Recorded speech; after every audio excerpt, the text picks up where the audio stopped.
Fantastic evening, afternoon, pre-noon, no matter where you are in the world. I'm Hasan Piker, and this is the HasanAbi broadcast coming to you live from sunny California, Los Angeles. Folks, we're live and alive, and I hope all the boys, girls, and MBs are having a fantastic one, because today's a beautiful day. Today's a wonderful day. Today is Newsday, Tuesday. Your hair this morning looks like you have a hat on your head. Okay, good. It's the hat head, yeah? It's the boss, the final boss of Ibiza, Magaloff. The boss of Magaloff.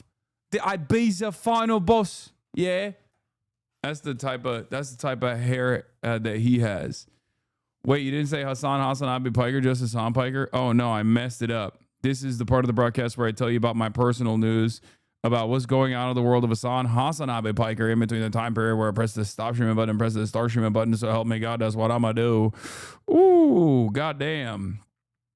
Ladies and gentlemen, boys, girls, and MBs, we are back. I've got a fucking license for this here, yeah? Oh, bruv, I've got a license for it, yeah?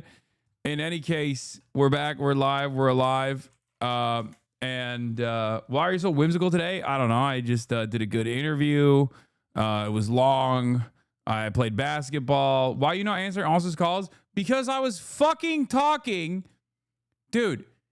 Because you know why? Because I was doing an interview, okay? I was doing a fucking interview. He calls me every morning at the same time when I'm doing goddamn press, okay? Well, thank you, Will. I'm going to call Hasan and see if he answers. Okay. I literally told the person interviewing me, I have a friend who knows that I'm doing calls at this time, and he still calls me while he's live on purpose. I'm gonna hang up on him, but I'm really sorry that, you know, we fucked up the interview, this part of the interview. Sounds good. All right. Love you, Will. Love you too. Bye. All right, chat. I'm going to try to call Hasan. He's not going to answer. Let's see if he answers. He's I'm not. I didn't. Oh, yeah. He's sitting at his desktop right now. Let's see. Ready? I'm going to make this a stream thing where I call him every morning. I'm going to kill him. And see, this is the part where we try. Okay, here we go.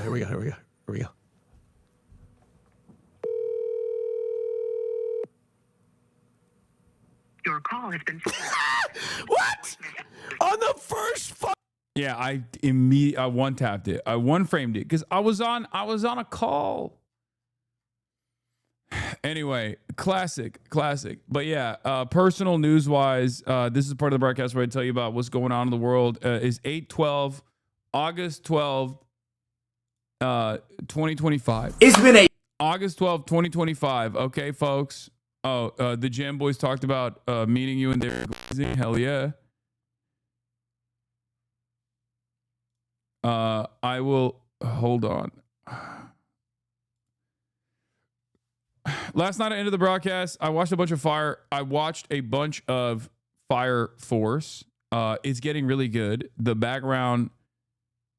What is it robotic? Was the audio robotic? Did the mic get buzzy? Is this still happening? It's fixed. For a second, it's okay. Oh, here we go. Here we go again, baby. Here we go again. All right, anyway. As I was saying, I've been watching Fire Force. The lore is crazy. Like the Adola burst, all this stuff is just so crazy. And I really enjoy it. I can enjoy it in spite of the weird fan service.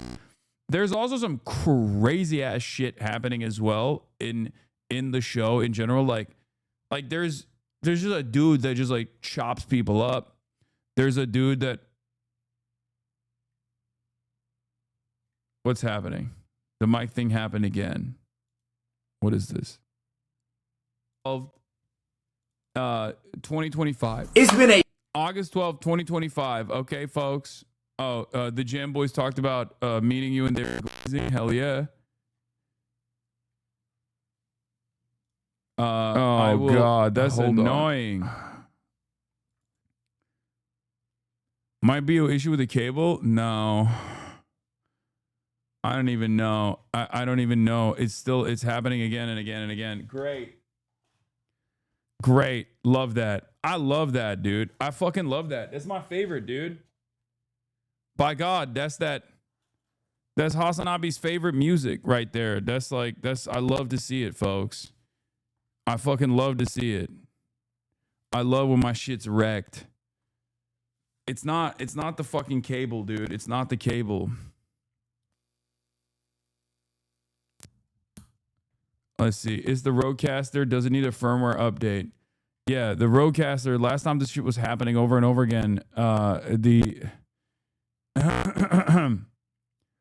maybe I should just restart the Rodecaster and see if it actually works. Hopefully it'll clean your input ports. Try your other mic. It's constant right now. It made it worse. It's super bad now. Great. I love that, dude. That's my favorite. Hello? Oh no, it's clanking now.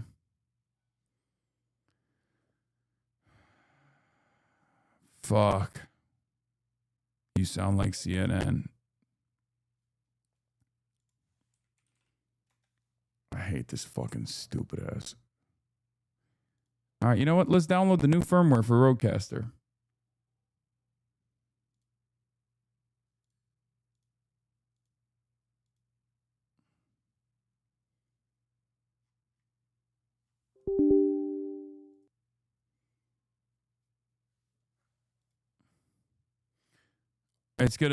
You're gonna lose me. Or maybe not. Did it work? Oh, fuck. No, it didn't. It didn't. Is it still bad? All right. Updating the Rodecaster firmware.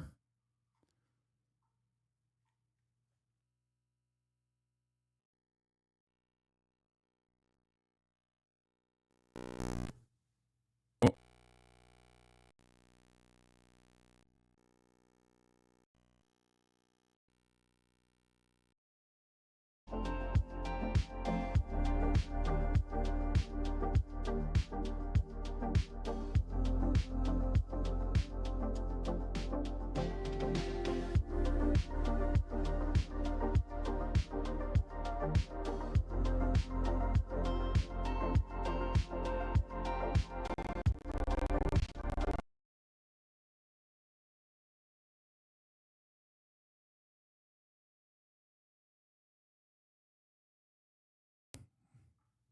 How about now? Hello? Is it still messed up? Why are people posting alien kitties? It's fixed. It's back. Okay. I'll take it. I think it's back. All right, let's see. Sounds way better. Good so far. Keep streaming. It did an update. So you posted the alien kitty on the screen. What do you mean? Are you okay? What alien kitty?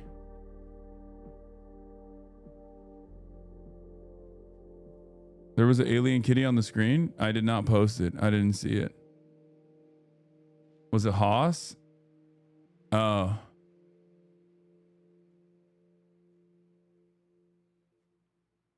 I don't see it, chat. I don't see it on my end. I guess it was Haas. Anyway. All right, folks.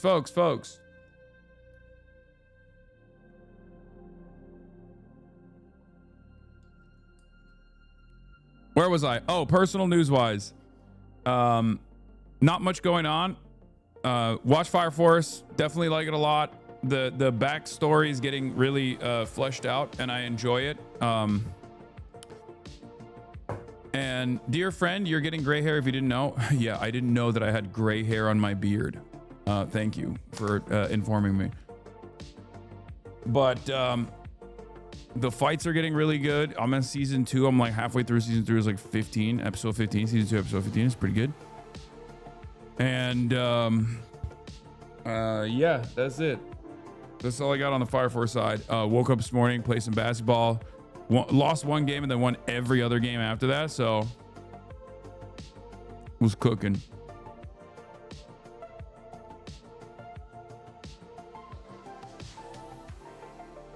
So Caroline out there doing the producer work for you guys.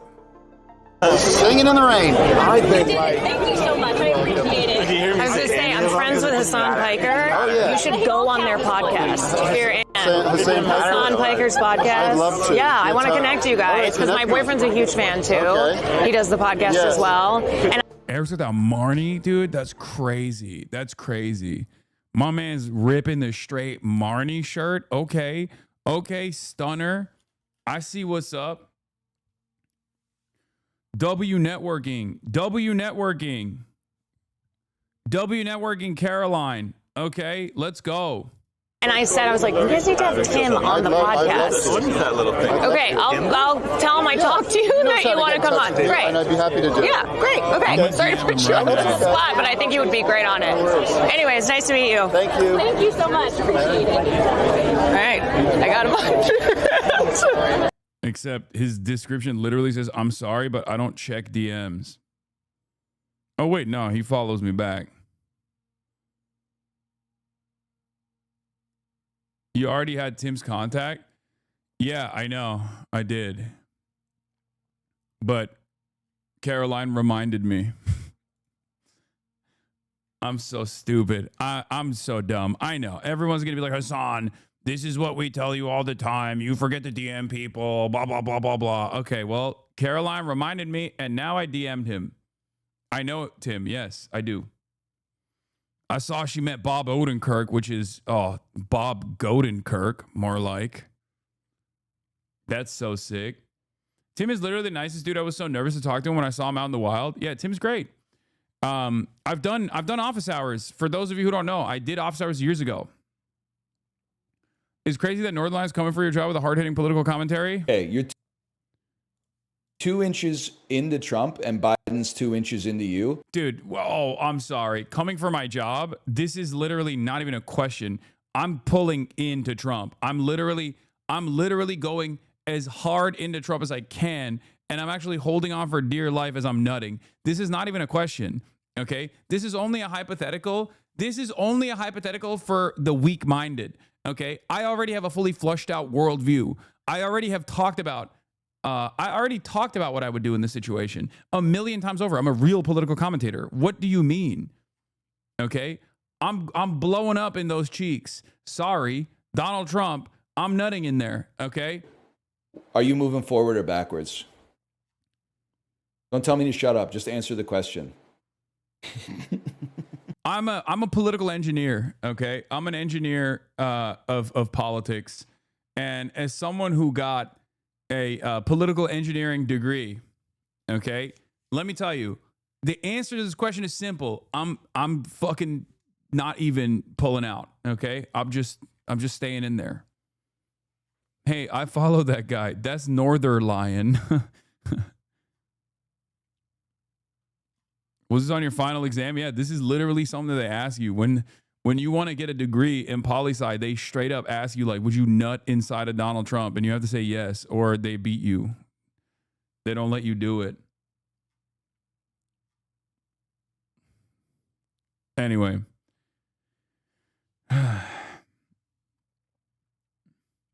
Taylor talked with Cutie last night. Oh yeah, I was called last night by friend of the show, Cutie Cinderella, for Taylor talk time. It's a big deal for us Swifties, obviously. New album coming, you know. I'm very excited. Dude, I'm trying so hard not to lose her. You know what I mean? I'm trying. I have to entertain shit that I just normally would be like, what the fuck are you talking about? You fucking prudes. Your biggest L is getting the yard getting Northern Line on the podcast before you. Yeah, that is a L for sure.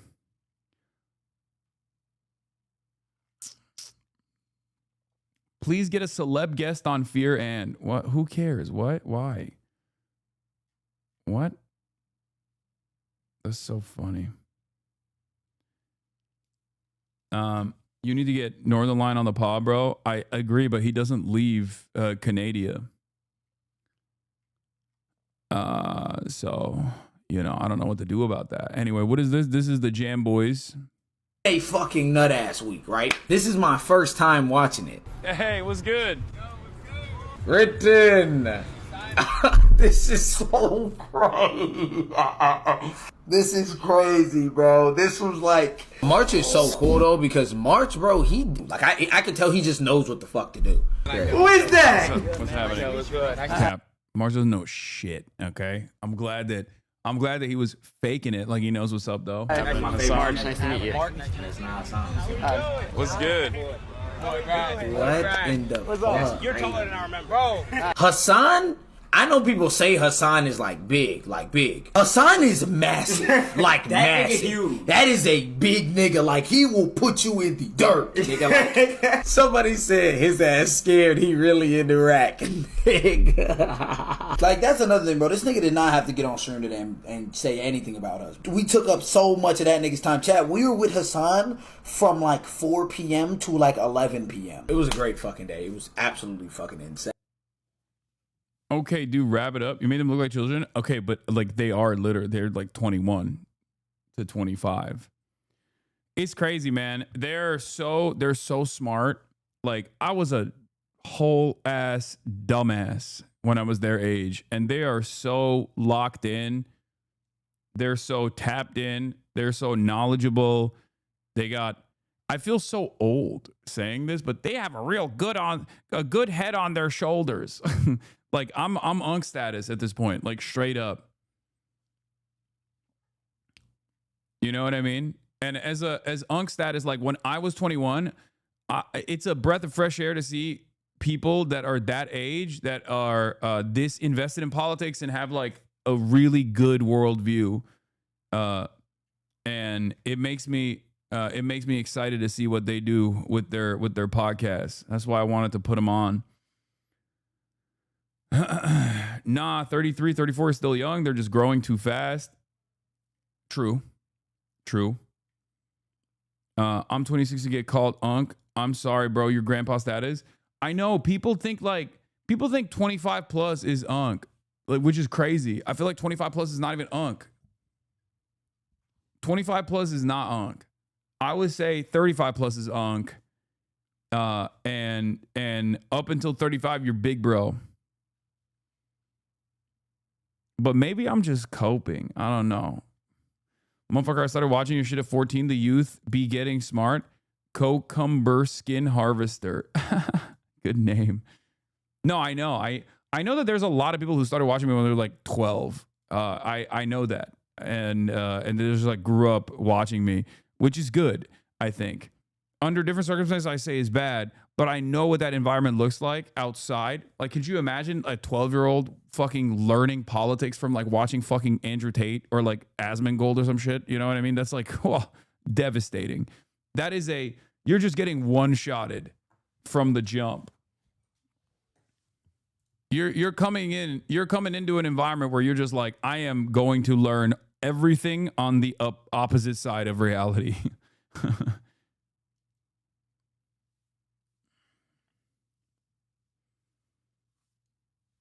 New kids in corporate settings are talking like that chatter. It's insane, law. Yeah, you got spawn camped. It's over. You have to hit a reset.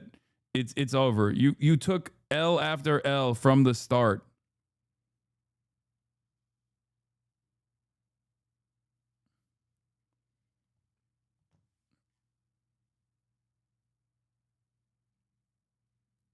Just turned 27, started getting called unk is crazy. Good. A lot of you don't understand. You were the ones who were calling me unk in the chat. You were the ones who were calling me unk in the chat, and now you're getting called unk. It turns on you. It turns on you without you realizing. All of a sudden, you have become elderly. You know, I am unk, but so are you now. And so will everybody. One day, everyone will be called unk. That's just the nature of the game. Okay. In any case, let's blast off and let's do it. Okay. We got a bunch of stuff on the docket. Obviously, Trump deploying National Guard. Trump regime occupies Capitol with military. I think going forward, I'm just going to cover what, like, the shit that the Trump administration is doing, like the way America covers foreign adversaries. You know what I mean? Is that fair?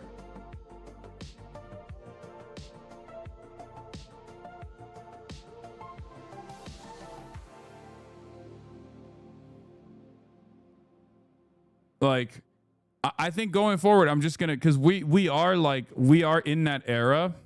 We are in that era already. We're in our, fascist dictatorship arc.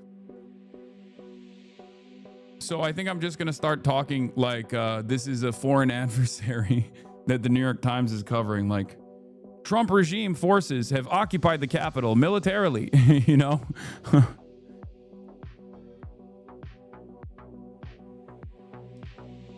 Then talk about the American regime has decided to reverse previous decision on gay marriage, taking away rights taking away rights from taking away rights from different marginalized populations. Civil society organizations are roundly criticizing the regime's actions.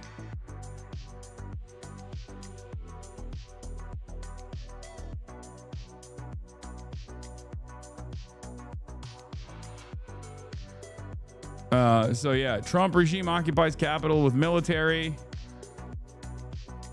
Will they come after gay marriage?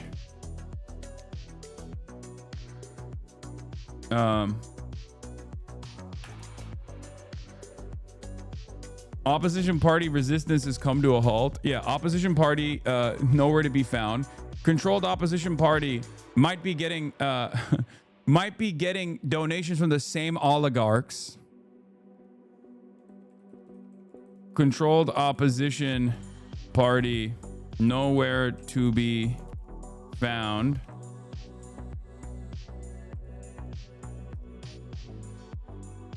Yeah, opposition party in exile. Why do you only play games if you're being paid nowadays? Address the fake gamer allegations. I will address them.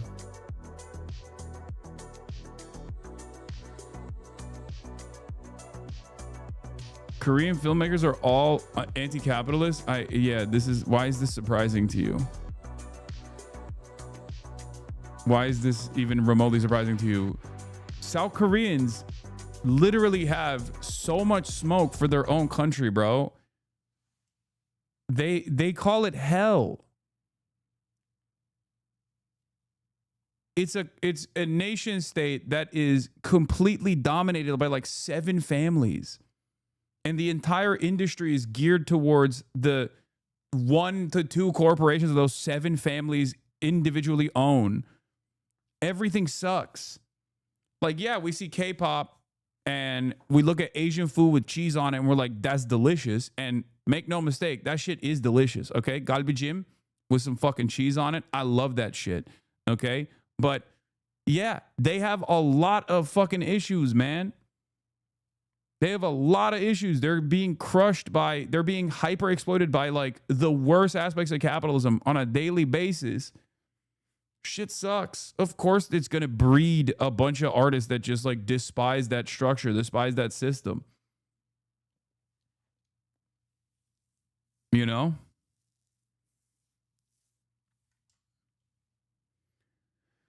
They're trying to buy the honeymoon. Yeah, they can't sing their way out of that one, I don't think. We ain't that different. Couple hundred families instead of 7. Yeah.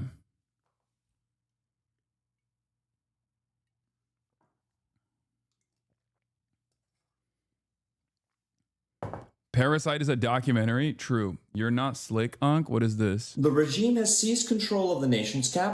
Oh yeah, this is Prem is doing this. Prem is doing this as well. Yeah.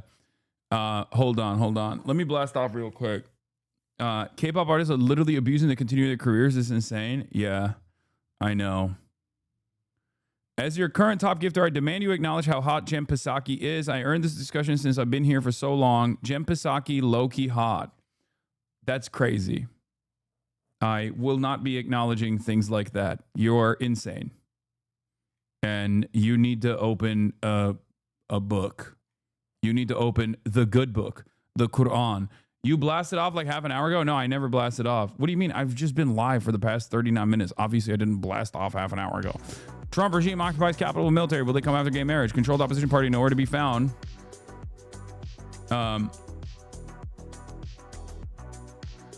Trump x Putin fanfic over Ukraine. Palestine protests erupt as regime politicians continue funding Israel's genocide. Get in now.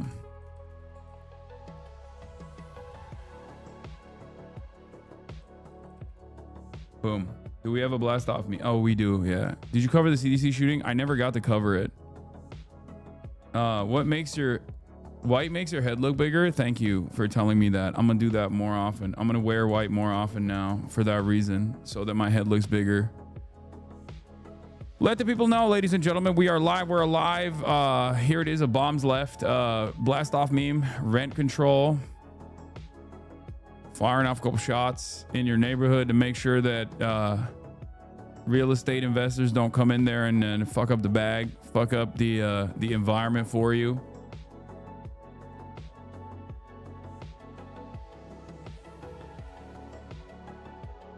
Netanyahu says Israel will open borders for Gazans to leave as they prepare for the offensive. Ugh. Maybe talk about how Trump is controlling the USA close to APAC influence at this point because of Trump and Galbard, even Vance. No, there is nothing that comes near the control that Israel has over like American foreign policy. But Trump definitely does love Vladimir Putin. Like, there is, make no mistake, Trump is certainly in a way that is impossible to ignore, very invested in maintaining a personal close relationship with Vladimir Putin for some fucking weird reason. And I don't know what it is. I don't understand it. NVIDIA starting a new headquarters in Israel to improve their AIs. Time to go all red. NVIDIA. Zoran Cook Cuomo again. We'll look at that later. Sky News interview. IOF correspondent says the info on Anas, the journalist, being a Hamas terrorist is classified. Oh, so they're saying like, we won't tell you what it is. We'll keep it a secret. We'll tell you he's a terrorist. You have to take our word for it. Oh, that's cool. Yeah, that's bullshit. Okay, I don't give a fuck. It's wild that they don't even fucking care to. It's wild that they don't even care to lie. It's not weird at all. He dreams to be USA Putin one day. I know. That is true. He does like strong men for that reason. He likes charismatic authoritarian strong men. We know this because he likes Erdogan, and Erdogan ain't shit, okay? So the fact that he likes Erdogan means that, like, that's the one aspect. He just loves when you got some kind of authoritarian strongman. Otherwise, why in the ever-loving hell would you ever be on board with, would you ever glaze Erdogan? He ain't got shit. He's got nothing. He's nothing. He likes Viktor Orban. He's, okay, that's another actually, that's an even better example. At least Erdogan, like, commands the second largest military in NATO. What does Viktor Orban have? Nothing. Okay? Viktor Orban has nothing. So the very fact that he likes Viktor Orban implies that the only thing that Trump cares about is like vibes, authoritarian vibes.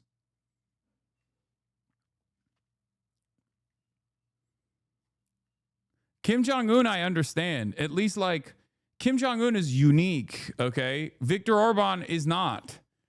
Like, liking Kim Jong-un is odd, for sure, but, like, he's still, like, a fascinating character. He's, like, in control over one of the only countries that's, like, not even, one of the only remaining, like, nation states that's, like, completely remote, okay?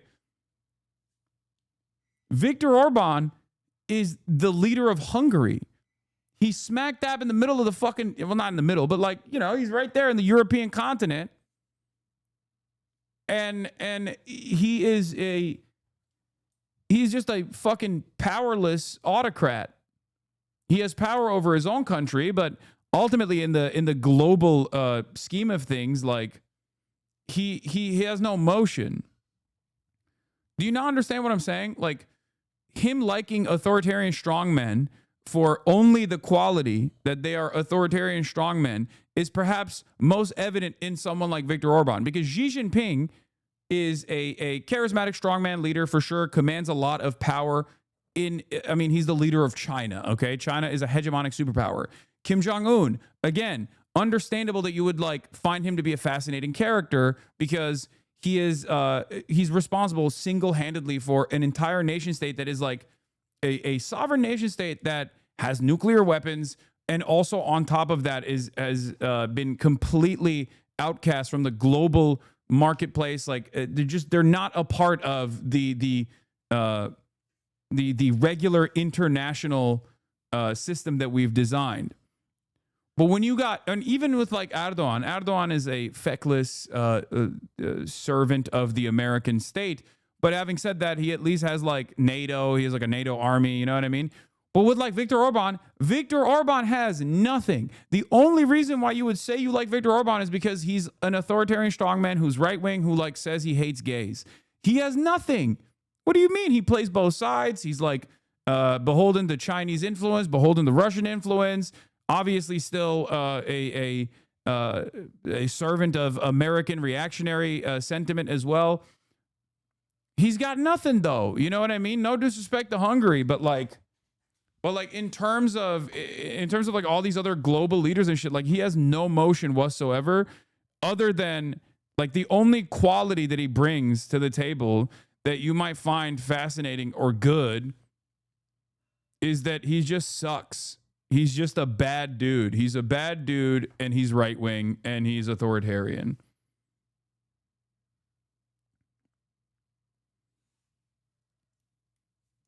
Hella disrespect to Hungary. All disrespect to Hungary. I'm half Hungarian. My Hungarian friend just makes fun of him. Lamau, they find him feckless. I mean, he is. Many world leaders are. I mean, look at the serious world leaders, right? Even in Western Europe, look at France. Look at Macron. Look at fucking Kid Starver. They've shown their asses over and over again. They've made it. They've basically shown everyone in their own nation states that they have no sovereignty whatsoever. And this entire like anti-EU sentiment, this entire anti-European Union sentiment was all nothing. Okay? Because remember, so many of these countries had like independence movements to rid themselves of like European Union sovereignty. This is bad. You know, European Union should not be controlling us. Like, why is that happening? And then you look at them and it's like, oh no, there's a real daddy. There's a real daddy who is sometimes called daddy by some of these fucking leaders like Rutte. Shameless. What happened? What happened to shame? You know what I mean? What happened to fucking shame? Y'all are supposed to be the countries that advanced Western civilization to the point that it got to.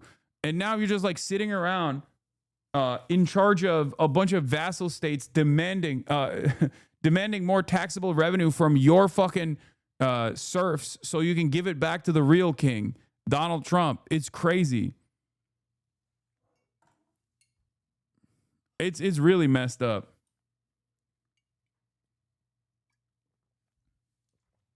Generational fall off.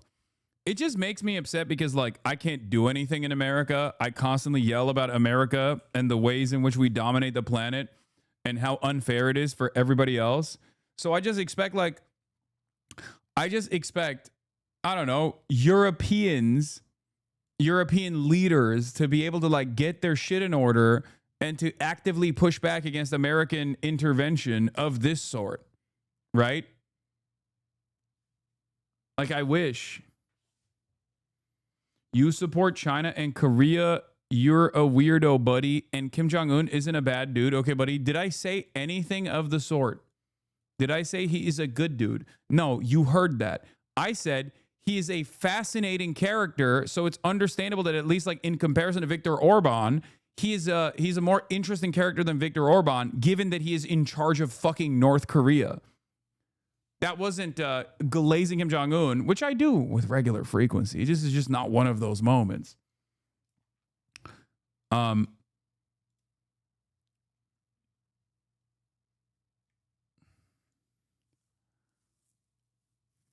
saying that like it's more understandable he would it's still strange, but it's more understandable that he would be fascinated with someone like Kim Jong-un as opposed to someone like Viktor Orban. And it's clear that the only thing that he cares about is like being someone being an authoritarian strongman. That's it. Okay? That's it. That's got to be it. Because why else would you ever glaze Viktor Orban? There's nothing. There's nothing to glaze. Half his country doesn't fuck with him. You know? Glazing a dictator is crazy. Brother, we live in the United States of America. We are currently talking about our president doing that, okay? After years and years of presenting America as this like force for good, a force that preserves and defends democracy, Donald Trump has completely dropped any notion that we're invested in that.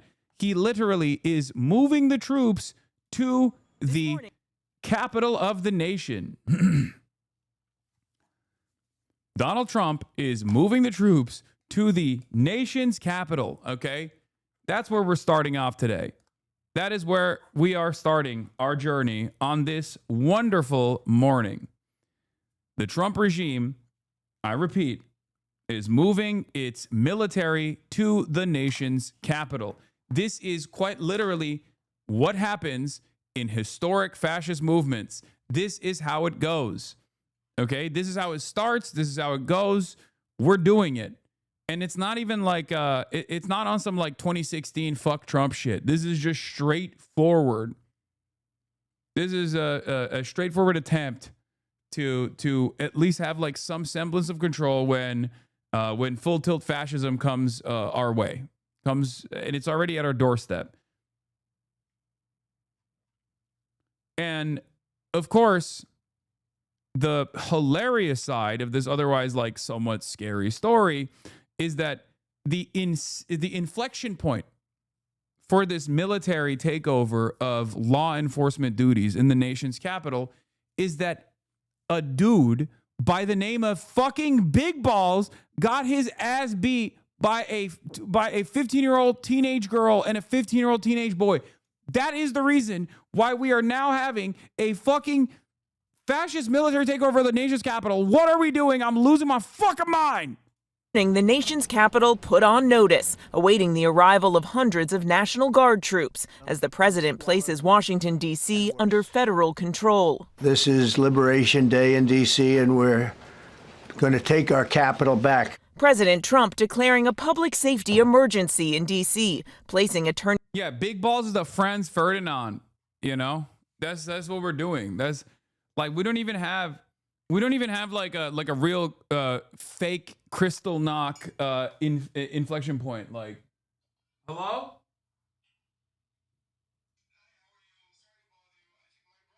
General Pam Bondi in charge of the D.C. Metropolitan Police and activating some 800 National Guard troops, the first time the National Guard has been deployed to D.C. since after the 2021 attack on the Capitol. Overnight, the Secretary of Defense saying they'll be ready to act. They're going to be proactive. If you take an action or a shot at them, there will be a consequence. We're not going to have National Guards just sitting there like this, seeing a crime committed and not do something about it. The Guard is being deployed to assist with law enforcement activities. Guardsmen always have weapons available, according to a U.S. official, but whether they will be armed for these duties is up to their commander.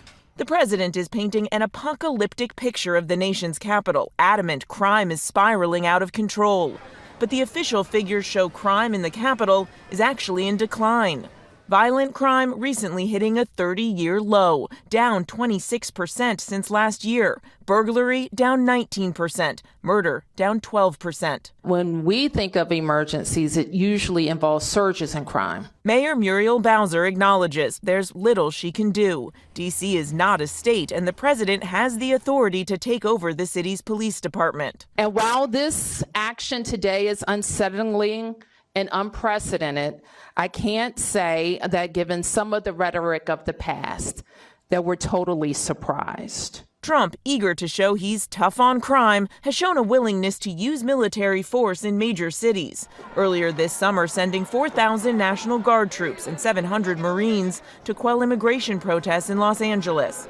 Now he's warning other cities, saying if this model works in Washington, he may use it to fight crime in places like Chicago, Baltimore, and Oakland, all notably Democratic-led cities. We're not going to lose our cities over this, and this will go further. Guard troops, we're told, will be in position in the coming week. Now, it's not clear how long they will stay on the streets of D.C., but the president has said he's willing to go even further and bring in additional military forces if needed. Michael. Yeah, that would have helped on January 6th, Mary. And, you know, another headline this morning, the president naming a new top official in charge of the jobs report after he fired the last one. Yeah, the president announcing a new commissioner for the Bureau of Labor Statistics, E.J. Antony of the Conservative Heritage Foundation. He has criticized the Bureau in the past and questioned its data.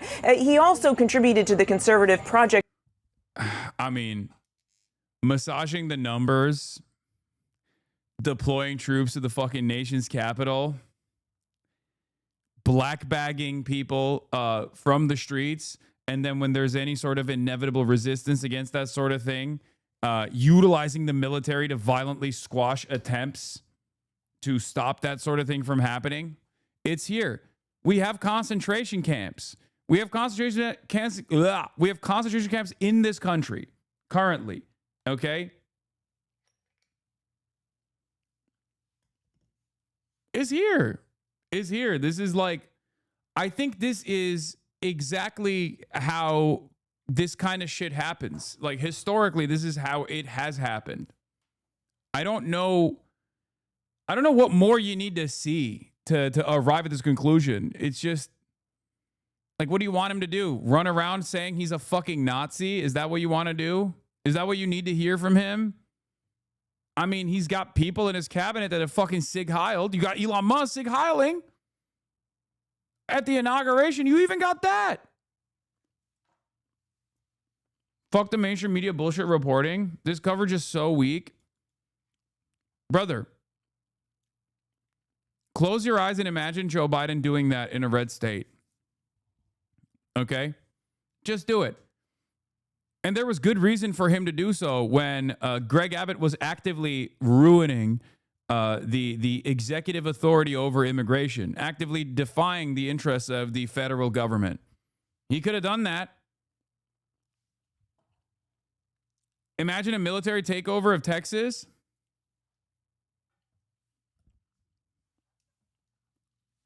How would you react? They would have flipped out. I'm just like, this is not weak coverage. I don't know what you're talking about. Unless you're saying the media is not being aggressive enough in their commentary. Maybe that's what you're saying, and I didn't understand it.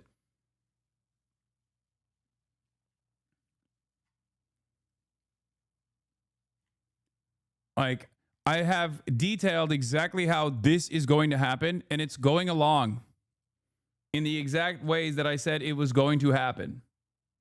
2025 blueprint. Now, this comes after the president fired. Oh, you're saying the media is weak on calling this bullshit out. Even my hog parents are increasingly saying they just can't watch the news. They don't watch because they know they're complicit, but they have stopped denying this shit isn't happening.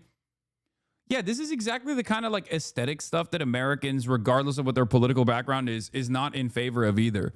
I think a lot of this stuff is being, I think a lot of this stuff that's doing, what? You're giving 2019 voice today? Maybe. I think a lot of what's going on is happening specifically for like extremely online aspects of the movement. Like, this shit is not something that like average Republicans, if they pay attention to it, this is not the type of shit that average Republicans would be on board with, I don't think. Maybe I'm wrong, but I just don't see like regular ass Republicans, like lifelong Republicans, turning around and just being like, oh my God, this is great. I love sending the fucking police. Like, fascism theater is not something that everyday Americans will be on board with. It's kind of like when I got detained, there were people, there were immediate family members that had been to January 6th, like that had gone to the Capitol on January 6th, like massive Trump supporters. Okay, I know people who are not my family members, but like friends of mine and their immediate family members. When they heard about that, they were pissed off that the government was literally detaining people because they pegged them as political dissidents. Like, that's the type of shit. I feel like that is the type of shit that pisses off even Republicans in general. You know?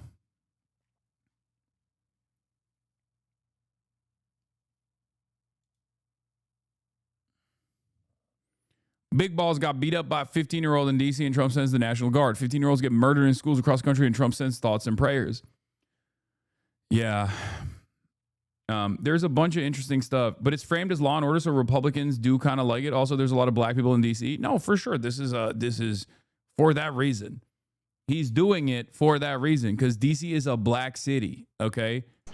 That is the main reason. This is a way to stop. This is a way to just basically signal in the same way that, like, when you do ICE raids in, like, Los Angeles and you rip apart families, like, you're saying to your base, to the most racist elements in your base, like, I'm doing this for you. I got you. No more Mexicans. Like, I hear you, right? This is the same version of that, but just for black people. Ironically enough, it's also for the same base because those guys want brown people and black people to get the fuck out of the country, right? Or to be violently suppressed. So you're designing this like incredibly fucking violent, ridiculous, this incredibly violent, ridiculous enforcement mechanism specifically to soothe the interests of some of the most reactionary elements within your base. I don't think you can keep pushing like this without significant response. I think this creates a lot of animosity. The problem, of course, is that you don't have a well-organized opposition party against this kind of thing that's like actively egging on the population to respond, to actually throw a fit, to fuck shit up. You don't have that anymore within the Democratic Party. They're gone. And you kind of need that. This is not me shepherding people into the Democratic Party. This is just me saying that, like, you do need that because you need your parents and your grandparents to also be on the fucking streets. There's no other way to stop this. And if your parents and your grandparents are going to get on the streets, the media has to cover it. The media has to cover the anger and the resentment that people feel. Okay? And in order for the media to cover it, you need the opposition party to actually go out on television with regular frequency and constantly give quotes and constantly say, this is fucked up. This is pissing us off. This is not what we are. This is not what America is supposed to be about. What the hell is going on? We need to go out and protest. The previous commissioner claiming without evidence that last month's poor job. Or people don't do crime? What do you mean? What? People don't do crime? Dog. Crime is a constant, okay? When you live in an environment where there's poverty and wealth, crime is always going to exist. But what you're supposed to look at is if crime is out of control. Trump claims crime is out of control. DC numbers show the exact opposite. It is at a 30-year low at this point in DC, which means that for all its faults and failures, what they have done so far has been kind of working. This doesn't mean that there isn't crime that's still taking place. Crime is still happening, of course. Crime happens all around. It's a matter of whether you tune into it or not. And unfortunately, despite the fact that red states have higher homicide rates and higher rates of gun violence than fucking blue states do, we all seem to think that blue states, where there's a lot of black people, are the only place where crime is manifesting. I wonder why.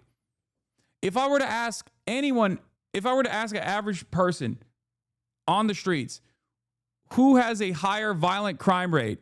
Which state has a higher violent crime rate? New York or South Carolina? They would say New York, but it's actually fucking South Carolina because it's directly a consequence of poverty. It's directly a consequence of people's material conditions.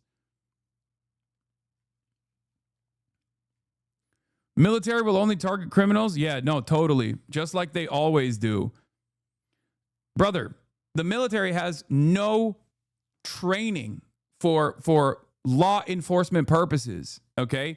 You have the military police, but even then, they don't do necessarily a good job. Cops don't even do a fucking good job with this shit, especially in America. The military is even worse than that. The military has one purpose. It's to kill, okay?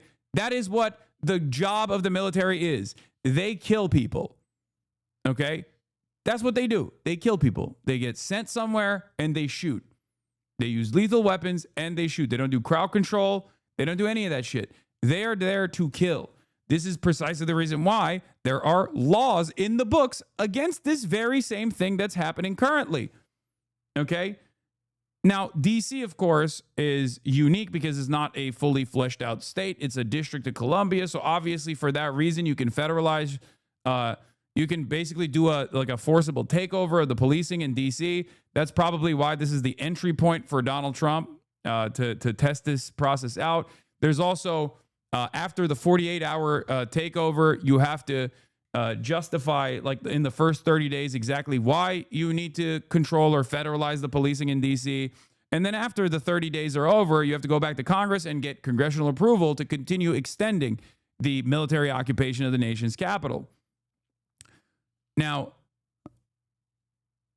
there are also rules against this sort of thing, specifically designed so that, you know, you don't have some fucking random psychopathic fascist fucking leader decide single-handedly that he's just going to use the military as a mechanism of law enforcement on domestic soil. Like that's the whole point of this, is that you're not supposed to do this. Has it been stated where the National Guardsmen are coming from that are being deployed to D.C.? It's Southern troops that are being sent to D.C. I'm not sure. I don't know where they're coming from. Bob's report was manipulated to make him look bad. Michael. Well, you know, numbers don't lie, Mary. That's what they say. Yeah, crime is always relative. Is crime bad? Yeah. Is it particularly bad more than usual? No. Has it ever been better than it is now? Also no. Crime rates in the U.S. fell off a cliff in the 90s and never went back. But people still have an understanding of crime based on memories of the 1970s, especially among those who are the children of white flight. There's also a different assessment of crime. What we actually perceive as crime is entirely different than what is actually crime, okay? We perceive homeless people, which is the most visible aspect of poverty, as crime. We see Target locking up, deodorant as a visible aspect of crime. Many of the things that we see as crime that we actually experience as like crime rates getting out of control are simply aspects of poverty, okay? We associate visible aspects of poverty with crime.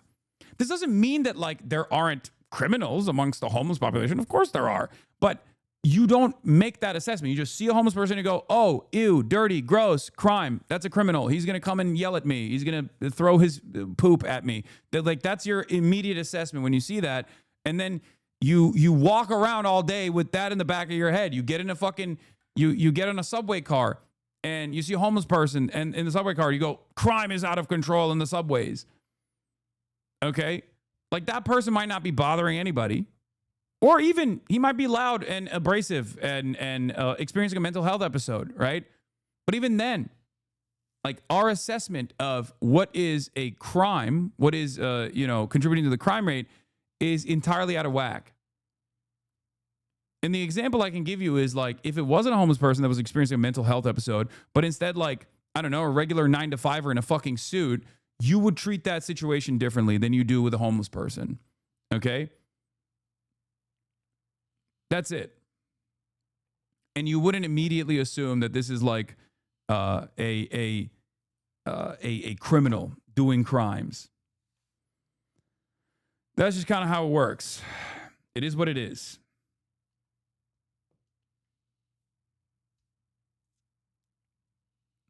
And for the record, this doesn't mean that it's good that there are homeless people experiencing mental health episodes in broad daylight that are subject to the elements with regular frequency. I'm not saying that at all. They need homes, okay? No one should be homeless. It's ridiculous that we are in the wealthiest nation on the planet and 600,000 people are going to be sleeping outdoors tonight, okay? That's crazy. That's insane. That's insane. That is unacceptable. And that is a policy failure. But the solution to that isn't to like, I don't know, sick the military on these guys and fucking kill them. Half of the guys are fucking veterans themselves, ironically enough. Okay? Not half, but a big chunk of them are veterans themselves. The solution to that is to tackle poverty, because people don't become homeless because of crime. People become homeless because of poverty, because they get priced out of the housing market. But of course, no one wants to solve that. No one wants to actually fix the problem. They just want to use the problem so they can do more fascism, so they can implement more mechanisms of violent control. And that's where we're at now. And there are still people that there are still people that look at the system and go, nah, you don't understand. There's so much crime happening in DC, and now the military is going to go in and fucking kill everyone that annoys me. Okay, great. All right, thank you. President Trump announcing he is taking control of Washington, D.C. and the police and deploying the National Guard. I saw this piece earlier. It's very interesting. They're going to say a couple things here that trigger me to no fucking end, but unfortunately, that's the name of the game now. You're going to hear the Fox News host say, who cares about statistics? What actually matters is anecdotes, okay? Get ready, because obviously the data doesn't correspond to the narrative that these guys are fucking cultivating. So either you have two options there. Either you tackle the data, you directly fight back and you say the data is wrong for this reason or that reason, or you just completely drop that and go, crime is up because I feel like crime is up. Okay? It's my personal feeling. It's my personal feeling that matters more. Trust me on this. Trust me on this. My feeling is that crime is up. I see black people all over the place. I see homeless people all over the place. And that scares me. And for that reason, I think we need the military. We need the military to occupy the nation's fucking capital. In an unprecedented crackdown on crime in our nation's capital. Mark Meredith joins us now from Washington with the latest. Hey, Mark. Ainsley, Brian, and Lawrence, good morning, friends. Once again, traditionally getting tough on crime is not controversial, but the White House is facing opposition from D.C. leaders after it vowed to help clean up D.C. streets. We got the idea of what the president's unveiling here. He's dispatching 800 National Guard troops, taking control of D.C.'s police department, and offering more federal resources to help the district get crime under control. This issue directly impacts the functioning of the federal government and is a threat to America, really. It's a threat to our country. We have other cities also that are bad. We also got a statement from D.C. City Council. They responded to Trump saying this is a manufactured intrusion on local authority. Violent crime in the district is at the lowest rates we have seen in 30 years. The statement goes on to say federalizing the police department is unwarranted because there is no federal emergency. But guys, crime is still happening, including overnight. There was a fatal shooting roughly 1 mile from the White House. Now we're hearing from D.C.'s U.S. attorney, who is urging local leaders to stiffen the punishments criminals may face for crimes both big and small. We've got to repeal these laws of the left-leaning D.C. Council, one member of whom I just indicted recently, and we've got to make this place safe for the people in the district. D.C.'s sole congressional delegate is calling this all political overreach, but D.C.'s police union is applauding the White House for taking action. In order to fix this problem and make sure that it doesn't ebb and flow and that the feds come in and we lower crime and then they leave and we're left holding the bag, it's very important that people know that there is underlying legislation that needs to be corrected so that we can actually properly staff this police department in order to properly police the city. Now, the president says he's open to additional crime crackdowns in major cities like Chicago and Los Angeles. The mayor of Chicago said if Trump were to send the National Guard, that it would destabilize the city. That's the quote out of Chicago. Lawrence, Ainsley, and Brian, back to you guys. Mark, the dynamic was so fascinating yesterday because you have the mayor come out and go, well, crime is down. I don't know why he's doing this. He's got a pandemic mindset. But almost everyone in the press room is. This is the best part. This is the best part. Get ready. Brian Kilmeade about to pop off. Living in Washington or the surrounding areas. So you don't need to see a bar graph or a pie chart. Don't look at it. Don't look at the pie graphs. Don't look at the bar chart. Don't look at the data. Don't look at the data. Don't look at the data. My feelings, and your feelings. Oh, you don't actually feel like crime is actually that significant of a problem in DC, or you feel like it's gotten significantly better? It doesn't matter. Doesn't matter. My feelings over your feelings. Please stop. Stop looking at facts. Don't look at the data. Don't look at the data. What are you, gay? What are you, woke? They're fucking the framing here from a mainstream instrument of media is so alarming, dude. Like, these guys are supposed to be. There's certain things that they're not supposed to do. This is one of the things that they're not supposed to do, okay?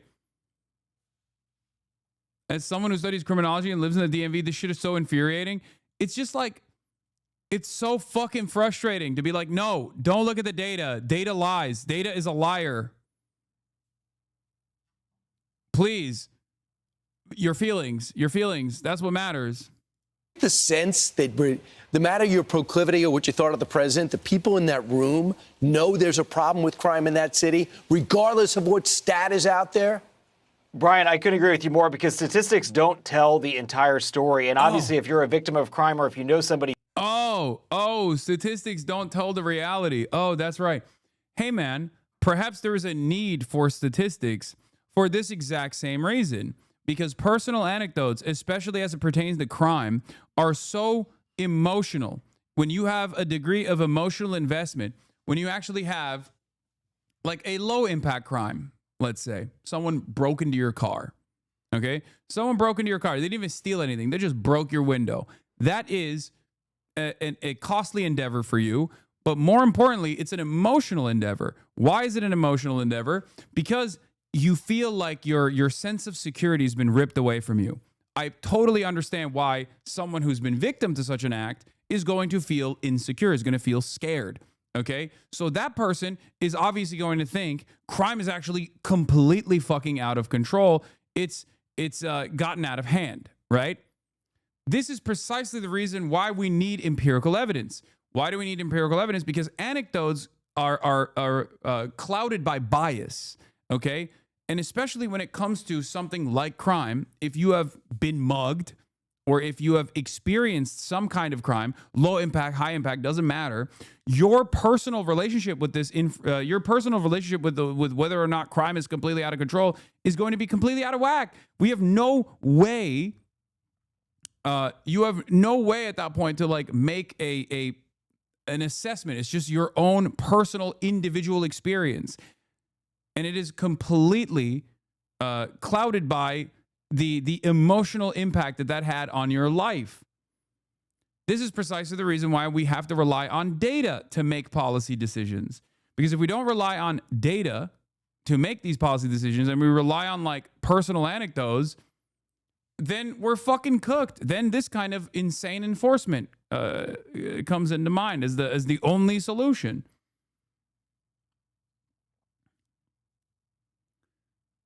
So you want empirical things now, socialist boy?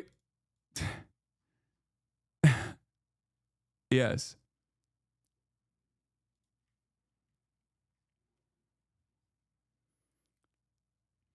Didn't you know that crime is a naturally occurring phenomenon that is not rooted in any systemic, economic, or sociological problems, and that people engaging in crime also aren't included in that classification of the people of DC? There are non-people. Yeah. You seriously need to wake up to the reality? Yesterday, a crowd of perhaps 15 to 20 people in keffiyehs and watermelon t-shirts were on my street, and I walked past them. They saw my star and looked at me with intimidation. I felt outnumbered and sincerely wondered what would happen if it had escalated. Yeah, this is a great way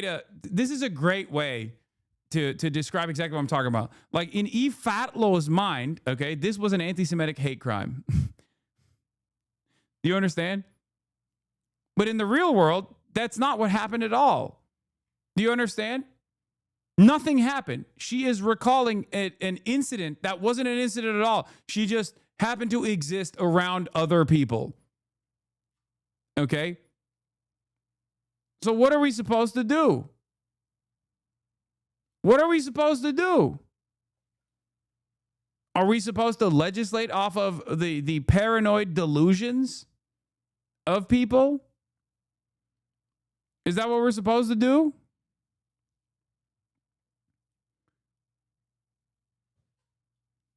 Is it really relevant, though? I feel like people will believe what fits best their narrative, no matter how valid evidence are. Shouldn't we focus on this fear or fight against it with emotions, feelings, rather than facts? I mean, sure, that plays a role in this commentary as well, certainly. But like first and foremost, I think it's important to address not only the actual facts, not only the reality, the facts, but also talk about why these guys have completely moved away and sidestepped the importance of like doing any sort of like real data analysis and simply are at the mercy of individual anecdotes, right? Because the difference to this is just like doing a man on the street interview with regular citizens of DC and asking them if they like having military on the fucking streets. Does that make them feel safe? The problem is the media never does that. Okay? Like, I'll give you another example of crime panic and also bullshit over enforcement of crime panic narratives. New York City subways are some of the safest around the planet, but there are still obviously incidents that take place in New York City subways. If you were to ask people in the media, they say it's bedlam. Okay? They say New York City subways are unimaginably unsafe, that there is a murder happening every 5 seconds. Okay? And what do you have to do to combat this fear that people have? You have to send in as many fucking militarized police forces as possible to the New York City subway so they can sit there and play Candy Crush. Okay? But at the time, if you were to ask people how they felt about all of these like heavy duty, heavy set, militarized cops at subway stations playing Candy Crush, they didn't like it. They didn't like it at all. Like, the people who are actually commuters don't like it. But it doesn't fucking matter because you can frame you can frame it in an incredibly biased way. You can always find someone that says like, I feel much safer now that I know, Officer Hernandez playing Candy Crush on his phone is here collecting thousands of dollars in overtime. You know what I mean? Like, you can find people that will say that. So you can craft a successful narrative around like how great this is actually. And that's precisely what Fox News does. As opposed to liberal media outlets don't do that, to develop a counter narrative to say like, this is not something that people are fucking with. They don't like this. Doors open. Doors open. Wait, hold on.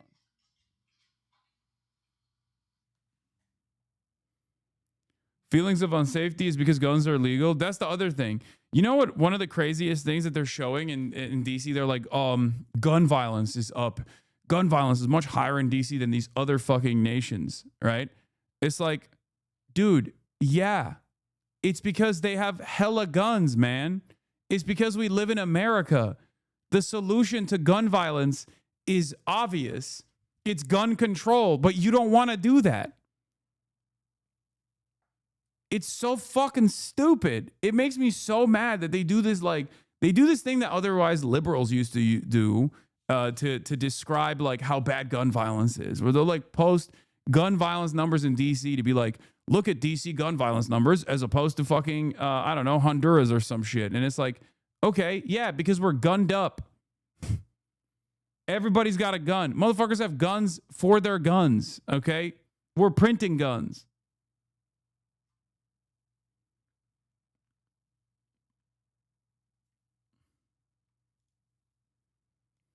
I am DC born, raised, and currently living in the DMV area. DC has been gentrifying for over a decade. The dwindling remaining black residents that comprise of the old chocolate city got fucked over years ago.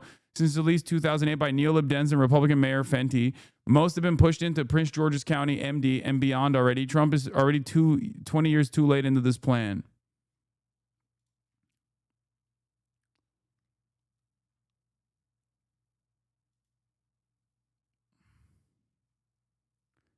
President.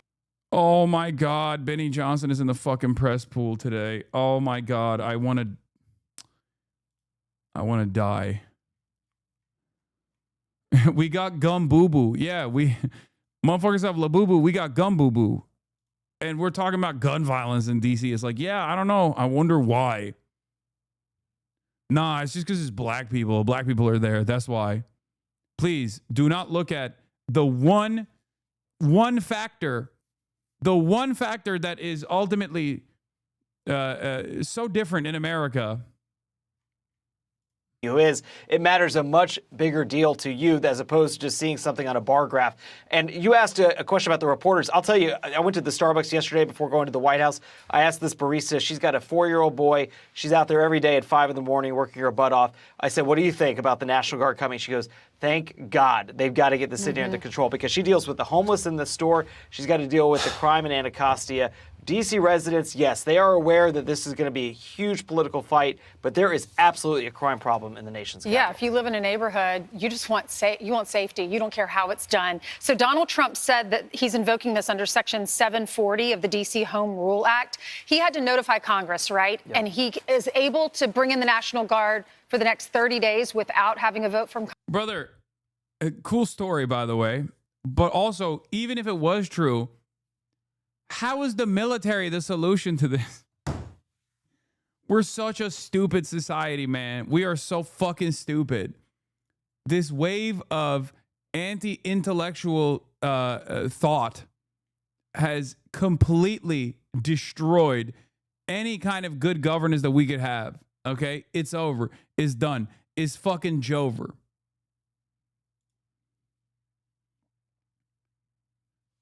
It's just, there are homeless people everywhere. Okay. How do we solve it? I don't know. Fix the housing market. Offer them fucking permanent shelter. Okay.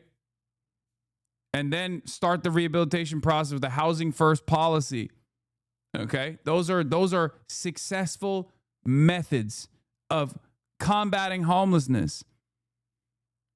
Nah, I don't want to do that. We should just kill the homeless with the military. We should use the military to kill the homeless. Okay, we'll just go with that one. Like, nobody asked why the guy is homeless, how he got there, how we can make sure that this doesn't happen again. We're just like, oh, I don't want to see it. Gross. Get him out of here. Kill him. Kill him with the military. Kill him dead.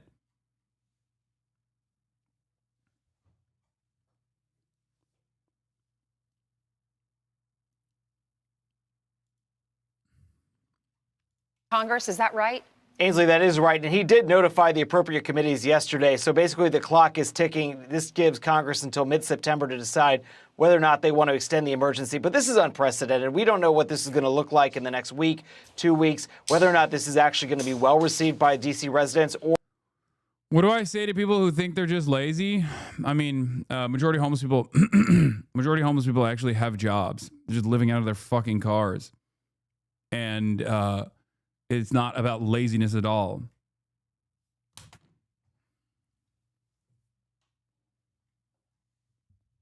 Like, they literally work. They just are priced out of the housing market. A reality that is a lot closer to the average American than they think as well, by the way. You're like one fucking horrible medical incident away from also being on the streets. And many Americans are there. They just don't realize it. And turn a blind eye to it. And they see, I've talked about this before with different tiers of homelessness. Like, I call it the 3 tiers of homelessness. Like, the most invisible tier of homelessness is the majority of homeless people, which are like people without permanent shelter, a permanent home, either couch surfing or living out of their cars. They still go to their jobs, you know what I mean? But then, like, because they don't have access to running water at any given moment all the time, it becomes increasingly more difficult to maintain your job. And then you go into tier 2 of homelessness, where you're like in the period where you're like kind of living outdoors and braving the elements and don't have any shelter whatsoever because you can't pay for your car or whatever, right? And then you're now living on the streets. And then you get to the last tier of homelessness in that process because, like, you're doing drugs to try and cope with your reality, to try and just, try and deal with your everyday existence where you're exposed to the fucking elements. And basically you arrive at the 3rd tier of homelessness, which is what most people see or most people think when they think about homelessness, which is like a person who has been out there for a decade. And at that point, they've kind of lost their minds a little bit, understandably so.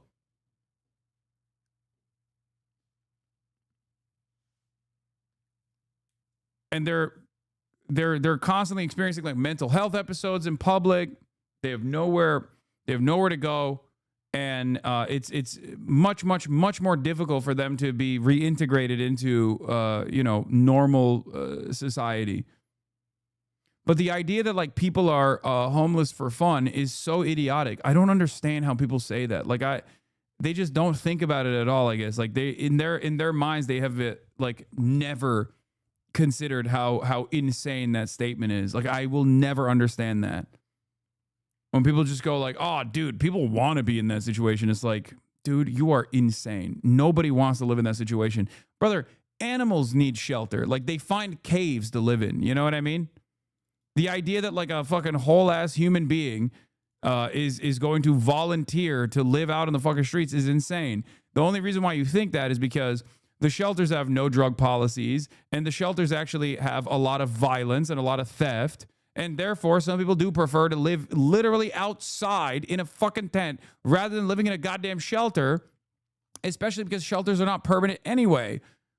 That is an indictment on the shelter system being dog shit, more so than people's own personal choices of wanting to live outdoors.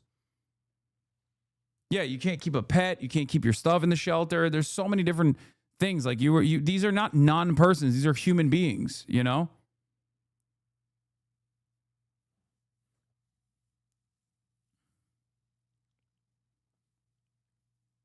Or if there's going to be pushback, my bet, Ainsley, guys, would be that by the weekend, when there's going to be an uptick in whether or not there's people out and about, whether we see more crime and how it's handled, if people say this is a good thing, or they're saying this is going in the wrong direction. But we had a fatal shooting just last night. So crime certainly, that was my favorite point, was that the council was saying there is no crime emergency. And then we had a fatal shooting 1 mile from the White House, Logan Circle. Yeah.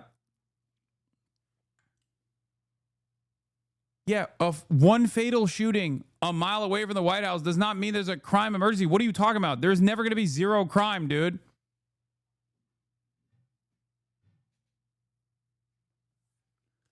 Ha! You say that there is no crime emergency because crime rates in D.C. are down to 30-year lows. Okay?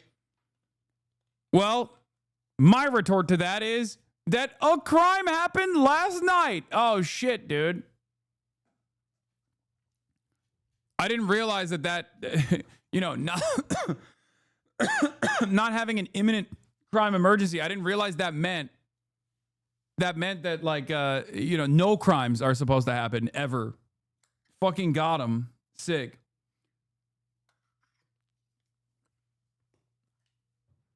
You know what the worst part about this is that the worst part of this narrative is that like a lot more people find comfort in this kind of fucking argumentation. And when the overwhelming majority of society is looking at it and saying, what the fuck do you mean there's no crime emergency? A murder happened. And that's like the best possible counter narrative against anyone that tries to say, hey, you have to look at the data to make these decisions. Like, what are you talking about? Like, people have actually tackled crime. Crime is obviously going to happen. It's not good that it's happening. And we should continue to try to solve this problem. But the real way to solve this problem is by focusing on the underlying material circumstances in which crime manifests. When you say that, the easiest counter to that is shut the fuck up, you nerd. You're woke and gay. Crime is happening, and I'm scared. So we have to kill them. We have to kill them all. That's it. It's endlessly easy to be right-wing. It's endlessly easy to make the person, your interlocutor, look like a fucking silly person by simply saying data is woke, data is lame, you're a nerd, shut the fuck up, my vibes over, my vibes and everybody else's vibes over whatever kind of fucking weird narrative you're attempting to push for. I'm scared. Is a nice area of the city. Not that it means that it shouldn't happen in other areas, but it's still absolutely happening. All right, Mark. Thank you so much. Yeah. Our children, and the murder rates are plummeting. We are now able to report that the murder rate is on track to be the lowest in U.S. history. Whoa, wait a minute. What? What the fuck? What the heli? What the heliante? Wait, hold on. I'm confused, bro. I didn't know he was just a little guy, by the way. That's kind of funny. Huh. Interesting. I guess it's already working. Donald Trump's true positioning has worked already in spectacular ways, in ways that you never thought was possible. Pre-crime is down. Interesting.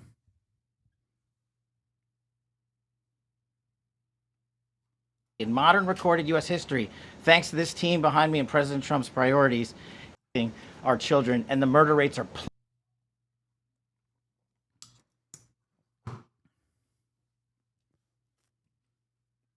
Interesting. So I guess crime is down after all. The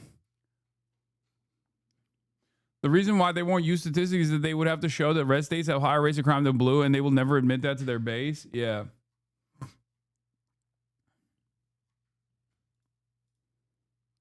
How'd that happen? Oh, also, here's one reason why gun crime is a problem in America, including in D.C., in the nation's capital. Let's take a look. Maybe it's maybe guns could be a factor here to consider. Out of time? That means he's had enough. Goodbye. Thank you. I want you to report on But this. you said it's guns. You said it's guns on the street that's causing this problem. Are you concerned that the DOJ's funding cuts to gun violence prevention programs undermine the effort? Stop it. We are putting all kinds of resources onto the street. But what about the gun aspect of the gun violence? Thank you guys. Thanks. Out of time.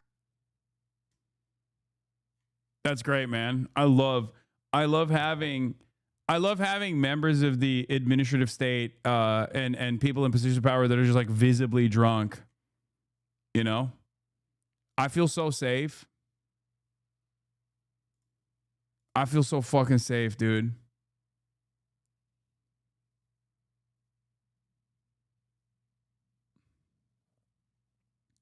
Don't you?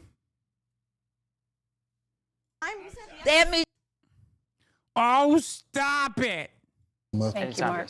So, Brian, to your point, the press is in the city. You don't know what you're talking about. Yeah, I don't know what I'm talking about. This drunk asshole who is a fake judge on television knows what she's talking about when she's visibly hammered. Me, on the other hand, what do I know? I'm only using woke data to point to the actual reality and not one that is crafted off of narratives and anecdotes and hysteria.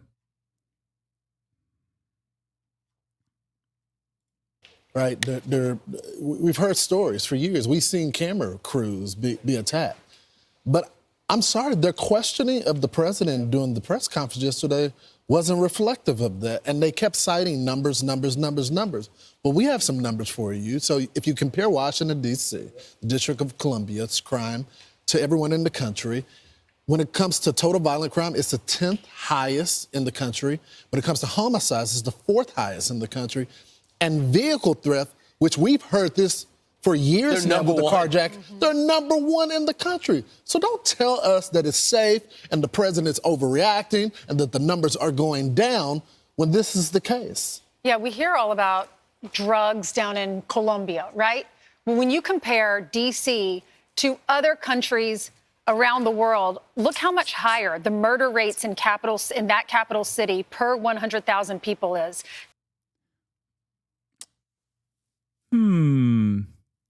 What's one aspect of the murder rates that are seemingly so much lower in these other capital cities? I can't seem to put my finger on the trigger. What could it be? Let me see. Hold on. What could it be? I just can't seem to figure out what the reason is. Okay? What could it be that Paris, London, all these other places, like, there's only fucking one.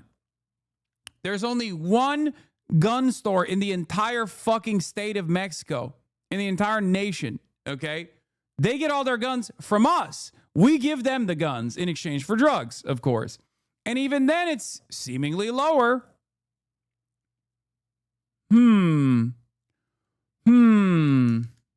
What could it be? I just can't put my finger on it. Maybe it's because we are the gun burger nation state on the planet. America is an incredibly violent country, and it's incredibly easy to be violent in this country.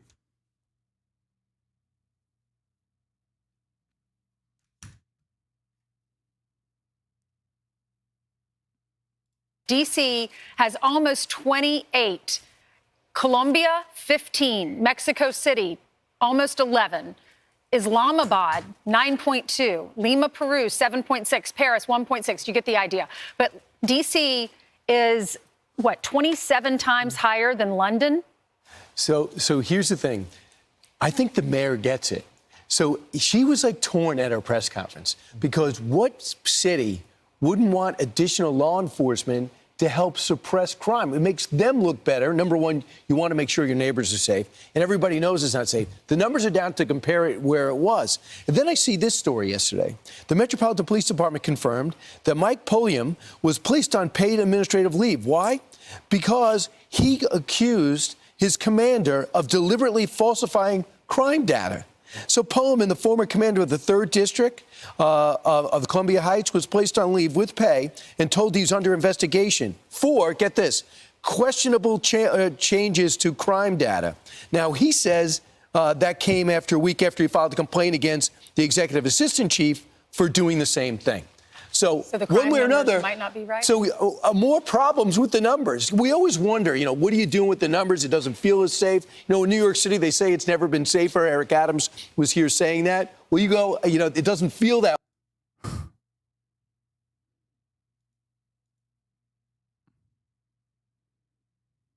Just saying. Just saying. It's not even a question, okay? And it's not because red states are inferior or anything like that. It's because they have looser gun laws. It's that simple. It blows my mind. It fucking blows my mind that we just don't even we don't discuss this.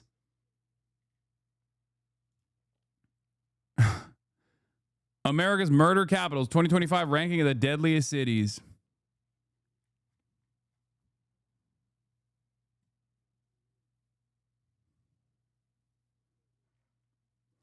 As far as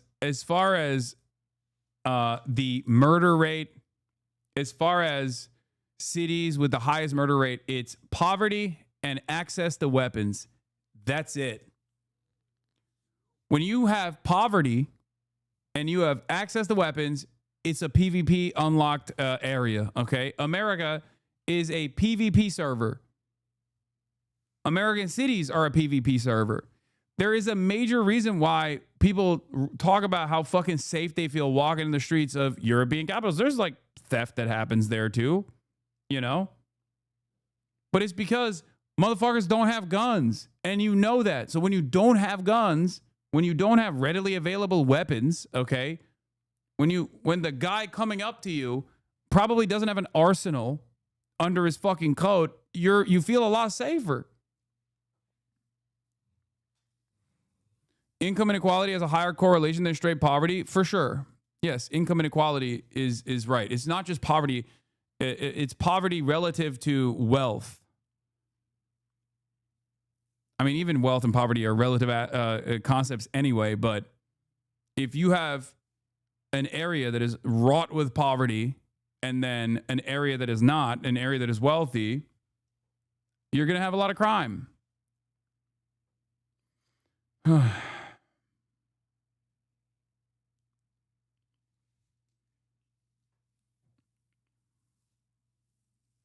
They'll take away guns from low-income neighborhoods for a different reason, though. Brother, they will not. They cannot, and they will not. There is no way of just doing they're already trying to do that with stop and frisk. It doesn't work. There are so many guns in circulation that even if you tried to stop every single black person on the road with the assumption that they have a gun on them, or every single brown person on the road with the assumption they have a gun on them, which they tried in New York City, famously, it becomes an abject failure in gun violence prevention because guess what? It turns out it doesn't fucking matter. People still find guns anyway.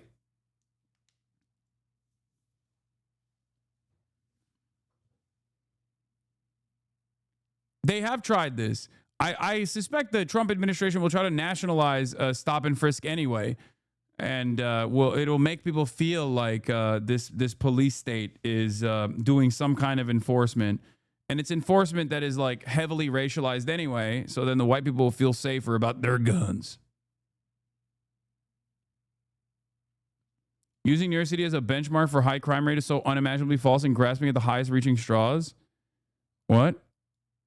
I didn't. I'm saying that New York City tried to tackle gun violence by doing stop and frisk, which is a fucking racist ass policy, and it didn't work. It was a failure. Like, they didn't find guns. They just ended up constantly stopping and frisking black people and brown people. That's all they did. That way, and you certainly don't feel that way in the subways. And then you have the anecdotal information. But now I can't even believe the numbers are going in the right direction, even though the numbers are not strong. But guys, this is just the beginning. I think he's going Baltimore. I think he's going Chicago. I think he's going Philadelphia. I think he's going New York. And you know why? Because I noticed you didn't mention any of the red states. Interesting.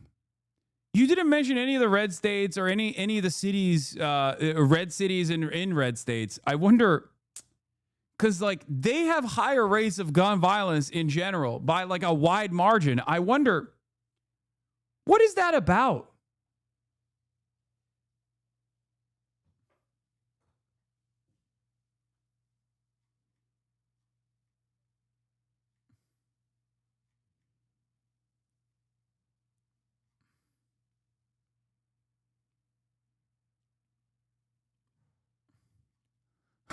Bro, he's looking at him like, I notice you're mentioning a lot of black cities.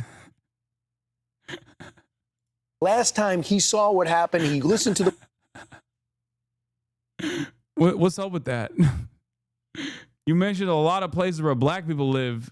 I'm noticing that you're bringing up a lot of places where primarily there's a higher density of black people. What's that about, Brian? Pushback when he put the national troops in Portland and Seattle, and then he pulled them back and said he was the problem. In retrospect, he knows he wasn't. Those cities were allowed to get out of control so they could blow off steam, and he said, not this time.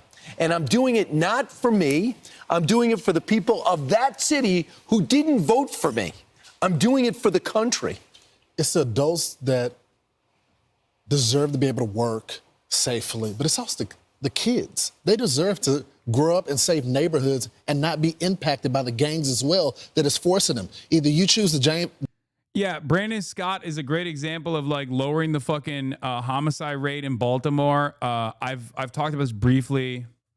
A big part of that was obviously training programs for at-risk youths and also after-school programs in general. That's it. There's a solution for this, okay? Especially when you come across like youth crime, which is what started this process in DC to begin with. Like, kids need something to do. That's it. They're fucking kids, man. They're kids. They're kids. They're literally kids. When you're 15 years old, you're a fucking child, okay? Your brain hasn't developed.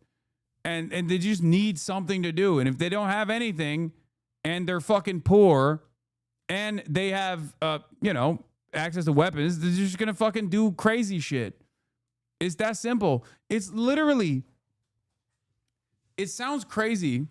It sounds crazy when I explain it like this, where people are like, what do you mean? Like, you look at the Kia boys, right?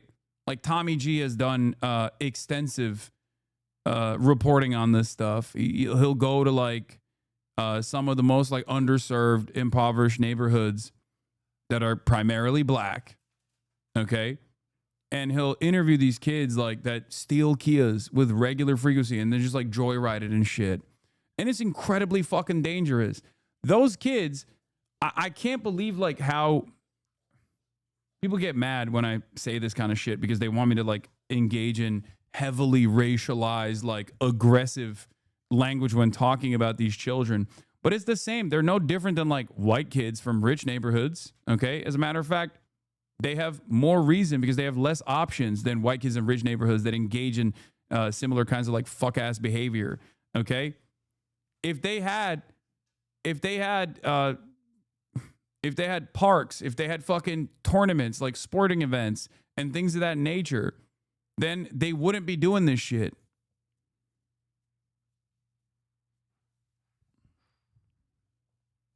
There's still obviously always going to be people that want to break the rules and do crazy stuff. You know, they're children. But you have to, children have a lot of energy. You have to put that energy into good use. You have to get them invested in a future. If they don't have any sort of future, if they know that they have no options, then of course they're going to do crazy shit. And that's how Brandon Scott was able to fucking lower the homicide rate in Baltimore, as a matter of fact. Comprehensive Violence Prevention Program 2021. Shortly after taking office, Scott released Baltimore's first ever comprehensive violence prevention program, multi-year strategy. There's some issues that I have with this program. It's like, obviously, it relies on cops a lot and heavy surveillance too. But he developed this with resident input to address gun violence holistically. The plan treats violent crime as a public health crisis rather than solely law enforcement issue, emphasizing prevention, intervention, and enforcement. Key components are targeted interventions for high-risk individuals, I talked about before, which identifies and supports those most likely to be involved in gun violence through outreach, social services, and job opportunities. Okay? Community engagement, collaborating with neighborhoods to build trust and provide resources like trauma-informed care and victim support programs, data-driven metrics, regular tracking of progress, which has shown results such as 66% decrease in shooting victims and 31% drop in aggravated assaults in target areas by 2024. The plan has been updated and expanded in Scott's second term, with public safety listed as one of the top 5 core pillars guiding this admin. Is sometimes something as simple as literally opening the parks at night and throwing like basketball tournaments and shit like that. I'm not even joking. After school programs are so successful in eradicating youth crime. It is insane. It is so hard for us to comprehend what the circumstances look like when you are born into abject poverty in one of the fucking wealthiest nations on the planet. When you go to school and there's like 45 kids, the one fucking classroom, you can't even understand what the fuck's going on. Okay, you can't pay attention and you have nowhere to go. You got nothing. You have nothing. You have no future. You have nowhere to go. And then, like, you know, older people in your vicinity are leading you down this other path. And you think, all right, well, these guys have cool shit. I want cool shit. I want nice things. I'll just do the things that they're doing. Sometimes it's that simple. Unless the city installs double rims, man. Yeah.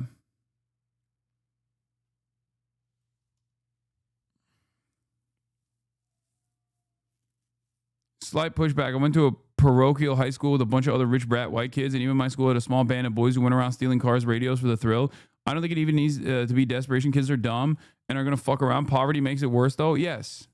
Obviously, the way that, like, rich, dumb white kids and the fucking crimes that they engage in for the thrill of it is obviously also seen differently than the way that black kids engage with similar kinds of crime or even worse types of crime. I don't disagree with you at all on this. I've said this as well.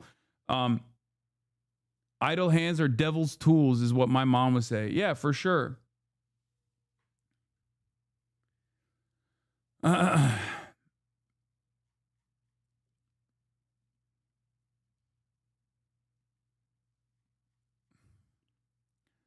It's something so solvable too. It's crazy. It's so incredibly solvable. That's what sucks about it. But that's what I loved about the back to school drive that they were doing and the different programs that exist in places like this, and like specifically Southside Chicago, where if you were to offer a decent future to the next generation, they're not going to fucking choose to do fuck shit. Is that simple. There's obviously a heavy racialized component to this in the way that, like, broader society looks at crime when black teenagers are doing it versus crime when white teenagers are doing it. And it's very difficult to explain to people that sometimes refuse to understand this. It's kind of like Angel Reese or LeBron James or what's the guy's name? The football player, Deion Sanders' son, Shador. Like, do they sometimes engage in heated moments for sure. Okay. But the way that broader society looks at their behavior is different than how they would perceive a white athlete in a similar circumstance. Because the hyper focus on it comes from a little bit of fucking racism. I don't know how else to describe it. I know that people get real fucking mad, but they get more scrutiny than a white athlete would. A white athlete would in similar circumstances. This doesn't mean that they're like perfect. I'm not saying that they're perfect. Make no mistake. I'm not saying that they are perfect. I'm saying that like most athletes do fucked up shit. Okay. There's a lot of athletes that do crazy shit. The difference, however, is that sometimes high profile black athletes get additional scrutiny. And the reason for why they get additional scrutiny for the same type of fuck shit that they engage in, that other athletes engage in as well, is because of the fact that they're like visible, loud, and black.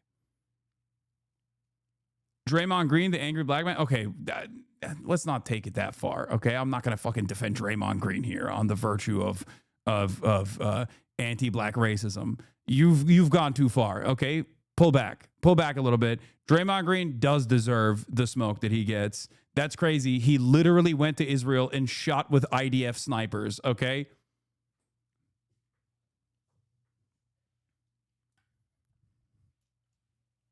He's also crazy, and he's playing karate ball. Anyway, I'm not even going to get into that. That's crazy.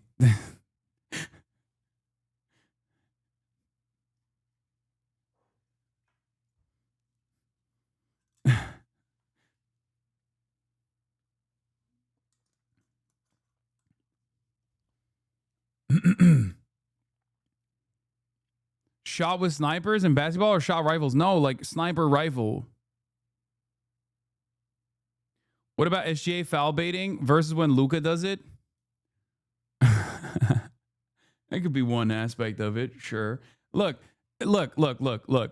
My point is, I use that as an example because it's like, it's one that like, it's an example that like a lot of people kind of understand. Okay. The reason why I'm bringing that up is because like, it's not like the people that I just gave you, the people I just used as examples haven't done anything wrong. They have, but so has every other fucking athlete. You know what I mean? Like, but the hyper focus on these athletes in particular, I think sometimes come from the fact that they're black. That's why they become like a point of like a contentious point to defend or to support even. And it's very hard to explain. It's very hard to explain because most people will just say, well, look at this and that. Like, look at Angel Reese. Like, she's loud. She's brash. You know, she deserves it. Why are you trying to defend Angel Reese? I'm not even saying that, right? I'm not even saying that they don't have negative qualities to their persona that they've crafted. They do. But it's just the extra attention that they receive that other people would not receive under similar circumstances. That is the racialized component, right? And the reason why I'm using celebrities is because this is like one of the more visible aspects, but you know, this happens to every person, right? This happens to black people all the time. This happens to brown people all the time. This happens to trans people all the time. Like there is extra scrutiny if you're not, there is always going to be extra scrutiny to like all the things that you're doing if you're not like a straight white dude. This doesn't mean that straight white dudes aren't scrutinized. It's just that this dynamic means that you get hyper focused on in a way that just kind of smells weird, you know, in a way that feels kind of strange. Okay? In a way that is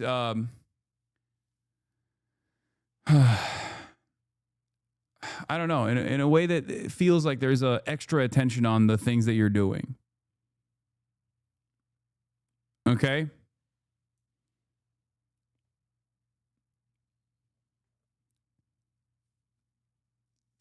So it's something that people should always consider in the back of their minds, if you're a white person and you're doing this, you know, you should think like, do I actually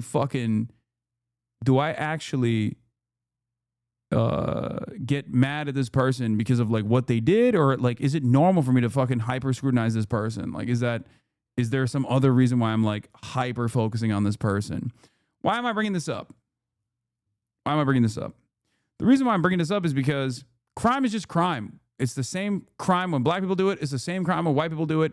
And obviously black youths statistically have a higher likelihood of being born into an environment where they are most likely going to have less options, less career options, less educational options, and therefore they are more likely to engage in criminal behavior for that reason. But it's not any different than like white children in similar circumstances, but they're hyper scrutinized because they're black.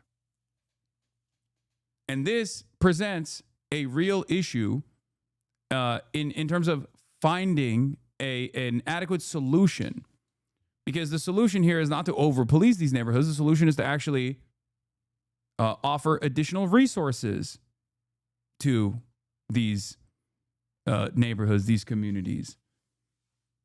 That's it.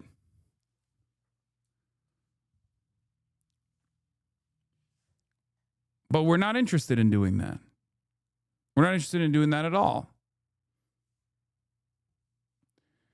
Group violence reduction strategy, which focuses on group-related violence, e.g. gangs or crews, by offering individuals a choice: accept social services and support to exit violent lifestyles, or face swift enforcement if they continue. Initially piloted in select districts, the program was expanded citywide in 2025, including in the Southern District, following early successes.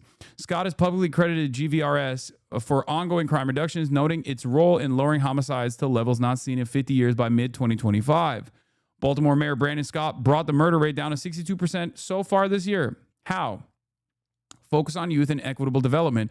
Drawing from his own experiences growing up in Baltimore's Park Heights neighborhood, Scott has prioritized youth services to prevent crime at its roots. This includes investments in after-school programs. Oh my God, how shocking. Mentorship and job training to steer young people away from violence. Addressing juvenile repeat offenders through targeted interventions while acknowledging the need for accountability without over-criminalization. His administration also ties crime reduction to broader equity goals, such as neighborhood development and clean communities, aiming to reduce underlying factors like poverty and disinvestment. Advocacy and partnerships. Scott has leveraged national platforms to advance local efforts.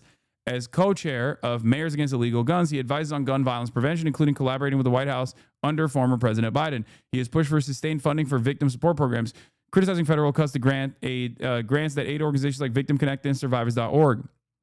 Partnerships with community organizations and law enforcement have been emphasized, leading to Baltimore dropping off U.S.'s news list of the 25 most dangerous cities for the first time in years.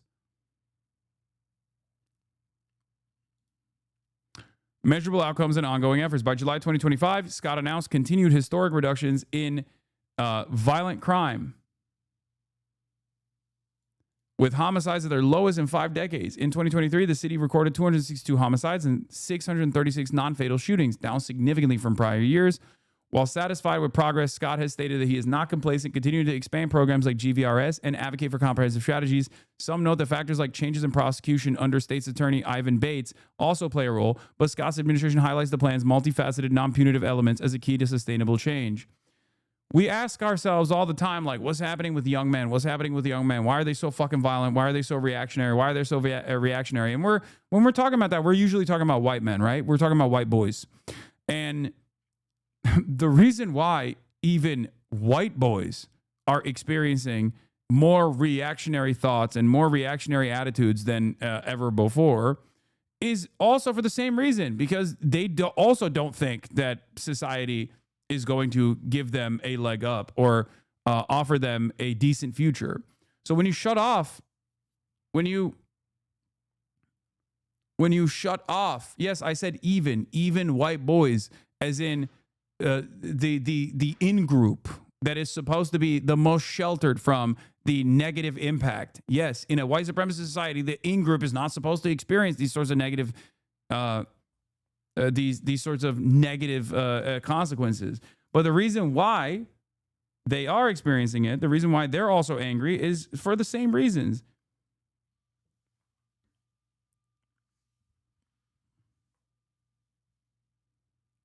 Gang lifestyle, because we control the block, or or we'll go after you. And so that's why you need the law and order as well here. Let the National Guard control the block, and you won't have the crime. I'm Steve Doocy. I'm Brian Kilmeade. And I'm Ainsley Earhart. And click here to subscribe to the Fox News YouTube page to catch our hottest interviews and most compelling analysis. Overnight, his country already battered. Сьогодні була доповідь розвідки. Ukrainian President Volodymyr Zelensky saying Russia is planning new offensive operations. This coming just days before the historic summit in Alaska between President Trump and Vladimir Putin. I'm going in to speak to Vladimir Putin, and I'm going to be telling him, you got to end this war. You got to end it. But the president seeming to downplay expectations. I'm here for one reason, to get rid of a war that somebody else started. And after months of positive interaction. Yeah, somebody else. Who's the somebody else? Not Vladimir Putin. If you make a majoritarian in-group feel excluded and responsible for the crimes and failures of their ancestors and parents, that undermines your movement and requires their involvement, it's why universalist leftist policies are the most effective in both political and policy sense. I mean, I don't do that. I don't. I only shit on people who still, whether they're a part of the in-group or not, still defend those systems of inequality and racialized violence and disproportionate targeting right now. That's what I care about.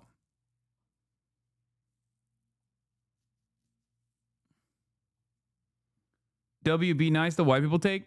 No, I don't. Look, I'm a communicator. I know that it comes across as that person saying, like, be nice to white people. Okay. But the reality of the matter is, if you want to actually fucking change the opinions of these sorts of people as well, and they are the in-group, and they are the majority, you also got to fucking, you also have to set well-defined boundaries on what is unacceptable for them to say, while simultaneously saying, like, look, I understand where you're coming from, but here's the truth. I don't think I think it's an effective way to communicate to these people, because, like, we have to bring those people to our side. And also, chatters, stop fucking yelling at Sean the Black. You're being insanely fucking annoying. Okay?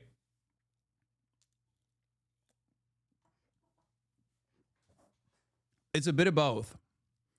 Obviously, it doesn't mean that you're supposed to fucking, let people pop off.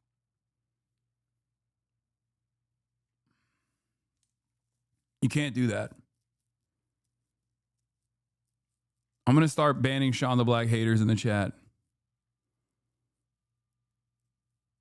Actions, President Trump also seeming to once again blame Zelensky for the war Russia started. I get along with Zelensky, but, I disagree with what he's done. Very, very severely disagree. This is a war that should have never happened. But 3 years after the Russian invasion... Erdogan trying to steal Trump's deals. Erdogan proposes hosting Russia-Ukraine summit. Oh, my God. My goat, dude. My goat. He's the table. He wants to be the table so bad. He's like, bro, come on. I'm right here. This is the Ukrainian land the Russians now control. Is this what President Trump is talking about when he suggests Russia and Ukraine could swap land, something Zelensky has said he would not approve on his own? I was a little bothered by the fact that Zelensky was saying, well, I have to get constitutional approval. I mean, he's got approval to go into war and kill everybody, but he needs approval to do a land swap, because there'll be some land. Yeah, who could forget when Zelensky invaded Russia? February 2022, Zelensky said, I got congressional approval. We're invading Moscow. Bro, what do you mean? God, I can't even fucking make fun of Zelensky. I want to, but I can't, because this motherfucker's so crazy. Okay? It's just like, it's so stupid. Zelensky got invaded. Zelensky got invaded without congressional approval.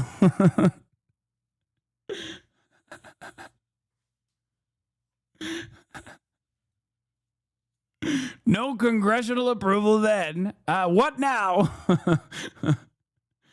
Swapping going on. Zelensky says Russia is trying to deceive the U.S. and is calling for tougher sanctions. Neither Zelensky nor European leaders have been invited to this week's summit. If it's a fair deal, I'll reveal it to the European Union leaders and to the NATO leaders and also to President Zelensky. I think out of respect, I'll call him first. President Trump also saying he hopes in the future all three of the presidents can meet, but that would very much depend on what happens at this summit on Friday. Michael? Yeah, we will see what happens, Martha. Thank you. In the last 48 hours, it's become fairly clear that the Russians have launched a surprise offensive in the Donbass area, mainly between Pokrovsk and Kramatorsk, and they've had some success. They seem to have advanced on 2 or 3 fronts by about 15 or 20 kilometres, which is quite a long way in terms of the present war. Undoubtedly, what they're trying to do is to change the facts on the ground between now and the weekend when this summit takes place between President Trump and Putin in Alaska. And changing the facts on the ground, of course, is all about maybe swapping territories or having... RX is just thank you for the 10 gifted subs. The Parker Broadcasting Service is funded by you, the viewers, for you, the viewers. You can also support the broadcast, the Parker Broadcasting Service, PBS, by subscribing for $6 or for free with Twitch Prime. The Ukrainian front line is collapsing in that part, yes. I mean, it's the most predictable outcome that I said was inevitable, even though people keep fucking yelling at me whenever I bring this up. Because they don't have manpower. That's it. That's why there's only 2 options out of this. If you want Ukraine to continue the fight without a reasonable managed negotiation for a ceasefire, you have to literally deport every Ukrainian man in the Western world, whether it be from Poland or any number of different Western countries, the United States of America, back to Ukraine so they get forcibly conscripted to go into battle. You have to train them. There is a runway for this. It's not going to be easy. That is the only possible way that you can make up for the lack of manpower. Even if you send all the weapons, it doesn't matter.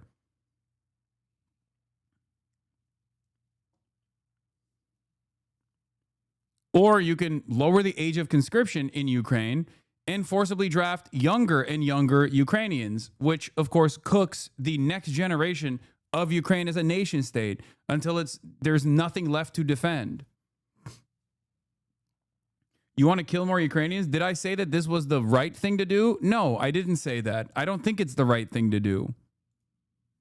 It's the only option. If there's two things that you can do here. Either you just cave to Vladimir Putin's ridiculous fucking demands and try to manage that negotiations process, not by undermining Ukraine, but by establishing some semblance of sovereignty for Ukraine, so that all is not lost, which is Trump is not doing that anyway. He's literally fucking farming what remains of Ukrainian natural resources and doing like a minerals deal, while simultaneously offering Ukrainian territory to Russia and like a legal recognition, or at least like a de facto recognition of annexed territory already. You should have an expert on war fighting in Ukraine and enlistment requirements rather than just say shit. Can you have some expert on the war rather than just your knee-jerk reaction? I mean, sure. If you have any expertise, if you have any experts that you think I should talk to, great. I'm down to listen. Having said that, I do fucking read the experts in war fighting, and their analysis has been incorrect. My knee-jerk reaction, which is what I've been at, that ultimately, in terms of just like the meat grinder that Eastern Ukrainian territory looks like, Russia has the capacity to send more manpower, even with like diminished weapons. Like one of the things that I saw that I read from frontline Ukrainian soldiers, like one of the reports that I read that stuck with me was a Ukrainian troop position in Eastern Ukraine. I forget exactly where it was. There was this guy that was talking about how, like, even if there is one Russian soldier with a busted ass, like old ass, dusty ass AK-47, okay, positioned in a fucking building, that still requires a tremendous amount of manpower and a tremendous amount of resources to successfully fucking remove from that position. So like the problem is there are a fuck ton of Russian soldiers. There are just more Russian soldiers than there are Ukrainian soldiers. So even if they don't have the best gear, even one person can hold an area for an extended period of time. And it makes the operations infinitely more complicated. Okay?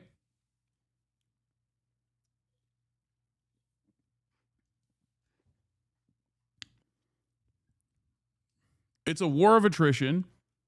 And the side that has more people to throw at the problem is obviously, or the side that has a larger economy that is capable of withstanding this war of attrition is going to inevitably win.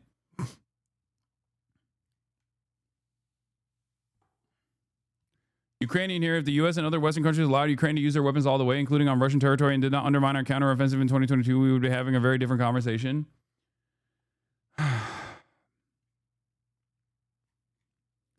Maybe, but that's not where we're at anymore. I think the best possible solution in this circumstance was when Ukraine had the maximum amount of leverage after they were able to withstand the Kiev offensive.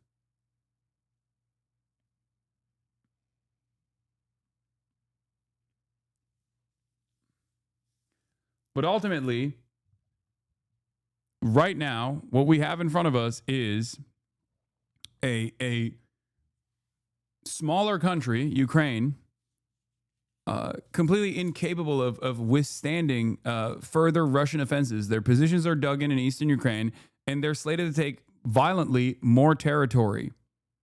So for that reason, if you want a real solution to this conflict, if you want to end the additional bloodshed in this circumstance, either you have to disband NATO so that like European militaries can operate without Article 5, which is not going to happen, or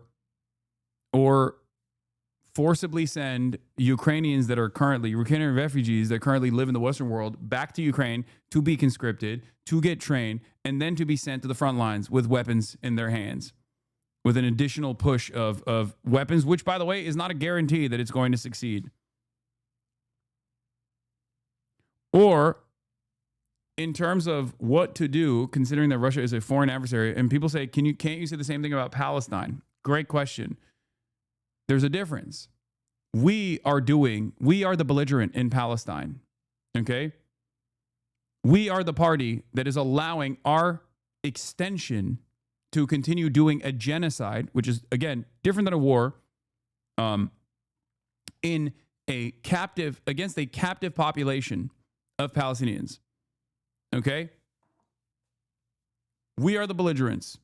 We have maximum control. We could literally make Israel stop tomorrow if we wanted to. We can't make Russia stop if we don't have the same amount of power over Russia. I think the best implementation here would be to try and bring China to the table, considering that they are a political backer of Russia at this point, and to have a conversation with China, Russia, the United States, the EU, and Ukraine to come together and create a reasonable solution that does not completely write off the Ukrainians from the equation.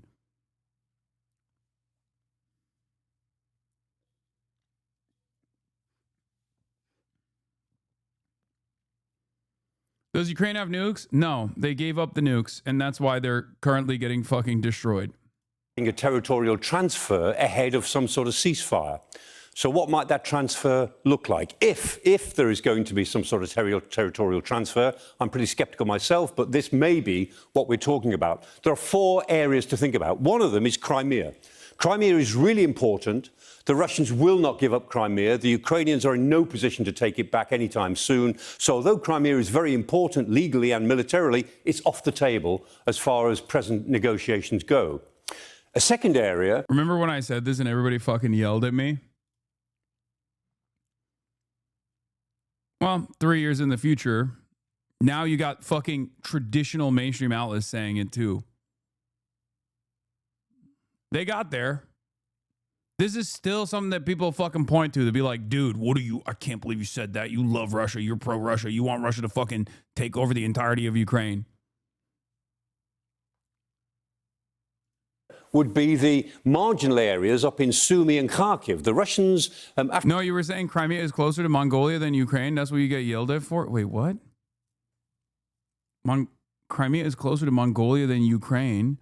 No, I jokingly said Crimea is first and foremost Ottoman territory because it's supposed to belong to the ethnic group the Tatars. What? That's not my serious assessment. Obviously, that's a joke.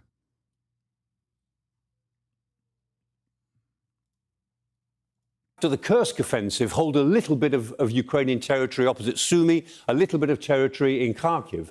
They might agree to withdraw from those territories. It doesn't cost them anything to do that, and it would be a certain amount of withdrawal which the Ukrainians could talk about. That would be a second area, reasonably easy to negotiate. Third area, much more difficult to negotiate, is the Donbass. The Russians say they want the whole of the Donbass as a first step. Well, they hold most of Luhansk, which is one part of it. They hold about 3/4 of Donetsk, but they don't hold the other quarter, which is the bit that the Ukrainians have fought so hard for, really since 2014, not just since 2022. And the Russians are saying they want the whole of the Donbass. And in that area... Of course, as a non-starter for Zelensky, who says, I am not going to surrender my country because I have no right to do so. Zelensky said, if we leave Donbass today, our fortifications are terrain, the heights we control. We will clearly open a bridgehead for the preparation of a Russian offensive.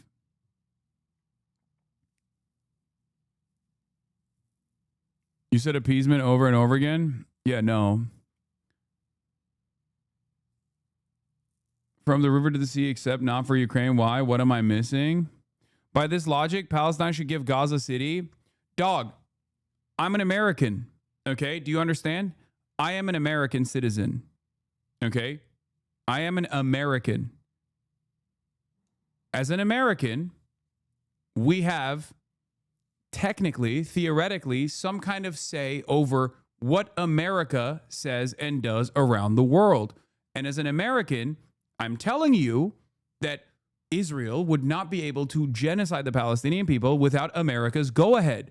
Russia is a foreign nation, a kleptocracy, which with American intervention initially in the dissolution of the USSR that became what it is now, but it's a right-wing authoritarian kleptocracy that is held together by a bunch of fucking former KGB oligarchs that took all of the state enterprises and turned them into their own fucking unlimited money faucets. Okay?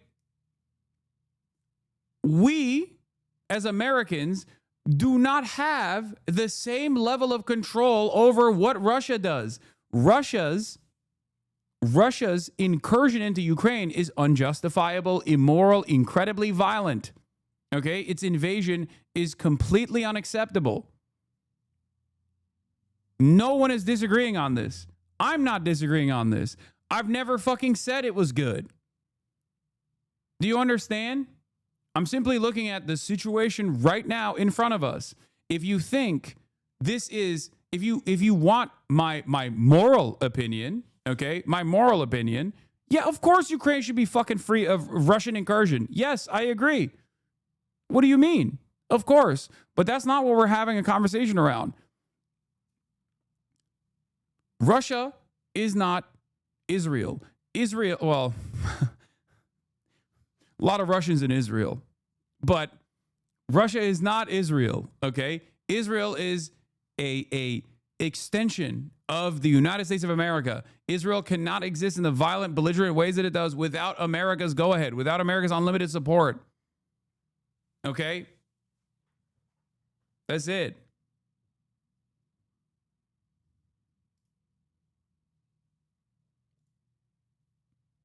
We don't have the same level. We do not have the same level of control over Russia as a foreign adversary as we do over Israel. That's the major difference.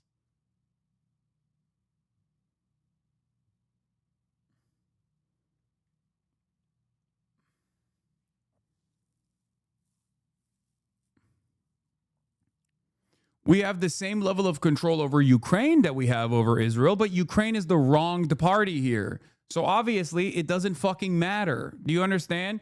And Trump is using the level of control that we have over Ukraine to fuck over Ukraine. It's not that complicated.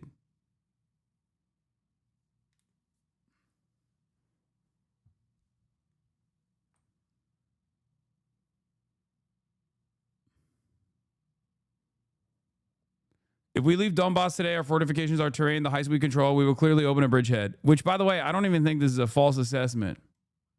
There are the four big cities, Slavyansk, Kramatorsk, Kostiantynivka, Drushkivka, and those are the fortress cities. They're like a very strong line of defenses.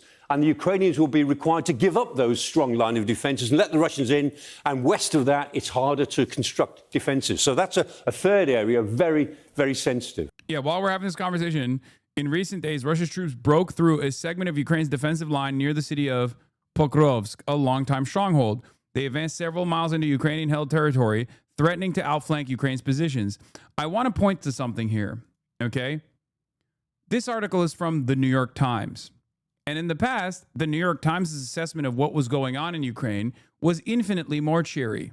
So the very fact that they're actually changing their discourse on Russia's advancements into Ukraine implies that they are getting their notes, once again, from the American State Department. And the American State Department's assessment, possibly led by Donald Trump, possibly led by the conditions on the battleground, are now different than the way that the Joe Biden administration presented the situation. Obviously, circumstances were also different as well. There was at least like, there was, I guess, by their own version of events, they thought that Ukraine could put up a stronger fight. They thought that Ukraine could potentially push back Russian forces from eastern Ukraine. They were wrong. But the very fact that this is coming from the New York Times means that the American State Department has also changed their dynamic, also changed the way they are looking at the situation. Okay? That's it. When this is a reflection, in my opinion, this is a reflection of the State Department's attitude.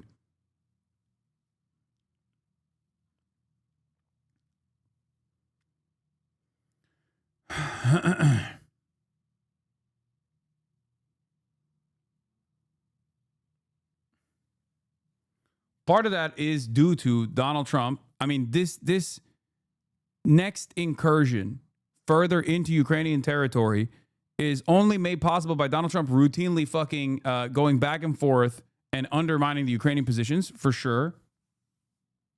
I'm sure that played a role on this. But the major reason here is because Ukraine is running out of manpower. This is not my assessment. I don't know what the front lines look like. This is just the assessment that I keep reading from experts.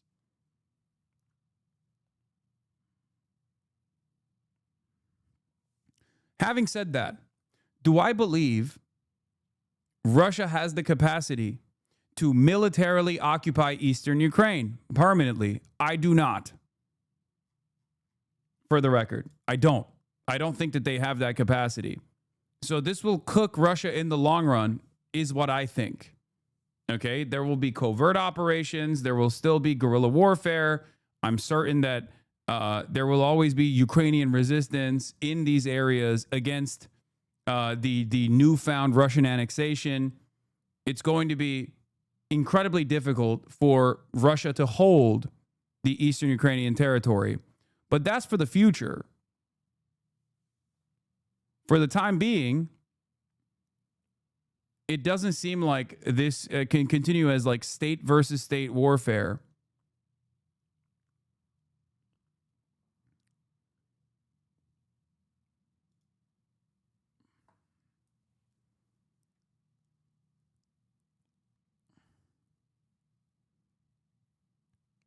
That's not true. The actual Ukrainians are evacuating before the Russians take over. No, I know.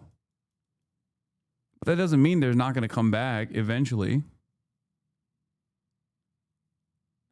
Come on, just read it, you illiterate commentator.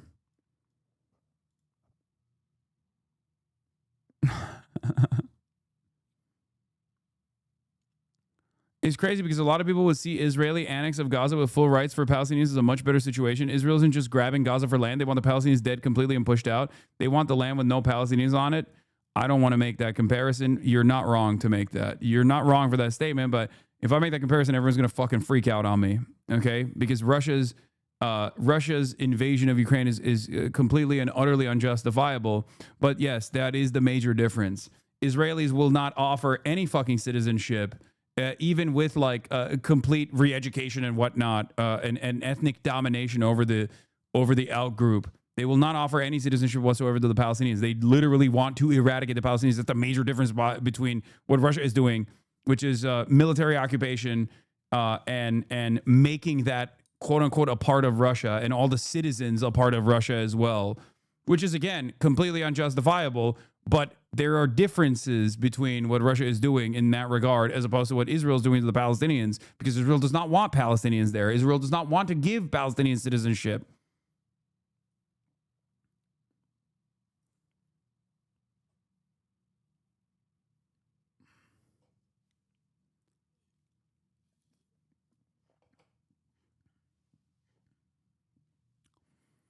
Russian forces are striving to shape the battlefield to their advantage for a high-stakes summit between President Trump and Vladimir Putin, making a swift advance in eastern Ukraine after months of grinding battle. In recent days, Russian troops broke through a segment of Ukraine's defensive line near the city of Pokrovsk, a longtime stronghold. They have advanced several miles into Ukrainian-held territory, threatening to outflank Ukraine's positions. The situation is quite chaotic, as the enemy, having found gaps in their defense, is infiltrating deep inside, trying to quickly establish a foothold and accumulate forces for further advancement. Advancement, said Deep State, a Ukrainian group with ties to the military that maps the battlefield. President Zelensky of Ukraine said in his evening address on Monday that the Russians are redeploying their troops and forces in ways that suggest preparations for new offensive operations, and that they are not preparing for a ceasefire or an end to the war. Or this could be seen as a last-ditch attempt to conquer additional territory so that there's a stronger foothold to stand on for Vladimir Putin when he goes back to the ceasefire negotiations process with Donald Trump and say, see, we took these areas, we could take even more areas, so now you have to give us those areas, which I understand is a non-starter. That makes no fucking sense. The idea that like Russia would take over areas as well that they haven't even militarily occupied is completely fucking ridiculous.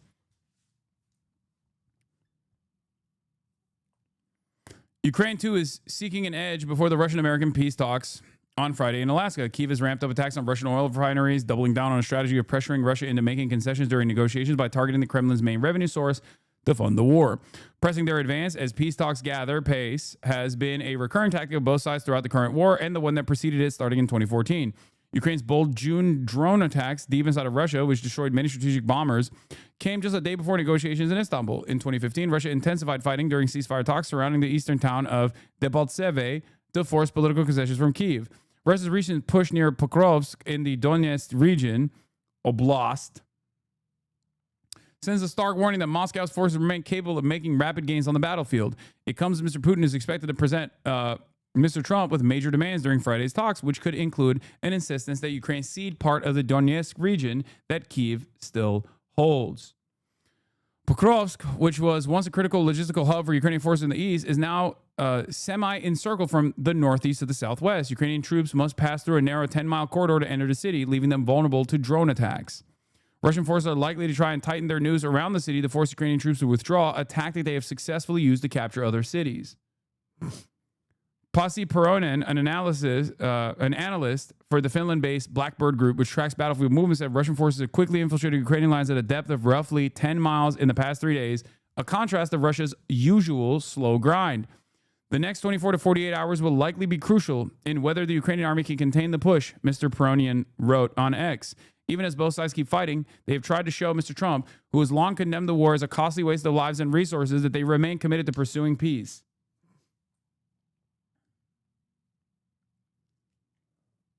After Russia increased drone attacks on Ukrainian cities during talks last month between Moscow and Washington, Mr. Trump's typically lenient tone towards Mr. Putin soured noticeably.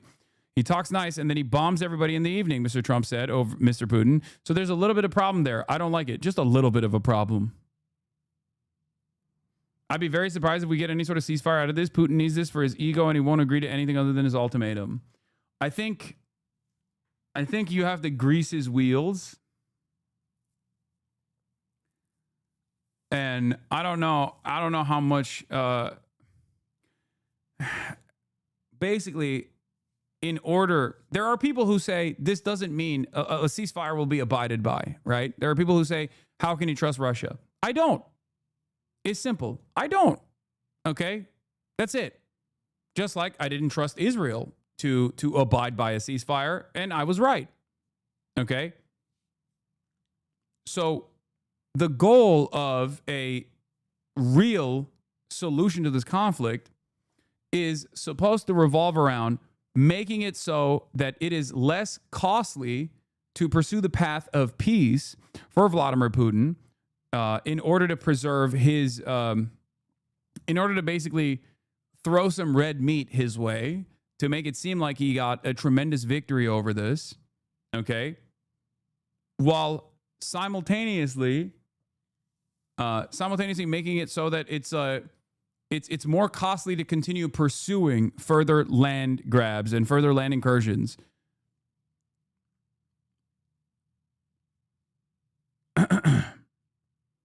That's it.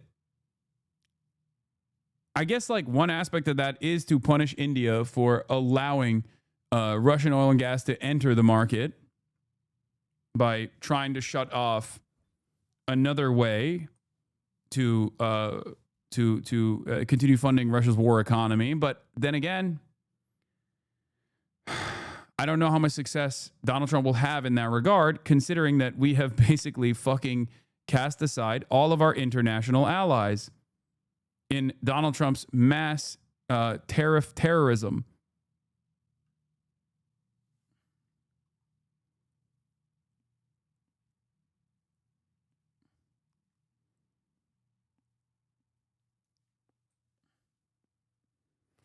Since the beginning of August, however, Russia has significantly scaled back its drone attacks in what analysts have called an apparent attempt to curry favor with Mr. Trump. While Russia launched an average of 201 drones per night in July, a record in the war, the figure has dropped to 78 drones per night so far this month.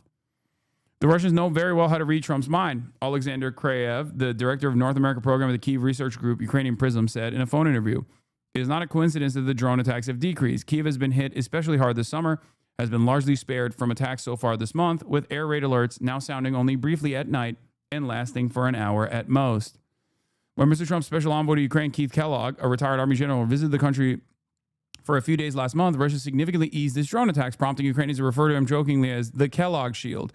General Kellogg arrived in Ukraine, and there were no massive bombings for 2 nights in a row, Mr. Zelensky told Newsmax at the time. This means one thing: Putin is afraid of America. But with Mr. Trump's history of deference to Mr. Putin, Kyiv is concerned that the Russian leader may succeed in winning Mr. Trump over his perspective on the war by securing a one-on-one meeting that could sideline Mr. Zelensky.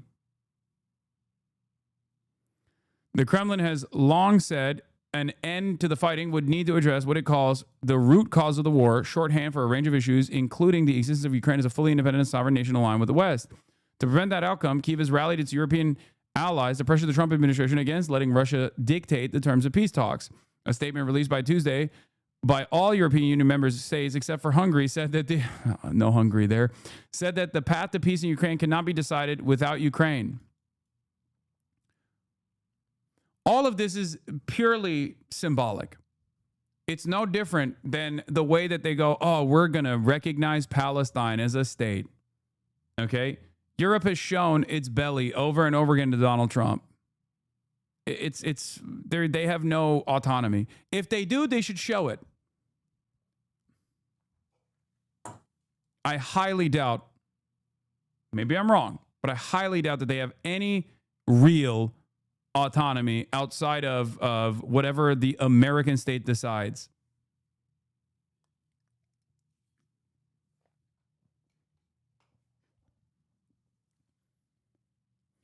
On Tuesday, Mr. Zelensky said that a trilateral meeting with Mr. Trump and Mr. Putin would take place in the future, but that no date has been set yet. Several European leaders, together with Mr. Zelensky, will join an online meeting with Mr. Trump on Wednesday. The German Chancellor, Friedrich Merz, said the discussions will focus on options to exert pressure on Russia, on preparations for potential peace negotiations, and on issues of territorial claims and security.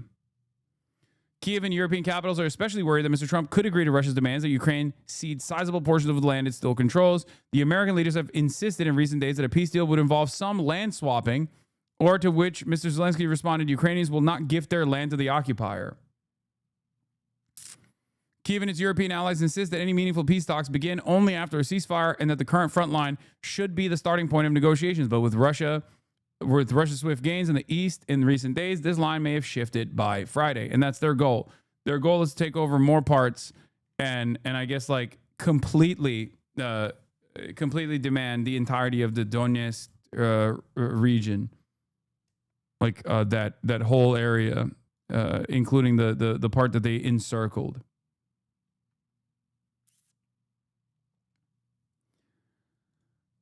That's where we're at.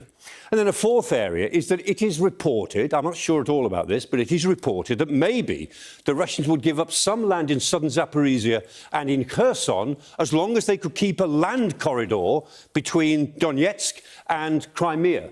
So how big that land corridor would be, how much territory they might give up to create that corridor, we just don't know. It is possible, it's possible that President Putin would see the idea of giving those concessions as a way of getting the Ukrainians to give this concession. But ultimately, our suspicion is that President Putin, if he is going to talk about territorial swaps, will be trying to persuade Trump. Yeah, Trump is going to give Putin Odessa and then establish a land bridge and then inevitably give Putin Moldova in its entirety. Okay? Moldovan Mama Liga, where are you? Get ready. Get ready to learn Russian, buddy. Trump is like, come on, let's just throw Moldova in there.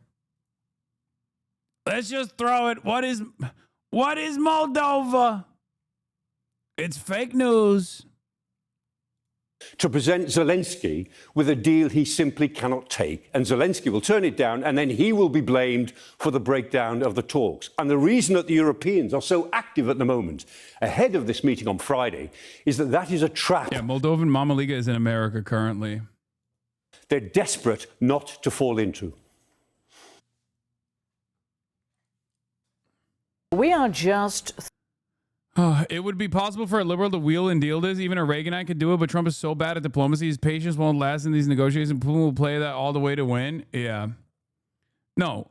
Putin is dangling a ceasefire in Trump's direction because Trump knows it's like politically unfeasible, especially by his base, because he kept attacking the arming of Ukraine as like as a negative thing, not realizing that if he was inevitably in charge, he would have to be the guy who's like fighting against Russia. And now that he is the guy who is fighting against Russia, I guess he overestimated his relationship with Vladimir Putin and thought, oh, Putin will offer me a concession. And Putin knows that. So he's using that to continue making territorial acquisition. And he can keep making Donald Trump shit on Zelensky over and over again and make it seem as though Ukraine is like a sovereign entity here that magically arrived at this conclusion. Because like without American intervention in Ukraine, I don't know what it would look like. The annexation would probably resemble like Crimea, you know what I mean, of eastern Ukraine. Because since 2014, America has steadily funded and built up the arms and built up the training and built up the standing military of Ukraine. And it was obviously successful. It was so successful that like Russia thought that they could take over Ukraine in its entirety in a couple days, knowing full well where the anti-aircraft defenses are and everything like that. But they failed to do so. And that was directly as a consequence of like almost a decade of like American support to Ukraine.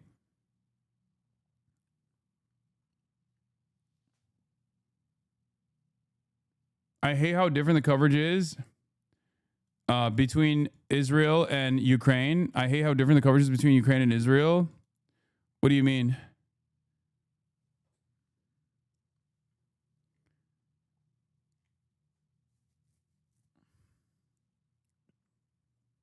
I mean, the reason why the coverage is different is because Ukrainians are automatically considered people by Western news outlets. Okay?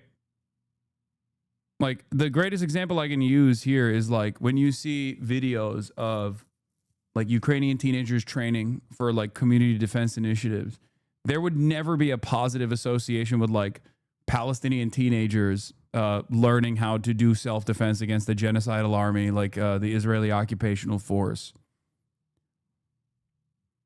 Russians are orcs. Israelis are the most moral military on the planet. Russians are a foreign adversary. Israel is engaging in a just battle.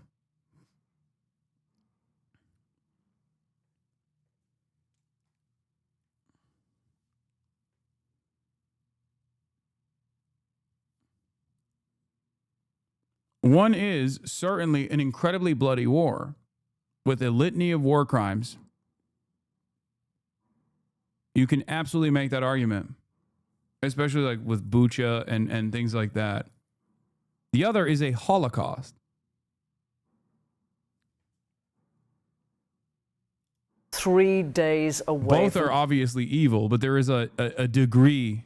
There's a different degree of evil in one situation. The potentially critical summit between US President Donald Trump and Russia's Vladimir Putin in Alaska. President Trump says he wants to see what Putin has in mind for Ukraine, but he's already casting doubt on what, if anything, this meeting could accomplish, saying, quote, "It's not up to me to make a deal." Trump also claims he'll know in the first 2 minutes if a deal can be made. This is what he says that deal could include. There'll be some swapping. There'll be some changes in land. And the word that they will use is, they make changes. We're going to change the lines, the battle lines. Russia's occupied a big portion of Ukraine. They've occupied some very prime territory. We're going to try and get some of that territory back for Ukraine. German Chancellor Friedrich Merz says he will host a virtual meeting with European leaders on Wednesday to discuss options to put pressure on Russia to end. I just don't know what territory Trump is talking about that Russia is going to give back to Ukraine. I don't understand. I don't really. Is he saying he's going to give? I joked about this, but I was like, he's going to give Alaska and Canada to Russia. Here, you take it. You deal with these guys. I don't like it. I don't like them. They're woke and gay.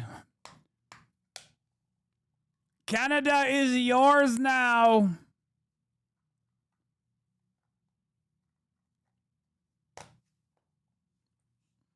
The war. Donald Trump is expected to attend that meeting. So is Ukraine's president, who's still not invited to the talks in Alaska. Volodymyr Zelensky is warning the US that Putin has no plans for peace. He is definitely not preparing for a ceasefire or an end to the war. Putin is determined only to present a meeting with America as his personal victory, and then continue acting exactly as before.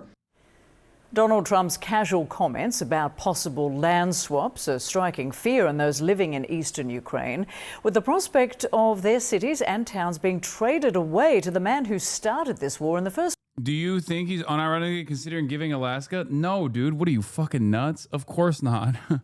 I'm joking. But also, I don't know. No, he's not going to do that.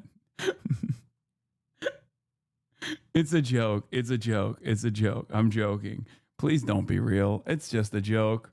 Sometimes I joke a little too close to the sun, and it's kind of fucked up.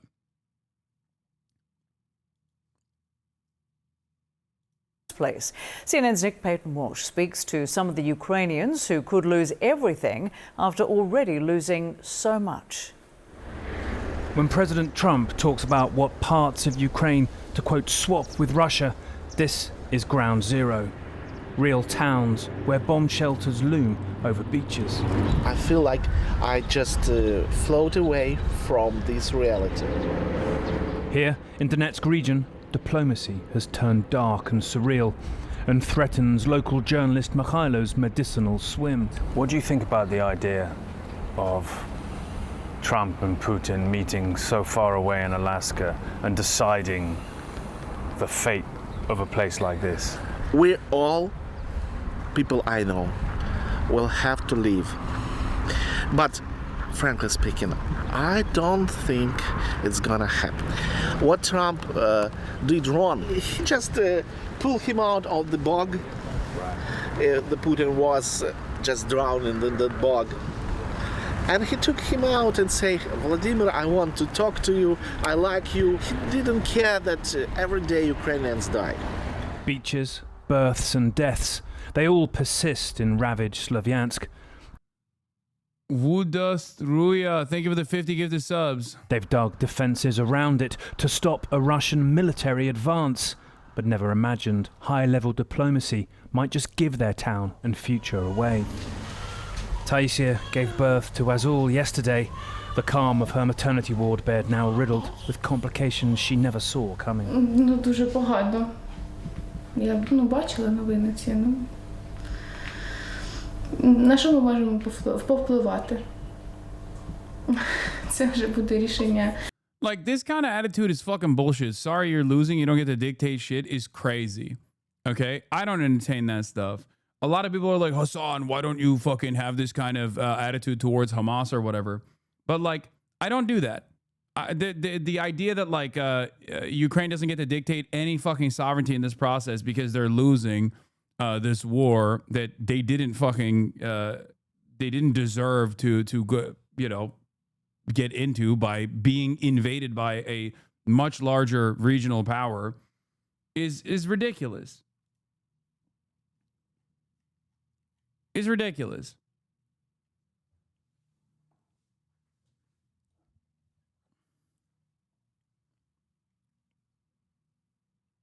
They are the ones who are, at worst, being played as a proxy against a larger foreign adversary. They're stuck in the middle, and they're cooked. No matter what happens, they're just always going to be fucked over. They were either going to be fucked over by Russia, or they were going to be fucked over by the West. Right now, they're getting fucked over by both, somehow. It's insane. Shouts out to Donald Trump for that one.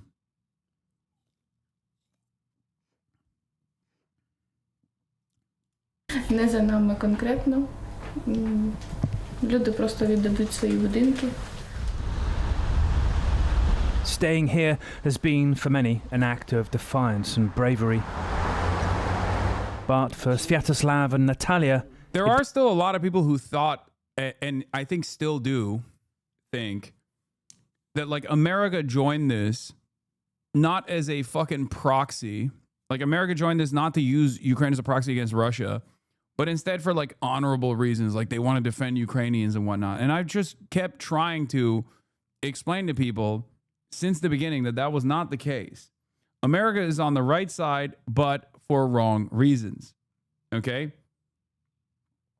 And it's shocking that there are still people who entertain this notion. Like, where they're like, no, you don't understand. This was totally just. This was like America's investment in this was good. We're the good guys for once. Please let me have this. Okay? That's not the case.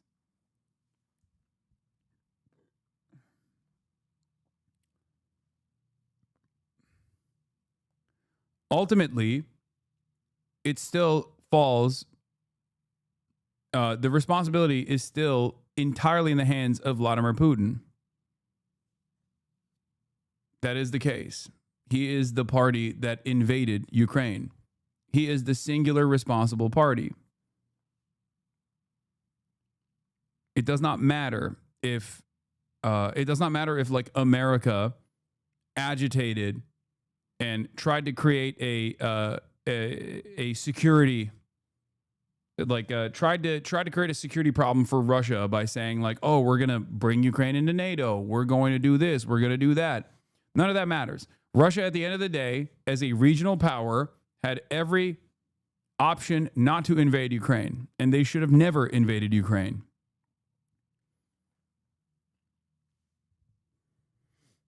So it's still ultimately Russia's fault.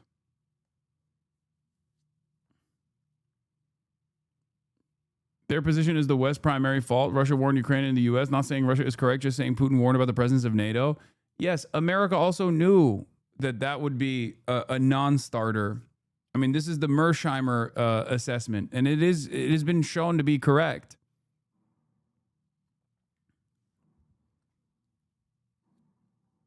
But ultimately, there is still there is still additional reasons for why Vladimir Putin is doing this. There's multiple different reasons, like restoring the former glory of the Russian Empire. Like those are definitely additional reasons as to why Russia is engaging in this. It's not just like an earnest security concern, especially because they didn't have to fucking invade if they wanted to deal with an earnest security concern. Did not spare them pain. This is their daughter, Sophia, with her husband, Mikita, and the grandson, Lev. They moved to Kiev for safety. But 11 days ago, a horrific dawn Russian airstrike killed them and 28 others in Kiev. Their 3 bodies found together in the rubble.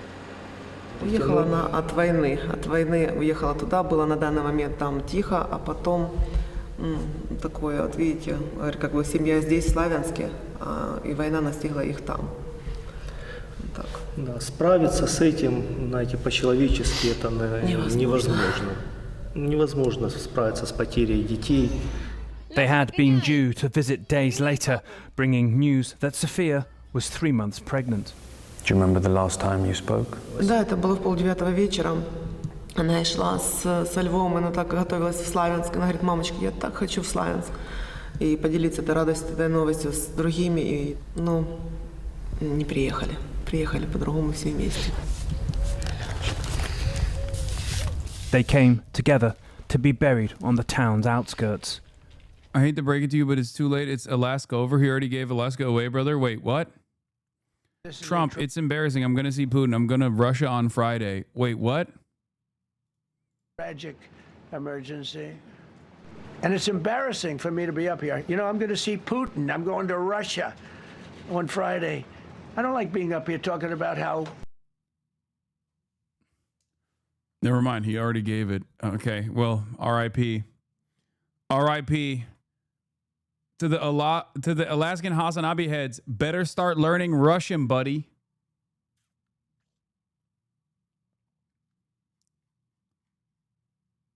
I didn't realize it was like that. It turns out it is like that.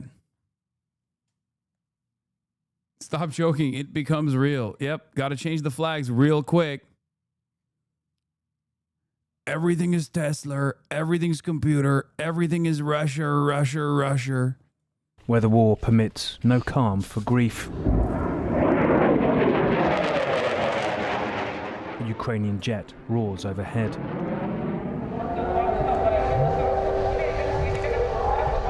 At the nearest train station, Kramatorsk, as many are coming as are going. Serhiy was allowed 2 days off from his tank unit to see Tatiana, his wife. Sirens greet the Kiev train. А як 4-й год на війні, то як ви думаєте, тяжко. Це краще б не приїжджала. Все, заспокойся. Просто, щоб чоловік повернувся додому. Мені пофіг на тій території, аби він був живий і повернувся додому. Soldiers worried if they'll see their loved ones again. Families torn apart by this war. Imagine scenes like this to the thousand in the event of what seems to so many people here to be the surreal idea that a deal on Friday on the other side of the earth, almost as far away as you could possibly imagine in Alaska, between an American president and a Russian president without a Ukrainian there, could potentially give this bustling town over to the Russians after them fighting for it for so many years and failing to take it. So many lives lost here, and those traumas borne out on this platform every time a train comes in. The Hamas-run health ministry says at least 11 people are dead in the latest round. Whiplash. Fucking whiplash, dude. Look at that. Look at how different. Again, Ukraine is the victims here, okay? Palestinians, Ukrainians are the victims of this. The media covers it as such. Palestinians are the victims here as well. But when the media is covering Palestinian victimhood in the hands of America's most valuable ally, look at how different the dynamic is. What do you say about the claim that the journalist is Hamas? It's fucking ridiculous. It's insane. And Israel lies all the fucking time. And we should put a stop to it immediately. What can I say?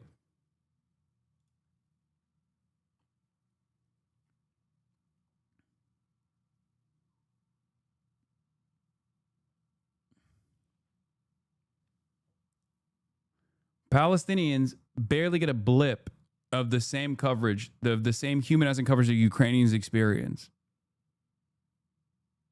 It's so fucking insane. Round of Israeli strikes. Tanks and warplanes bombarded parts of Gaza City overnight. Local officials report more than 100 people have been killed in the past 24 hours, including 31 people trying to get aid and 3 adults and 2 children who died from starvation. Foreign correspondent Marcus Moore is tracking the latest from London for us. Marcus, what do we know so far?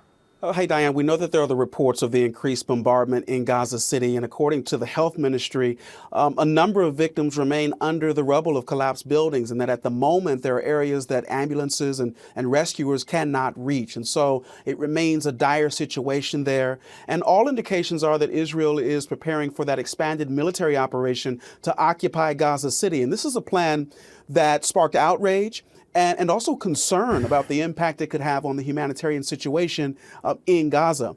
And as you noted earlier, more people have died. Yeah, mainstream media also always points out when Russia negotiates in bad faith, but we never get the same coverage about Israel. And like, there have been less opportunities for Russia to even behave in bad faith because there's just been less negotiation talks in this process. Israel has like actively lied more than 40 times. Hundreds of times in total, but like 40 official ceasefire negotiations on the table, and they fucked it up every single time. They've done what Russia is doing right now to Donald Trump, dangling like a potential ceasefire while simultaneously having no interest in continuing with like a reasonable solution to this conflict.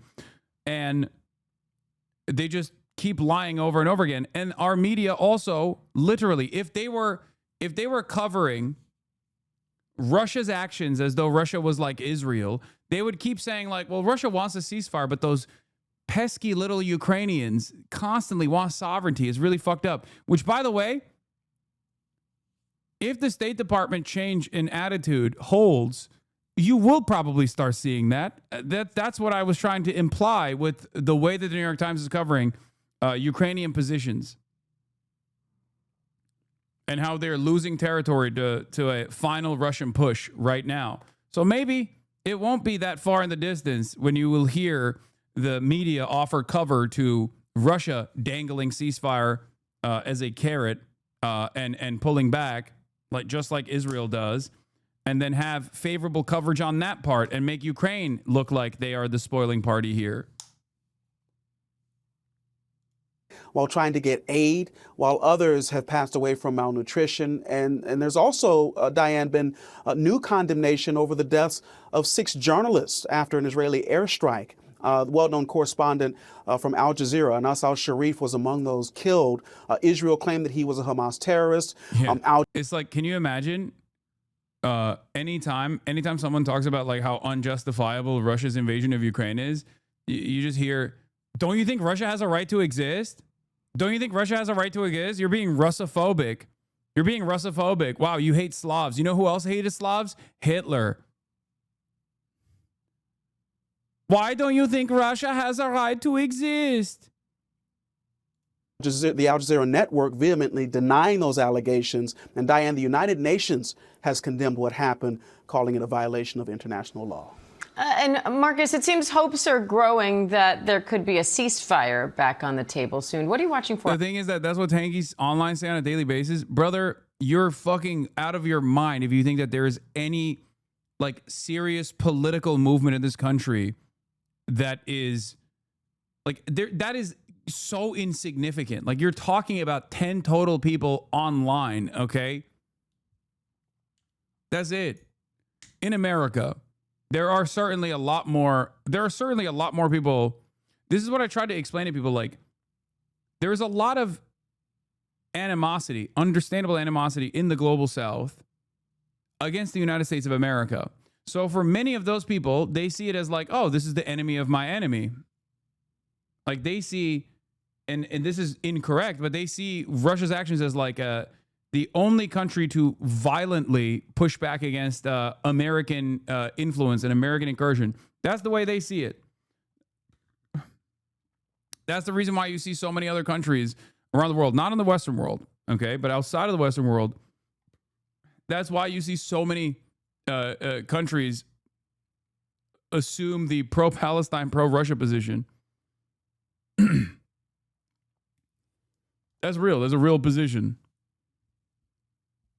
They see Russia as like the tip of the spear. A country that is like offering military pushback to America in a somewhat successful manner. Of course, they do not see Ukrainians as being used and abused in this process, ironically enough, which is precisely the position that they've been in time and time again, for the record.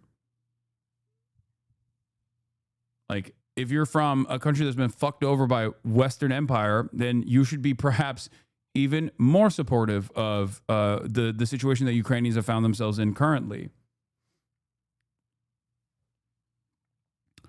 But ultimately, as far as like the Western world goes, the number of people that are fucking pro-Russia are a handful, and they're so inconsequential that there's no reason to even bring attention to those people on that front. Yeah, so these discussions have continued throughout all of this, albeit much of the discussions have been back channel, but there are reports that the leader of Hamas will be in Cairo for talks with officials on a potential ceasefire. And right now it's unclear what, if any, progress has been made there. But certainly for many, the hope is that a ceasefire deal could be back on the table. But when you look at what's happening on the ground, Diane, it really does seem like any deal is quite far off. All right, Marcus Moore, thank you. Israel has defended killing 6 journalists in Gaza, claiming one was a terrorist currently working with Hamas. The IDF says Al Jazeera journalist Anas al-Sharif was an active Hamas military wing operative, that he received a salary from the group, and that what they've presented publicly is only a small declassified portion of intelligence. 4 of al-Sharif's colleagues from Al Jazeera, as well as another independent journalist, were killed in the same strike in an attack widely condemned by organisations advocating for the freedom of the press. Well, we are joined now by Nadab Shoshani, a spokesperson for the IDF. Thank you for joining us today, Mr. Shoshani. Why is the IDF killing journalists? The CPJ accuses Israel of directly targeting and killing at least 20 journalists and media workers since October the 7th. The latest, as we've just heard, an entire Al Jazeera crew with the weekend. Fred, thank you for having me, Jen. First of all, I want to say the IDF does not target journalists. In this strike from 2 days ago, the IDF targeted a Hamas terrorist, an active Hamas terrorist. His position, he had a few positions in the Hamas terror organization, but he was part of their rocket brigade. He was a head of a cell in their rocket brigade, and that's who we target. And I think the question needs to be asked, why is Hamas and why is Al Jazeera having terrorists on their payroll working as journalists? And why are terrorists also functioning as journalists with press justice? I think that those are questions that need to be very alarming, and we need to ask them about what's going on in Gaza. But the IDF does not target journalists. What evidence do you have that he was currently, and that word currently is important, working for Hamas? Yeah, it's like, heads up, clinkers are out full force trying to create some bullshit that ties him to Hamas. I already know. He took a photo with fucking the Politburo and Yahya Sinwar. That's what they're saying. Like, I know. Now the IDF is claiming that Anas al-Sharif was getting a paycheck from Hamas. Think about how stupid they assume you are to believe that. As the BBC recently reported, and as common sense tells you, Hamas doesn't send out paychecks. They have agents secretly meet employees in cafes and elsewhere and hand over envelopes that have a small percentage of what they're owed in cash, whether you're doing sanitation or anything else. Anas is maybe the most recognizable face in Gaza, and he was getting paid by Al Jazeera.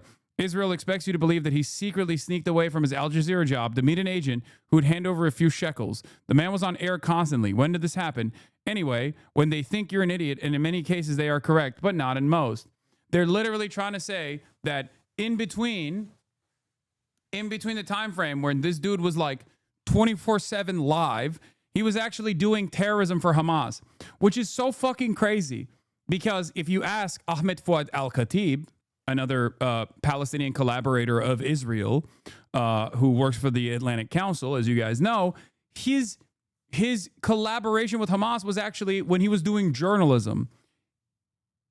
Eventually, they're going to arrive at that position where they're going to say, oh, he actually was doing Hamas activity by doing journalism, as in sending a drone overhead when to show Israeli positions when Israel told him not to. That's his job. His job is to fucking cover the events that are going on.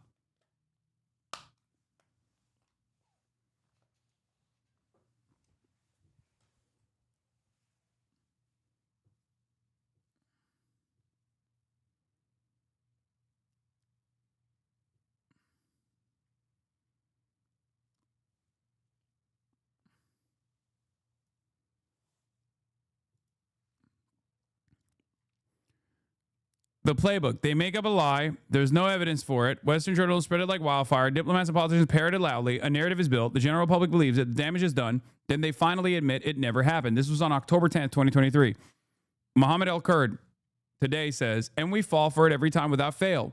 Whether about Anas al-Sharif or Shireen Abu Akleh, Israelis don't spew their lies because they believe them. They do it because they know they can bait us into pointless debates that distract from the focal point, their crimes. Sure, that Telegram screenshot is fake, but that's not the point. Whether or not celebrated October 7 is irrelevant. Why accept the premise that people can be murdered just for their views? Even if he handed out candy in celebration, nothing justifies killing him. I saw someone well-intentioned trying to rebut Hasbara by saying it doesn't really look like Anas in the picture with Sinwar. So what if it were him? What are you implying? Exactly. That's my point. Like, what are we doing? What is happening here? That it's like, oh, well, it's actually totally justifiable to kill a fucking journalist because he took photos of fucking Yahya Sinwar? What are you, insane? The ADL is mad that the president of the Foreign Press Association for saying he doesn't care that it's Hamas. Outrageous statement from FPA New York's Ian Williams equating Hamas, an officially designated terrorist organ that massacred to U.S. political parties. This dangerous normalization has no place in journalism. Keep chirping. Keep chirping. There is going to be more people that fucking arrive at this position eventually. Photos can be doctored too? No, it's not. It's not a doctored photo. Hasan Asliya also had photos with fucking Yahya Sinwar. What do you mean? They are the governing party in Gaza. It's like a fucking journalist taking a photo with like Cory Booker or some shit, okay? What are you talking about? What are we talking about? That's it. That's it. There's no world where you go, sorry, you took a photo with fucking Joe Biden. You get to be assassinated now.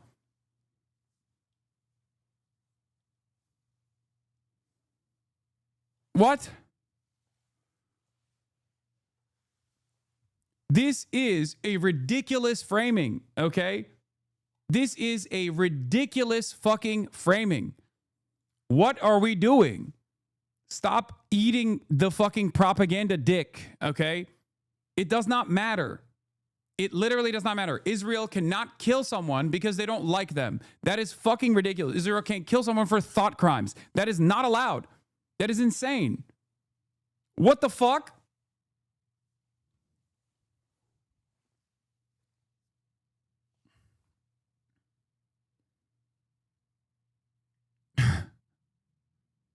Why is it different?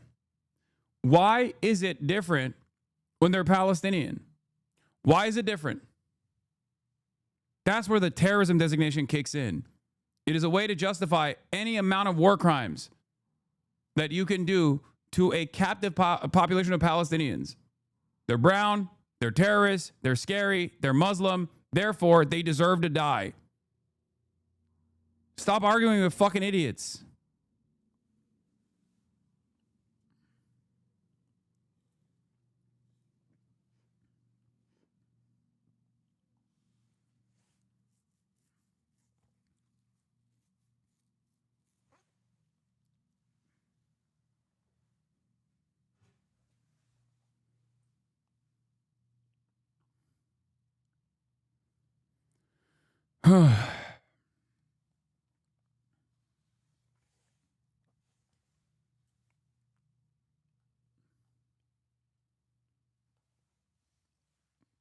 It's not about arguing with idiots. It's about having arguments on idiots' terms. Yeah, I mean, I've said it from the first moment.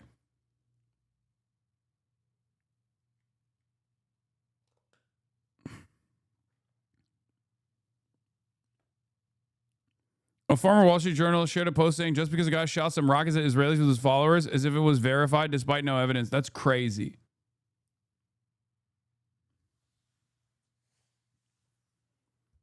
That's crazy. I'm curious, though, what do you have to say about Islam having a part in the Quran about killing non-believers? Yes, dude, that's what I'm here to do, okay? As a Muslim, I'm secretly invested in this idea that you fucking came up with. That's what Muslims are invested in doing. We don't entertain idiotic fucking assessments about like the Talmud or whatever, and we correctly declare it anti-Semitic when people do it. But God forbid, it's fucking open season when motherfuckers come in here and they're like, oh no, what do you think? What do you think about Muslims wanting to kill non-believers, dude? Yeah, that's why I'm here. That's my primary purpose here.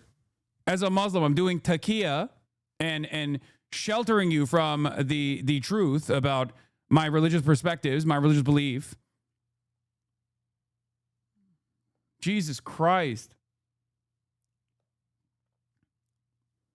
Palestine was at its most peaceful position when Jews, Christians, and Muslims lived there under the banner of the Islamic Caliphate that was controlled by the Ottoman Empire. What the fuck do you mean?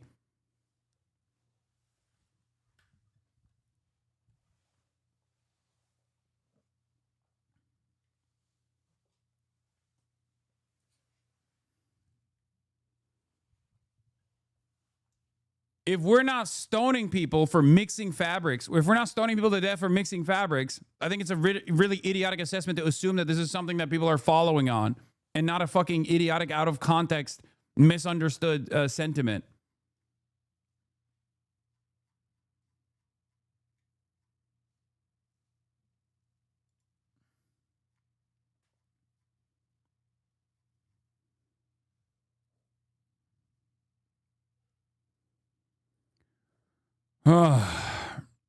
Exclusive. The White House plans to conduct a far-reaching review of Smithsonian Museum exhibitions, materials, and operations ahead of America's 250th anniversary to ensure the museums align with President Trump's interpretation of American history. Nice.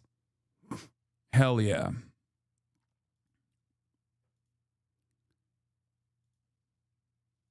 At the time of his death, because the information that you have released to us dates back to 2019, the information that the IDF has released to the public. Why are you not able to release information that shows that he was currently working with Hamas? Right. So there's many types of intelligence within Gaza. There's many types of intelligence that the IDF has about what's happening in Gaza. One of them, what we showed to the public, are papers that our forces were able to find in different locations within Gaza. Those are easy to declassify, relatively easy. There are more complex, more... He's not even doing a good job. Why is this person on television? Why? It doesn't make any fucking... Oh, God, I hate this shit so much. Still, 22 months in, still, we have to get an Israeli fucking terrorist, a baby killer. We have to get an Israeli baby killer on TV to contextualize why this baby had to be killed. Okay? 22 months in, it's a fucking genocide, and motherfuckers are still doing this shit.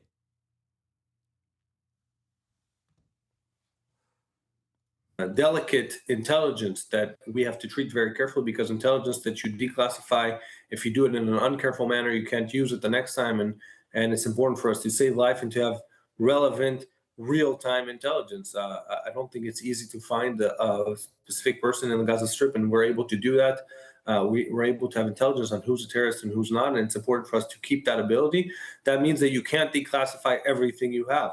But we know in real time, in the time of the strike, that he was an active terrorist in Hamas. He was, in addition to intelligence, we have of things he was doing and conducting. We also have intelligence of the fact that he was on a Hamas payroll while he was on an Al Jazeera payroll. And I remind you, Al Jazeera, journalists that support the terror organization Hamas, he was both. He was, most important. Can I just stop you there? Just as a journalist, I would say that Al Jazeera do not say that they support terrorists Hamas. Al Jazeera is an international news organisation, and it certainly doesn't support any particular side. Al Jazeera had reporters within Hamas, within Israel, on October 7th with Hamas. Al Jazeera are broadcasting Hamas propaganda. Al Jazeera are working for Hamas when they have... Al Jazeera are using journalists inside Gaza because, like all... It's a barrage. Al Jazeera is Hamas. UN is Hamas. You are Hamas. Sky News is Hamas. Everyone is Hamas. The rest of the international media, Israel will not allow international journalists into Gaza. Hamas uses Al Jazeera when they run those vile propaganda. If Clarissa Ward came to Gaza, she would also be Hamas.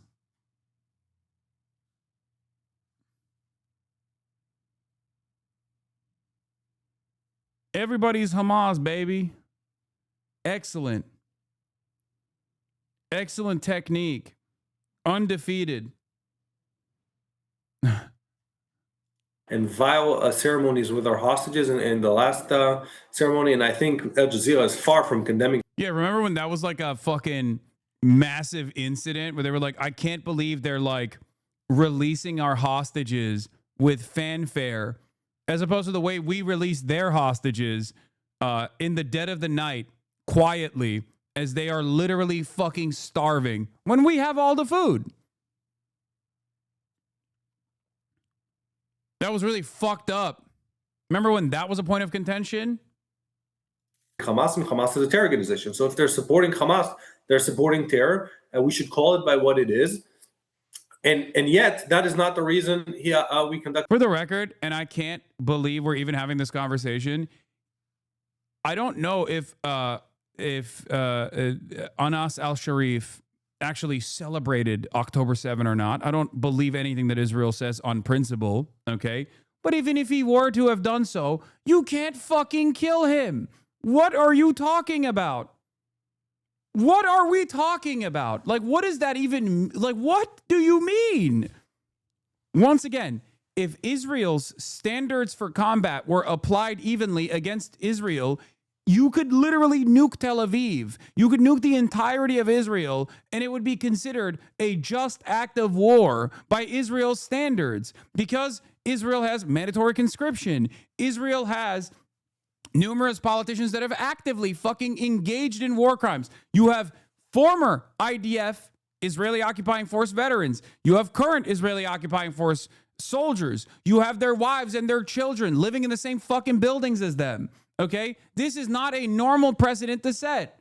It is fucking insane. That's it. That's it. That's like, there's no world where this is a normal standard, okay? Because Israel's doing a fucking genocide. The strike. We conducted the strike against the Hamas terrorist who was in active duty in Hamas, receiving paycheck.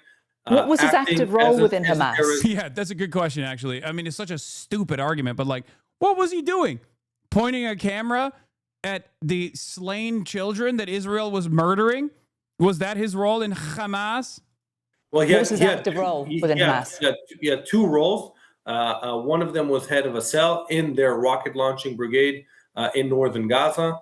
He had more roles, also kind of related to information and things like that. But most importantly, he was part of their Why can't you release this information in a declassified fashion? And I want to say something. That rocket launching brigade in northern Gaza also tries to fire rockets towards Israeli civilians. but also, and you know, we've had casualties in northern Gaza. There's active fighting in northern Gaza. Sadly, we've had casualties in fight. He's crazy, man. He was a real go-getter. How did he have time to do all of this? It's so wild. Fuck it. Keep making it up. He had a nuke. Huh? What would you say to that, huh? What if I were to tell you Anas al-Sharif had a nuclear weapon and he was going to press the button on the nuke? What now?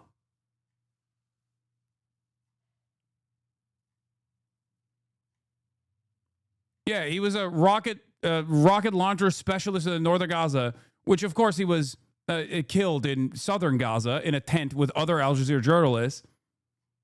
I guess he was at two places at the same fucking time. He was just able to move through the tunnel network. You want to nuke Israel? No, that's not what I'm saying. I'm saying that it's unacceptable. Israel's standards are unacceptable.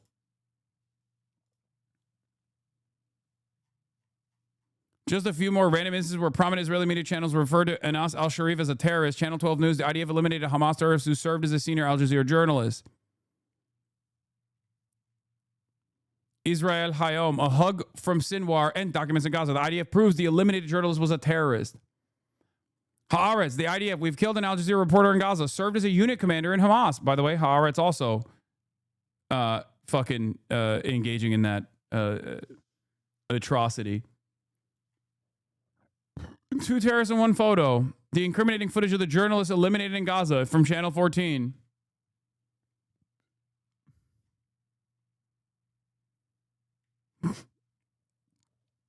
The Air Force attacked attentive journalists, among them a reporter that the IDF revealed to be a Hamas operative. Ma'ariv, journalist in service of Hamas. Al Jazeera's most well-known face in Gaza has been eliminated. Khan News, a journalist and a terrorist. The storm following the elimination of Anas al-Sharif. Fuck you, man. Your accents give me PTSD. Read my previous post, but went to a Psytrance event and hearing an Israeli say babies of terror in real life gave me chills. I hate your accent now because it brings that feeling back. Well, that's your fault for going to a Psytrance festival, which is now officially, it's like how the Nazis made the swastika their own and now no one can use the swastika as a fucking symbol of peace. Israelis have owned Psytrance. If you listen to Psytrance, you're basically spiritually Israeli. Sorry. They took it. They took it for themselves.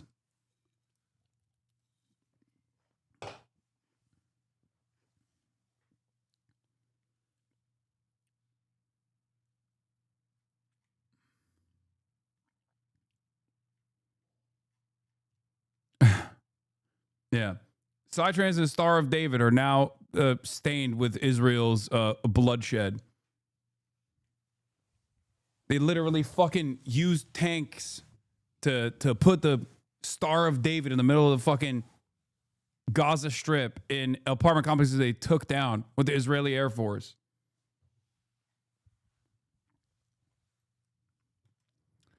I-24 News. Undercover as Al Jazeera journalists, 2 Hamas terrorists have been eliminated. Unsurprisingly, these are not some innocent media persons.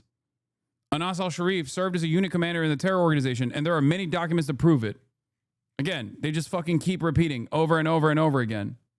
Why you gotta be so hateful? I hate Nazis, man. I fucking hate Nazis. I don't know why this is so hard for people to fucking comprehend. I despise Nazis. I fucking despise fascists, okay? Israel is a fascist Nazi country doing a fucking Holocaust that is live streamed in real time. We get to see it every fucking day, okay? That's it. It's that simple. Israel's a fucking Nazi country, and its defenders are Nazis themselves. They are doing a Holocaust.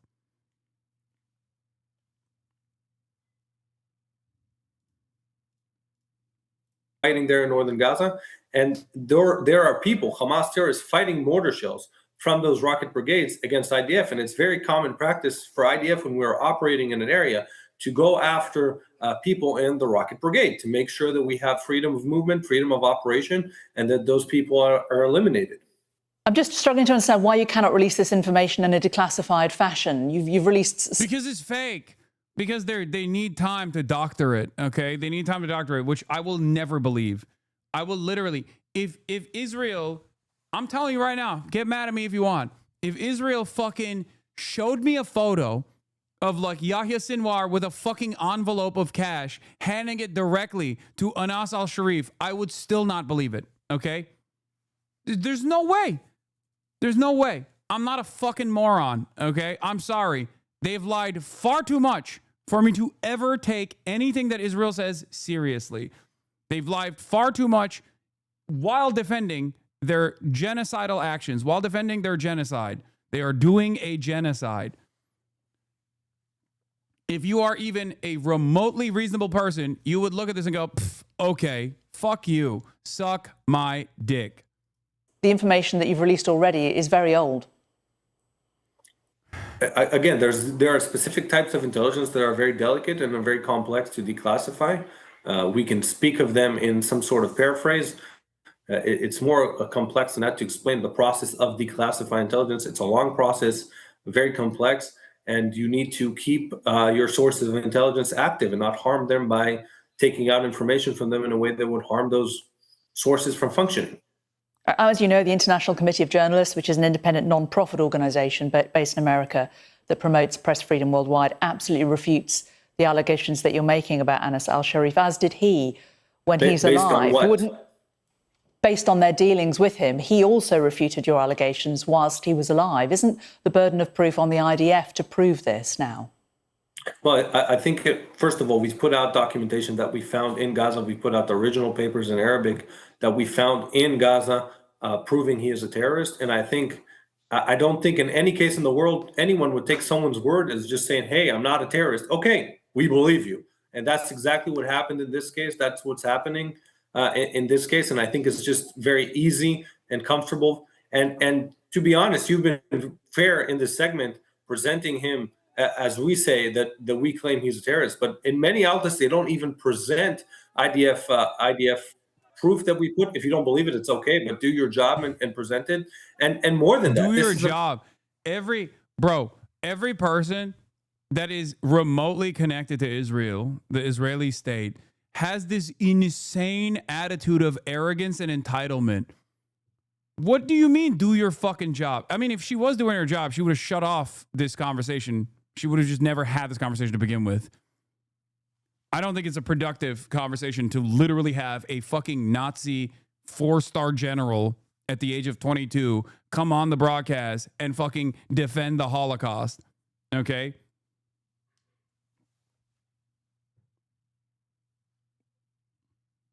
It's ridiculous. Yeah, why aren't you just taking my Nazi ass statements at face value? Why aren't you doing that?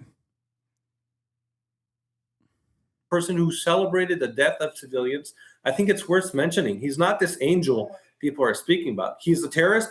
And in addition to that, he has been promoting terror, supporting terror in his job as a journalist. I saw yesterday a picture of him celebrating the death of civilians on October 7th. I think that's important to be said. But more importantly than that, he was an active terrorist in Hamas, receiving salary from Hamas, hence a target in this war that Hamas started and is refusing to end. Okay, and just to reiterate, this is something that he and his employer all denies. There were 7 other people killed in that attack, including another Al Jazeera correspondent, Mohammed Kreke, and the camera operators, Ibrahim Zaher, Mohammed Dufal, and Momen Aliwa. Is the IDF's position that all 5 of those journalists who were killed were also working for Hamas, or are they just collateral damage? We're looking into further details of the incidents, and when we speak about and we classify someone as a terrorist, it's after a long, rigorous process and after declassification, and that's what we've done. And about the additional people, we're still looking into the incident, and we'll hopefully be able to provide more information soon.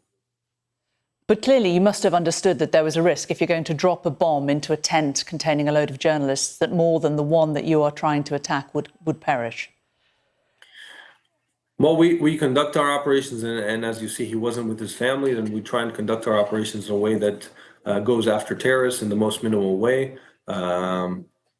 I don't want to speak or before it's but if verified and declassified. If you kill 8 people when you're aiming for one, is that the most minimal way? Killing 8 if you're aiming for one. Of more combatants alongside him, but I don't want to speak about things before they're declassified and verified, and I want to be very responsible. So you're saying that you're going to And release information about some of these other people that were killed now? I'm saying there's a process of declassification, of verification, and I want to be very responsible. And I'll just say that we're looking into further details of the additional people and further details of this strike. Okay. You may also have seen a special report that we're running today by my colleague Stuart Ramsey about what is happening in the West Bank and the encirclement of towns like Sinjar. Can I ask, why is the IDF closing and opening gates to villages and towns like Sinjar randomly and without warning? What is the security protocol there? Because it's really disrupting locals' lives, making life incredibly difficult. Well, I think, first of all, the IDF policy in Judea and Samaria is to make sure that in any clash between civilians, Jews to Palestinians, and other way, that we keep the safe and order, the order in place, that we keep civilians on both sides safe, that we prevent these types of clashes. That's been our policy. Occupied Palestinian territory, also known as the West Bank. It's illegally occupied by you and your buddies. Judea and Samaria. Suck my dick. Here, Yuval Abraham reports on exactly the initiative being taken right now by the IDF. This, after October 7, Israel established a legitimization cell. Intelligence personnel searched for info to provide legitimization for Army's actions. The primary mission for the cell was to find Gaza journalists who could be portrayed in the media as Hamas operatives in disguise. Here's Yuval Abraham of 972 magazine in Israel. After October 7, a team called the Legitimization Cell was established in Amman. Intelligence personnel searched for information to provide legitimization for the Army's actions in Gaza. Failed Hamas launches, use of human shields, exploitation of the civilian population, all the things you're familiar with. A primary mission of the Legitimization Cell was to find Gazan journalists who could be portrayed in the media as Hamas operatives in disguise. They actively went through journalists and searched. Entire days were invested in this matter. They found nothing. Why look for a journalist in disguise? As I understand it, because it provides media legitimization for the existing killing of journalists in general. After all, it's enough to present one hospital as Hamas headquarters, and you can paint the destruction of the entire healthcare system in the same light. One failed shot where Hamas hit civilians, and then who knows, maybe all civilian deaths are on Hamas. Sowing doubt as a method to justify atrocities. Identifying a journalist as an operative in disguise whitewashes the killing of all other journalists. The army killed 4 journalists in Gaza last night. It admitted that the target was Anas al-Sharif. In the past 2 years, al-Sharif has been doing systematic, courageous journalistic work, reporting to the entire world about the destruction of his people. This while most Israeli journalism has normalized mass murder, starvation, and destruction, betraying its profession. The betrayal continues now in the headlines reporting al-Sharif's death, fully adopting the IDF spokesperson's statement. The army presented documents claiming al-Sharif joined Hamas in 2013 when he was 17. A journalist who doesn't question the IDF spokesperson's statements at this stage, after countless lies, is simply failing in their duty. But even if we assume it's true, it doesn't matter. By that logic, the vast majority of journalists in Israel, if there's some documents showing that they served in the army or did reserve duty at some point, would be legitimate targets for elimination. His location was known for months. Why kill him now, on the eve of plans to conquer Gaza City? The answer is clear. I think Israel killed Anas al-Sharif simply because he was a journalist. The documents were the means. For the same reason, they actively searched for journalists who could be presented as Hamas operatives to provide legitimization for the killing of journalists in general. About 230 journalists we've killed in Gaza since October 7. And for the same reason, international media is prevented from entering Gaza, so that the crimes are less seen. This is Israeli journalist and Israeli investigative reporter Yuval Abraham for Plus 972 magazine, reporting on the legitimization cell.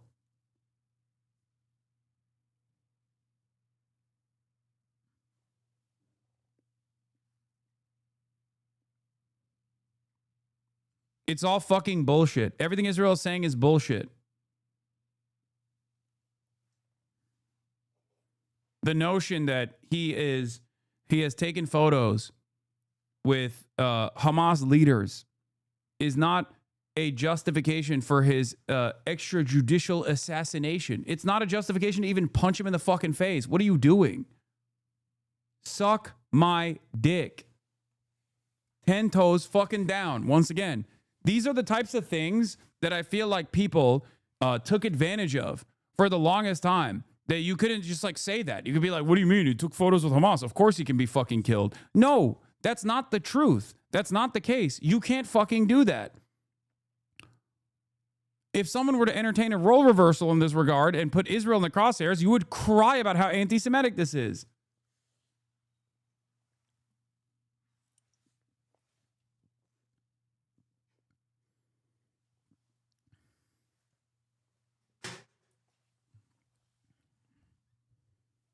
It's so fucking stupid.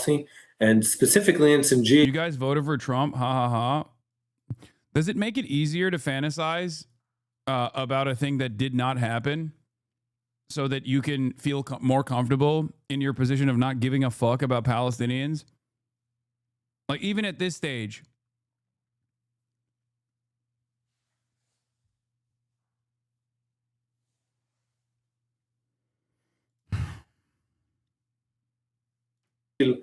We can speak about every specific incident in LinkedIn. Specifically in Sinjar, there were many, many incidents where people were hurling rocks to the main road by the village. Hence, a fence was built. No, the liberals have lost their minds. I've been seeing like people post my statements on like Kamala Harris's lack of interest in like saying anything about Palestine and how that actually led to her fucking losing the election.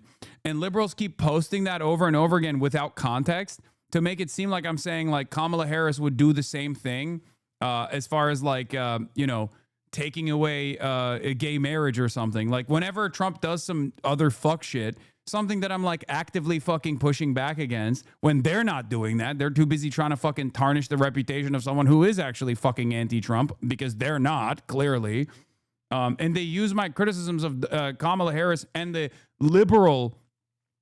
Democratic Party in general and their closeness to Trump's policies, which led them to lose against Donald Trump, as a way to say, oh, dude, look, see, the left is actually in the wrong still. I'm not in the wrong at all. It was actually totally valid. Totally fucking valid that Kamala Harris hugged and kissed Republicans like Liz Cheney and presented herself as like a more moderate force to the more moderate but still right-wing force, and overall refused to do anything that would change the trajectory from our double suicide pact with Israel. It's so strange, dude.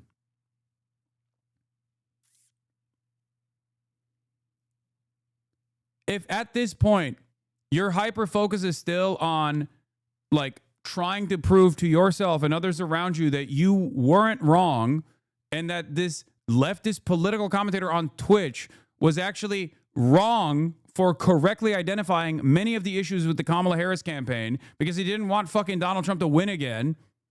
But in the aftermath of that victory for Trump, in the aftermath of all of that, when Trump is like doing a fucking forcible fascist takeover of the American government, okay, and you're still worried about a fucking left-wing Twitch streamer who was right all along, you're a fucking moron. You're the reason. You are part of the reason why these guys get to do whatever the fuck they want.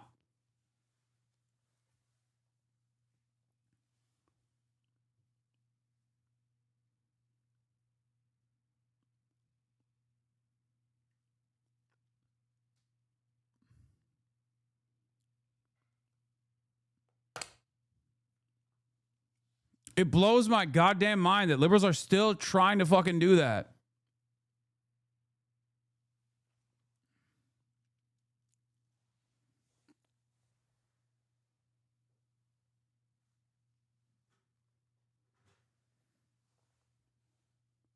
Built, you know, those rocks have killed people driving in cars, caused car accidents that led to death and many injuries, and that's a threat on security. And generally speaking, our policy has been very clear. We do not limit movement as a goal to limit movement. We take steps to provide security.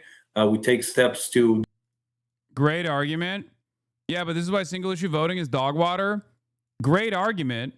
Kamala Harris literally lost partially because her inability to address the violence that was unfolding in Gaza was emblematic of the Democratic Party's unwillingness to actually listen to the demands being made by its own base of support. She literally tied herself by the neck to a fucking anchor like Joe Biden. It's been months since she took a fucking fat L against a goddamn rapist felon who is a fucking literal fascist and a fascist that lost once, by the way. A fascist that was president once already and then lost. Took a fat fucking L. Where has she been? Nowhere. Nowhere to be found. Just writing a fucking book. You're so stupid. You will never actually be able to understand the argument that I'm presenting because you're just unable to hear what I'm saying. You just go, oops, sorry. Vote blue no matter who. Not understanding that that kind of fucking rewarding of failure is how we got here to begin with. It's so crazy.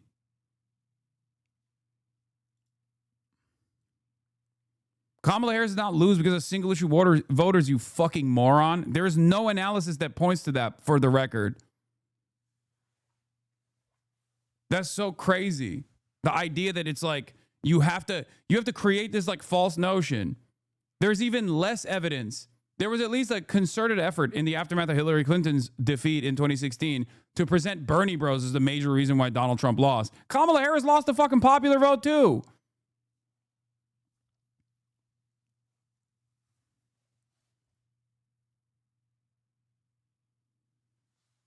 Deconflict when there's conflicts in the area, and we make sure that we do it with as little as possible limitations on the people from both sides in this region.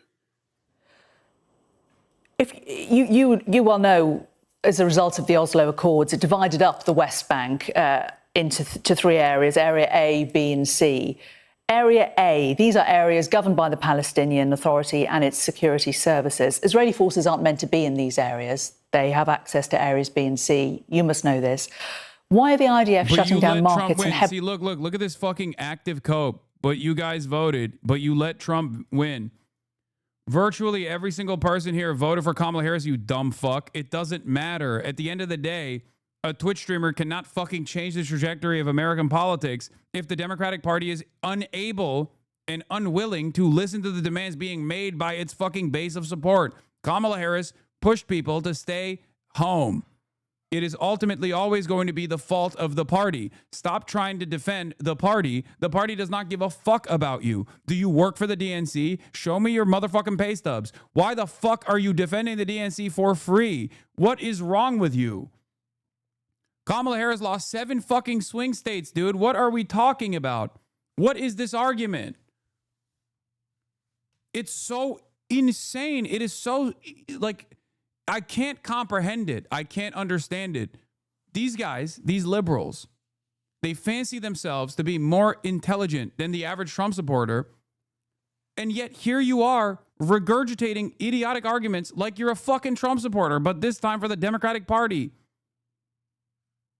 Kamala Harris could not fail. She could only be made to fail.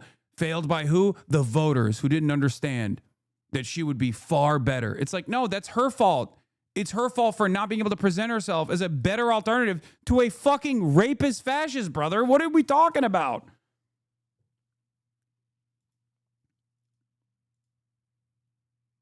That allows settlers and Orthodox Jews to walk freely in areas that the signs on the street say are very clearly for Israelis not to enter under Israeli law. Well, I think I should look into that incident and understand the details, but Hebron specifically... We've been running footage of it all day. Hebron, I've seen the piece. I haven't looked at all of it. I've seen the headline and skimmed through it. It was a very interesting piece. And Hebron specifically is a special area where Hebron, there's a place of religion that is important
but the soldiers are here to make it happen. Big.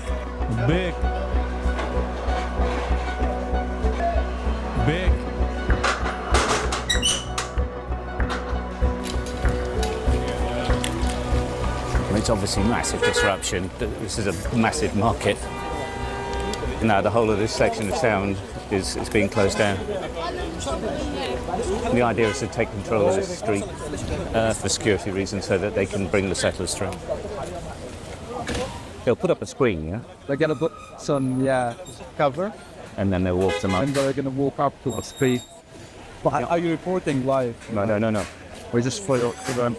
We're videoing, yeah. Because last time they did this kind of walk into the city, they killed the boy. Yeah, I heard.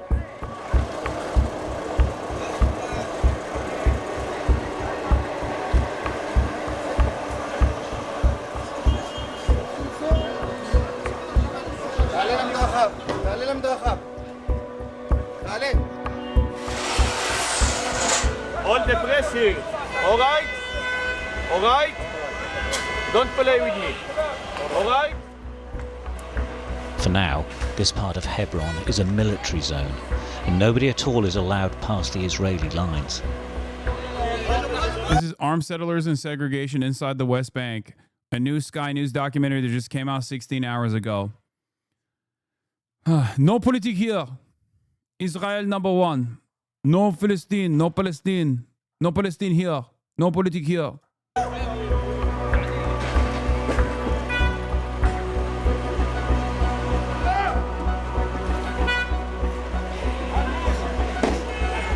Bro, they do this shit so much. It's like these things are marginal in comparison to, like, obviously the death and destruction campaign in Gaza. But this is a part of everyday existence for Palestinians in the occupied West Bank. These guys are, one, illegally occupying the West Bank, for the record. And they do this shit on a daily basis. If you like, there are a million videos like this where they just like go into a storefront and just fuck it up and demand the phones of every single Palestinian there. They go through their social media to look for things that they can find that they can arrest them on, like any sort of sympathy or any sort of like mention.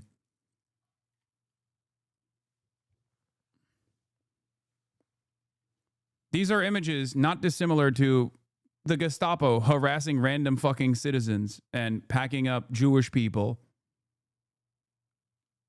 in Nazi Germany.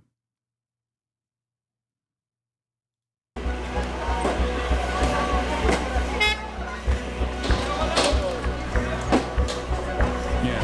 There is no, like, there is little to none armed resistance against these fucking freaks, for the record. Behind a large. Even though they are terrorists, they are in direct violation of international law, and it is legal. It is literally legal if every single Palestinian there took up arms and started actively fighting against those terrorists, the Israeli occupying force. That is literally legal and moral. Okay? Understand, no matter what all of your previous social conditioning has taught you, understand that what they are doing, regardless of the state violence that they're doing here, what they're doing is illegal.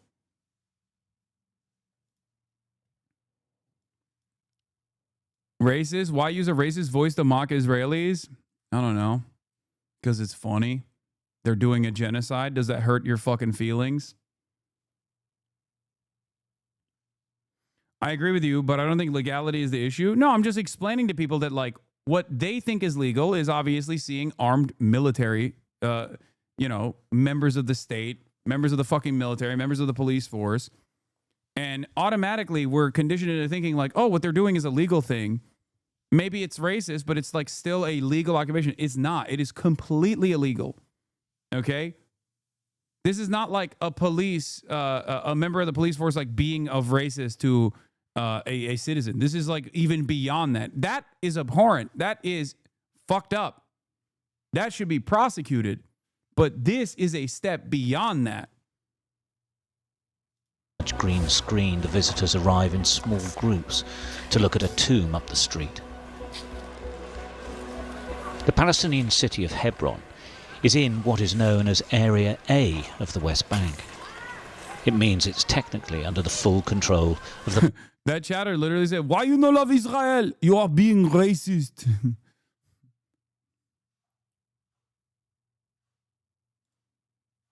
Like, why use racist voice to mock Israelis? I don't know, because it's a fucking Nazi country doing Nazi shit.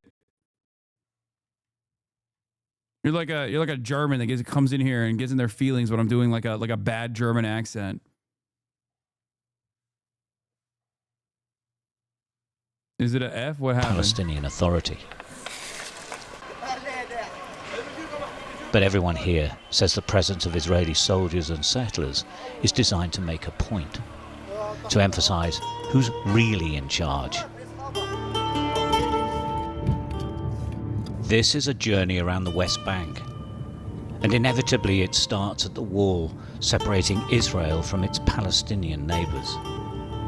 It is imposing and is in many ways a symbol of Israel's desire to segregate the people who live on the other side from them. The wall was built over 2 decades ago to stop Palestinian terror attacks inside Israel after a wave of violence. But there is more than a wall to all of this. The West Bank and its people would make up the lion's share of a Palestinian state if one were to be recognized. Geographically, it's on the west bank of the River Jordan, which is where it gets its name from. Current political leadership in Israel does not want a Palestinian state, and the Israeli parliament just approved a motion to annex the West Bank.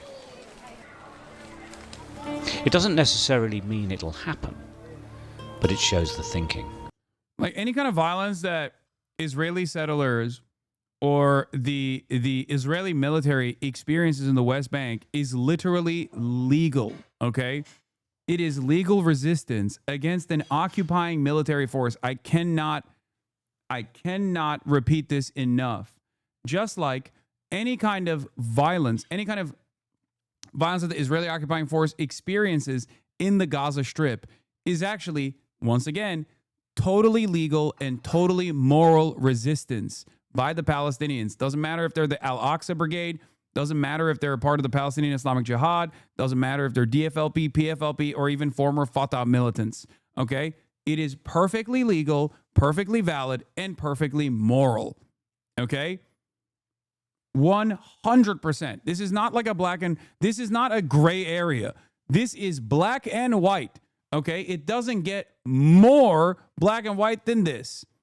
Israel's in the wrong.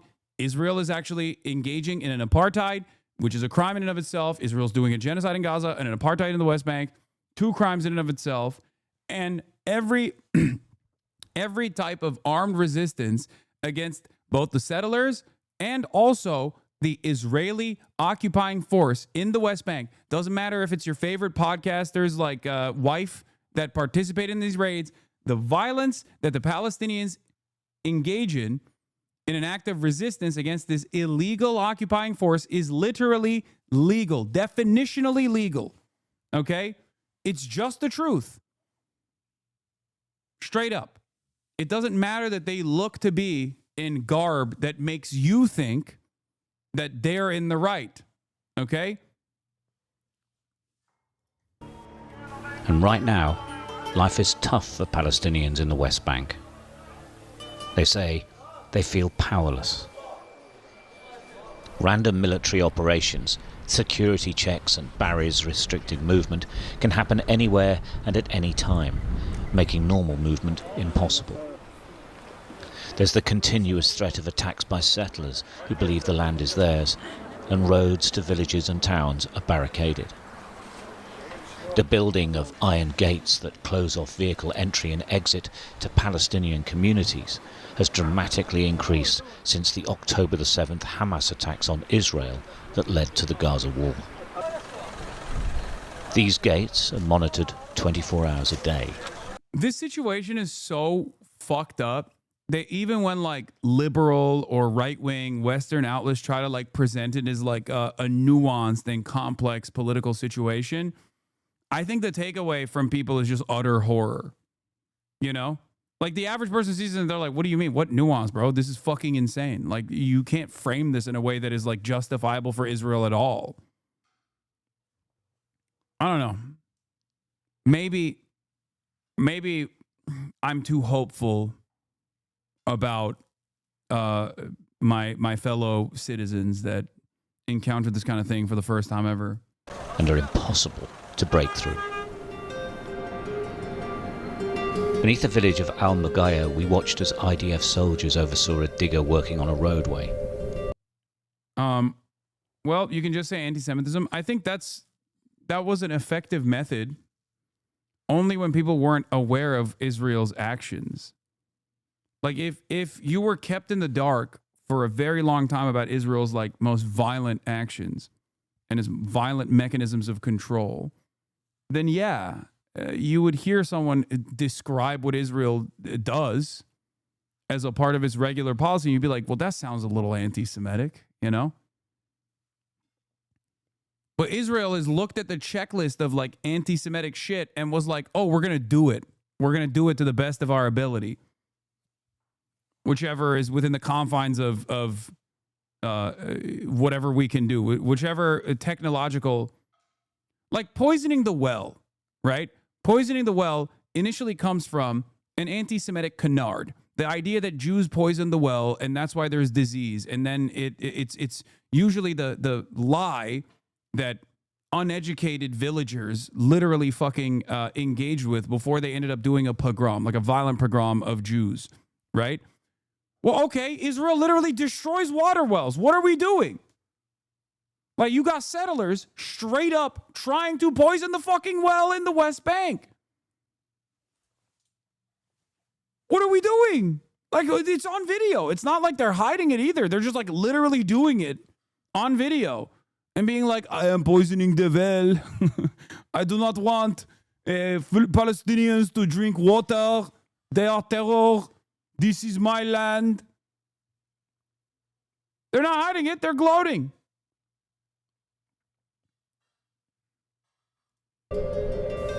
And a new barrier gate being moved into position from the back of a lorry.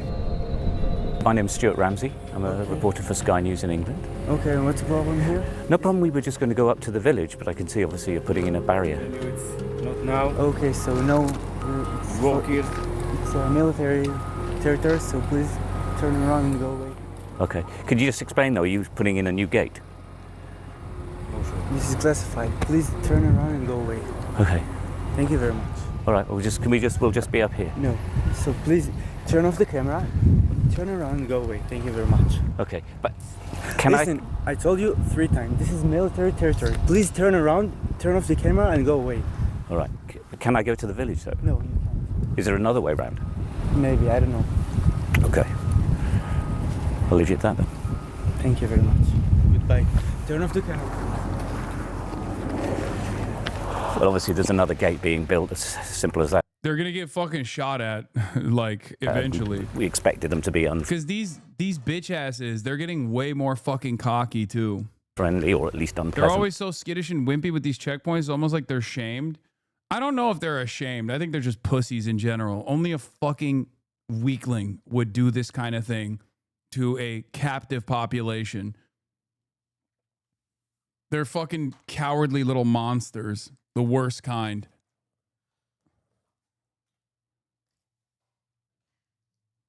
Go away, please. About it, I suppose they've been reasonable, but that's what happens all over the West Bank. These villages, Palestinian villages. I don't think those motherfuckers have the capacity to feel shame, bro. Like, I'm gonna be honest. Go back. As you can see behind me, get cut off by gates, and that'll be closed, and access in and out is totally controlled. But as we've seen before, it gets described as a military area, and therefore you've got no options, because when they say it's a military area, that's it, you're out.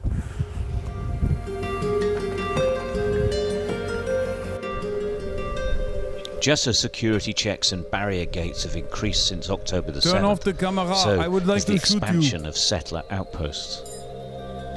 Please. It often starts with a land grab and a flag, then the building of temporary accommodation. And later, they develop into whole towns, heavily guarded and dominating the landscape. I wanted to meet Mohammed Robin, a Palestinian man I'd read about who'd had his land taken off him. So Mohammed went to work one morning, came back and told he couldn't go back to his house. Now going to follow him, see where he is. Settlers have taken everything apparently from inside the house as well, which is fairly common. But we're going to follow him and see what it's at.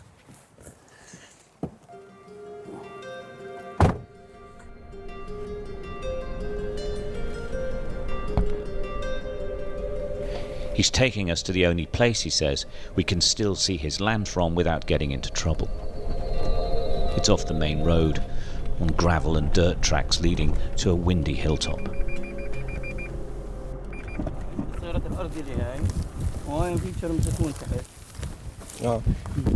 That's his land. Yeah.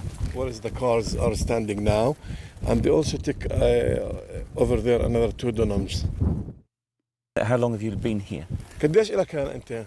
عايش هذه الارض بالدار من سنه 52 سيدي بناها وبقت يعني فيش فيها زيتون يعني فيها اكيد حوالي 500 عرق زيتون. This land built by his grandfather from 52 and they have olive trees on it. وابويا زي ما تقول ضل عم يعني استاذ هو بكى بس شيء عم في المصاري اننا نعمر. His father was a teacher and supporting with money so we can invest on it. Yeah. There's movement down below and we realise we've been spotted.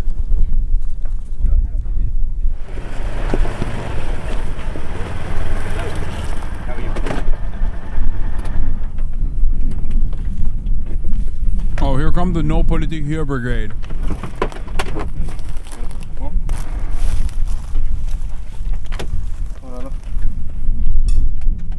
Israel's a wonderful, multi-faceted, multicultural country, which is why I'm always wondering, like, what variant of native Levantine accent I'm going to hear out of the mouths of these fucking dipshits. You know what I mean? You can have the classic No Politik Here accent, or you can have a Brooklynite.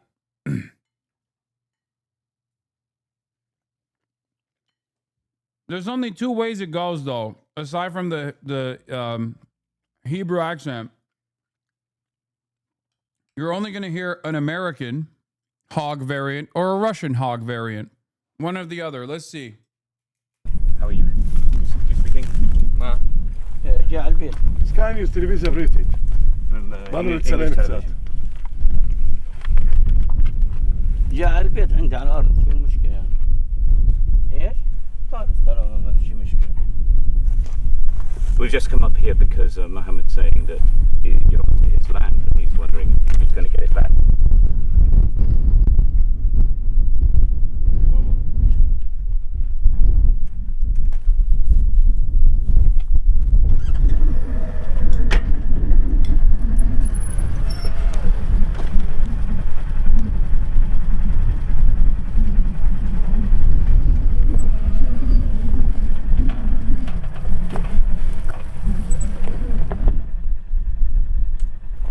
Well, we've introduced ourselves, but I think they're trying to go back down, probably because we're here. They're not making much action, but of course these settlers are armed. Not quite sure if they're heading back or what they're going to do now. Haven't seemed to want to talk very much.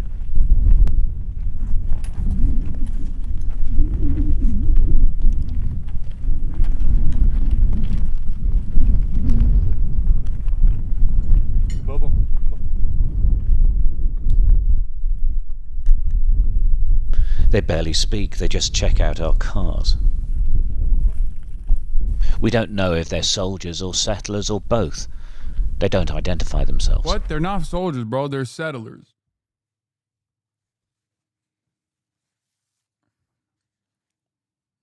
It's a distinction without a difference in the West Bank, but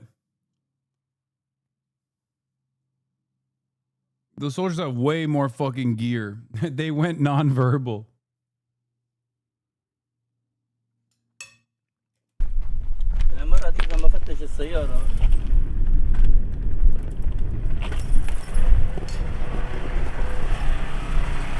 One returns to the small holding, the other waits. We decide to leave. Hi, Daniel. Hi, how are you? Very good. How are you? Good, good. Nice to meet you. Nice to meet you. Stuart Ramsey. Daniel Winston. Nice to meet you. Thanks for coming. Where are you going to take us, Daniel? I'm going to take you up to Har Kabir. Let's come out of the street, though, so you don't get hit. I'm going to take you up to Har Kabir. It's the mountain that overlooks the valley of Tirzah, where the Jewish people first came into the land of Israel with Joshua at the end of the 5 books of Moses and the beginning of the rest of the Bible. Okay, great. Okay? Let's go. You going to come with me in the car? Yeah. Okay, good. Let's go. Daniel Winston is from Chicago, but he's lived here in Israel for over 25 years. I've chosen to live in the West Bank, Judean Samaria, truly out of a biblical imperative to make this happen and make it happen better, even though the entire world has this mythology around it being occupied territory and being the so-called the land of the Palestinians. Daniel, his wife and 10 children live in Yitzhar settlement. It's considered one of the most hardcore settler communities. But we weren't allowed to meet him there, so he's taking us to a lookout point in another settlement. Is there an argument for saying, regardless of those legal definitions, that for many Palestinians living here in the West Bank, that they do feel that they live under a law of apartheid and that they are discriminated against? There's complete control over movement, there's a lack of freedom of movement, and people, settlers, take land that they have occupied themselves for generations. Yeah, let's talk about each of those things, and I'll try to keep order.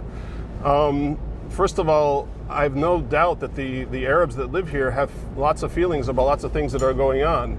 I'm not going to, even though I'm a therapist, I'm not going to address those feelings because I'm much more interested in the facts.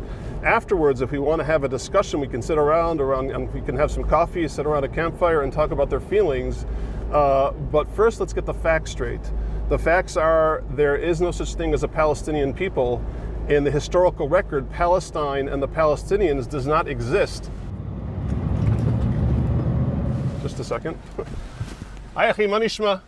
הכל בסדר. אני מיצהר. מנסה להעביר אותם קצת דברים מעניינים. תודה.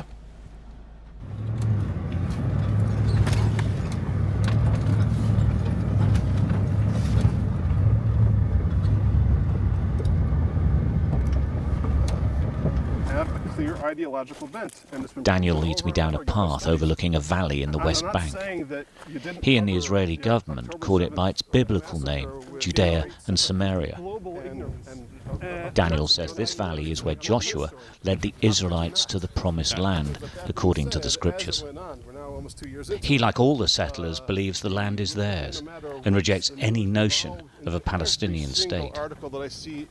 I'm not angry. I'm not a, one of... Nation states is a relatively new concept in the long history of mankind. So it's really funny that he's like, well, the only states that exist are states that are in the Bible. Okay, America doesn't exist then. Like, what are you talking about? It's so fucking stupid. Those frothing at the mouth of the settlers who are going to like yell and scream and like, start throwing things at you because I don't like what you're saying. I don't like what you're saying because what you're saying is wrong. It is not consistent with the historical record. There was never a Palestinian state. Even if I were to say, okay, well, these poor people, they have to do something. They have to go somewhere. And I would say, well, not on my account, not on my watch, because not only is it not only is it inimical to my essential national interest of settling the entire land of Israel, it's also an intrinsic danger, a clear and present danger to our physical survival. Nazi. Daniel struck me as well-mannered and well-read, but his views on the modern day, like many of the settlers, are thousands of years old. Really? That's the only thing you got on his views on the... Dog, you're talking to a Jewish Nazi.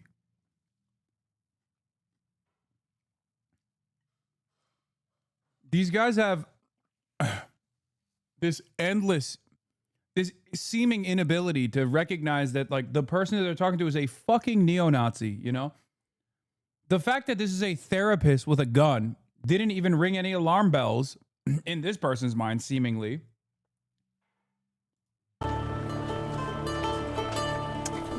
Khalil Hathaleen greets a family friend who's come to pay his respects. His brother's been shot dead, allegedly by a settler.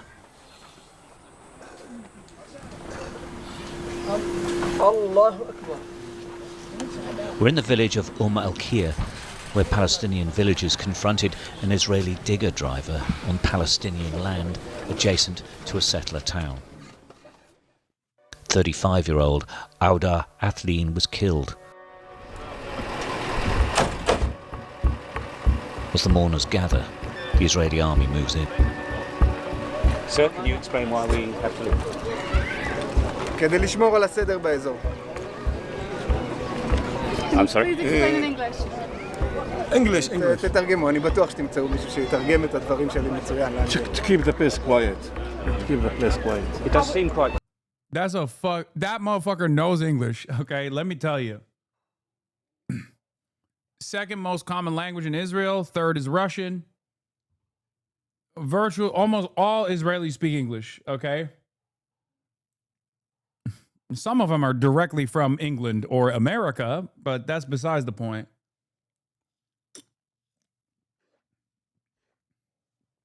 Yes. In Israel, the most commonly spoken language obviously is Hebrew. Second most common is English. And the third most common is Russian. Yeah. They came from South Africa, America, England. Quiet, basically. At the moment, I would say. אוקיי, להוציא אותה מפה וללכת מעבר לרכב הלבן שחונה שם. עכשיו. Why are you playing this Hasbro nonsense? Isn't there a documentary from the true Palestinian point of view that you play to your viewers to learn the truth? What? First of all, I cover Hasbro on a daily fucking basis. And part of the reason why I'm showing this is because despite the fact that this guy's trying to engage in like some wishy-washy both sides bullshit here, the inhumanity is so clear that like your takeaway will never be pro-Israeli at any point.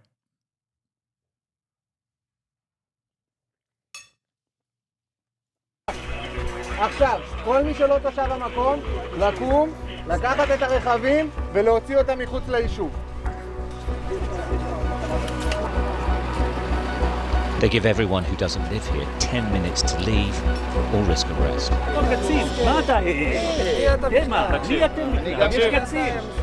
Many of these journalists are Israeli, and they argue that being moved on is basically illegal.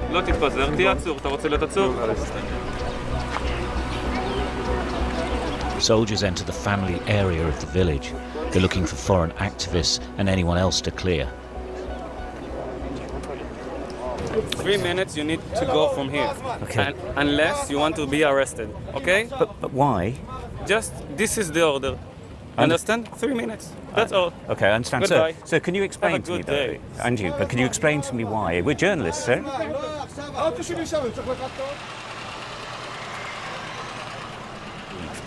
This type of thing happens all the time. It's the main point of contention from the Palestinians, is that the security forces in Israel represent only the settlers in the West Bank, not them at any point. And they feel really aggrieved about it. And there is really no actual argument for saying why we should leave. It's just they don't want them to be near an Israeli settlement. Declaring the area a closed military zone, a regular tactic, the soldiers in no mood to compromise. Just one question. Amongst the activists, Israeli Yehuda Shaul. He's straight to the point.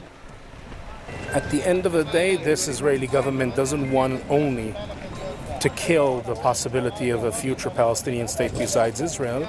It wants to cement Israeli sovereignty between the river and the sea. Rights for one group of people here. I think in Afrikaans it's called apartheid. Now the question is whether the international community will allow my government to implement its plan. Up to now, all what we've heard was statements, warnings, concerns. That's not enough. Unless we're going to see a serious move to tangible measures in order to end this kind of behavior, this will just escalate. I wasn't here. Can you tell me what's happening? You have new area that you can be there. You need go there. Okay, but the senior officer said we could stay here. כן, המפקד אמר שיכולים לחכות פה, ואז יעשה לנו בריפינג. They just make the closed military area bigger or wider, and you have to leave this area as well. Why is it bigger? Why is it a closed military area extending? I'm not a commander. I mean, they are in charge here, and they're pretty serious about this. I think while the journalists are arguing and they're accepting that you probably can't stay, once they declare an area military closed zone, there's actually nothing you can do about that. We've seen that lots of times. Since the Gaza war happened, the whole areas would be closed off. Yeah.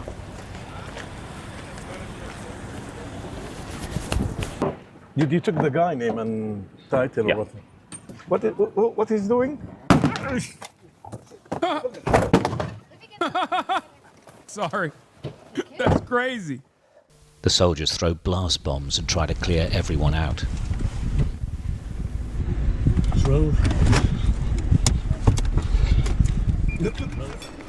Listen, I've been there, okay? One activist is arrested for not leaving. Told you they get shot at.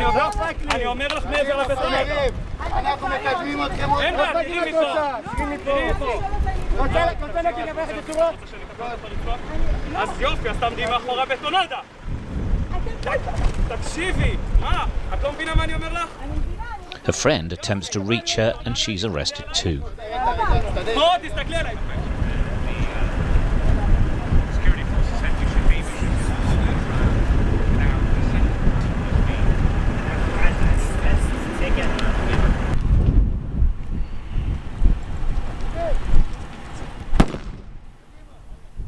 The closed military zone gets larger.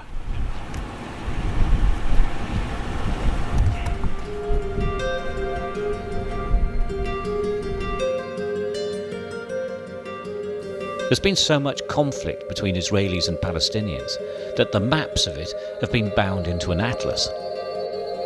Britain is one country threatening to recognise the state of Palestine and is calling for a two-state solution.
It's eerie and quite striking.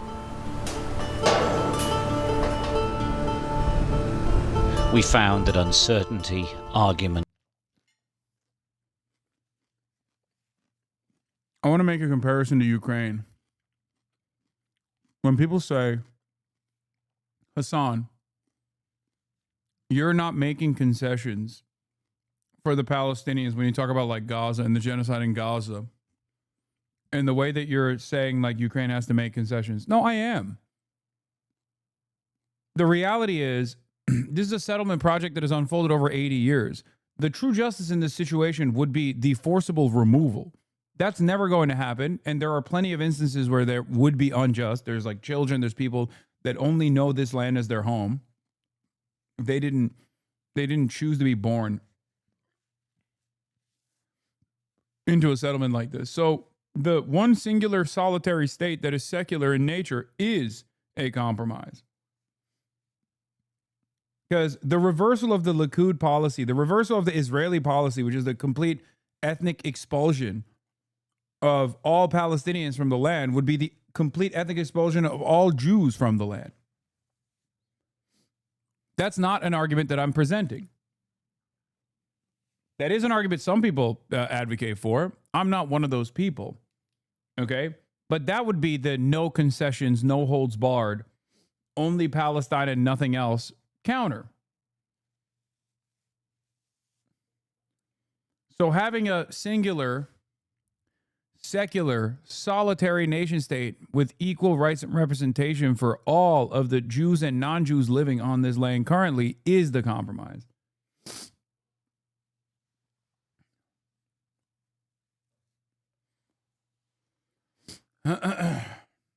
How do I explain that criticizing Israel isn't anti-Semitic, but being anti-Semitic because of what Israel is doing isn't okay?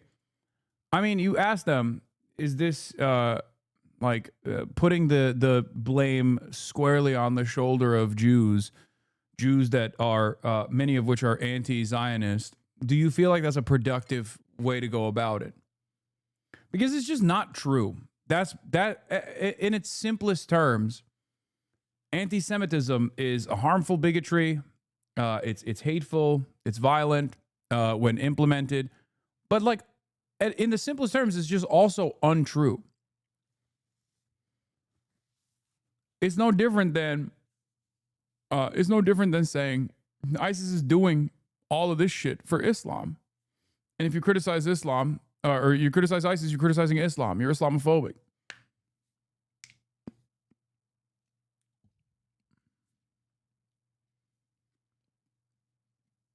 Israel is a whole ass separate nation state.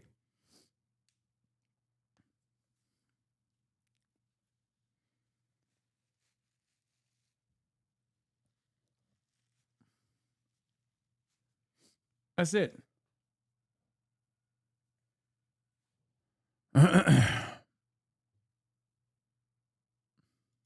Pain and suffering are recurring themes in the West Bank.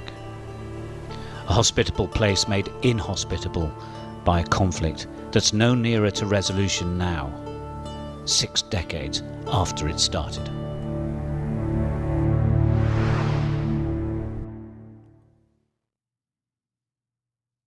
Well, now to the race for New York City mayor, and the gloves are off between Democratic candidate Zoran Mamdani and former Governor Andrew Cuomo.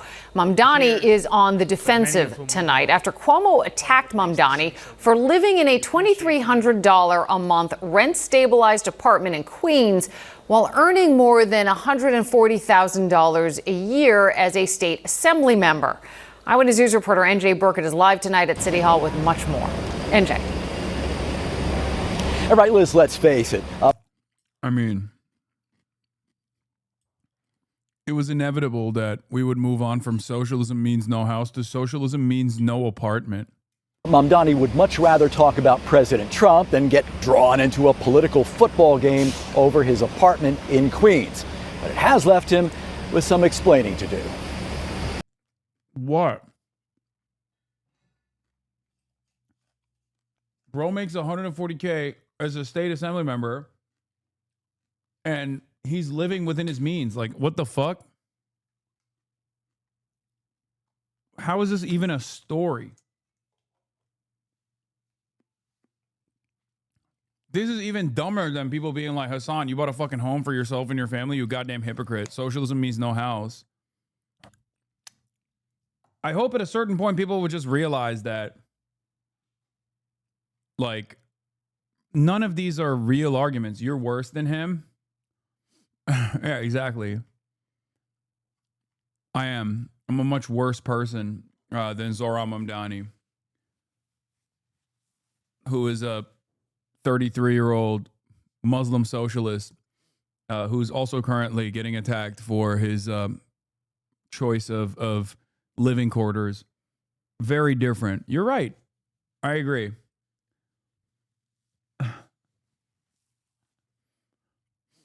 My favorite division now is no longer the people who are like, I love AOC and I fucking hate Bernie, or I love Bernie and I fucking hate AOC, which is very common.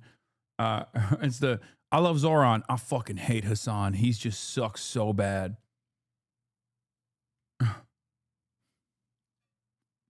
I love Zoran Mamdani.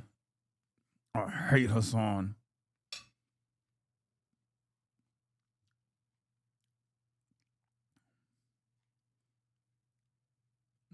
It's just interesting to see the exact same lines of attack. People in chat saying 140K isn't a lot for New York. Yes, it is. But that being said, what is the argument from the media that he isn't paying enough for an apartment?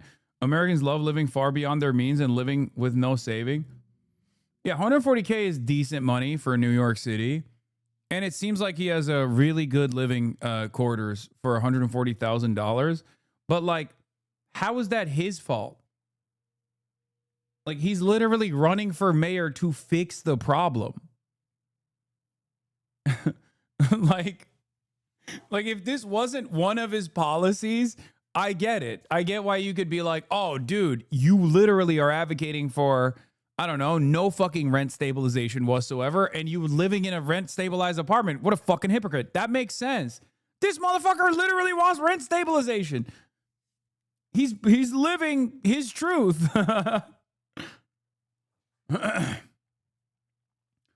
It's crazy because, like, I know that $2,300 a month is a fucking steal for New York, right?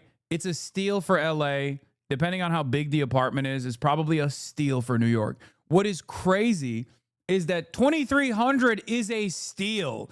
That is crazy. This situation is fucked. We have to fix it.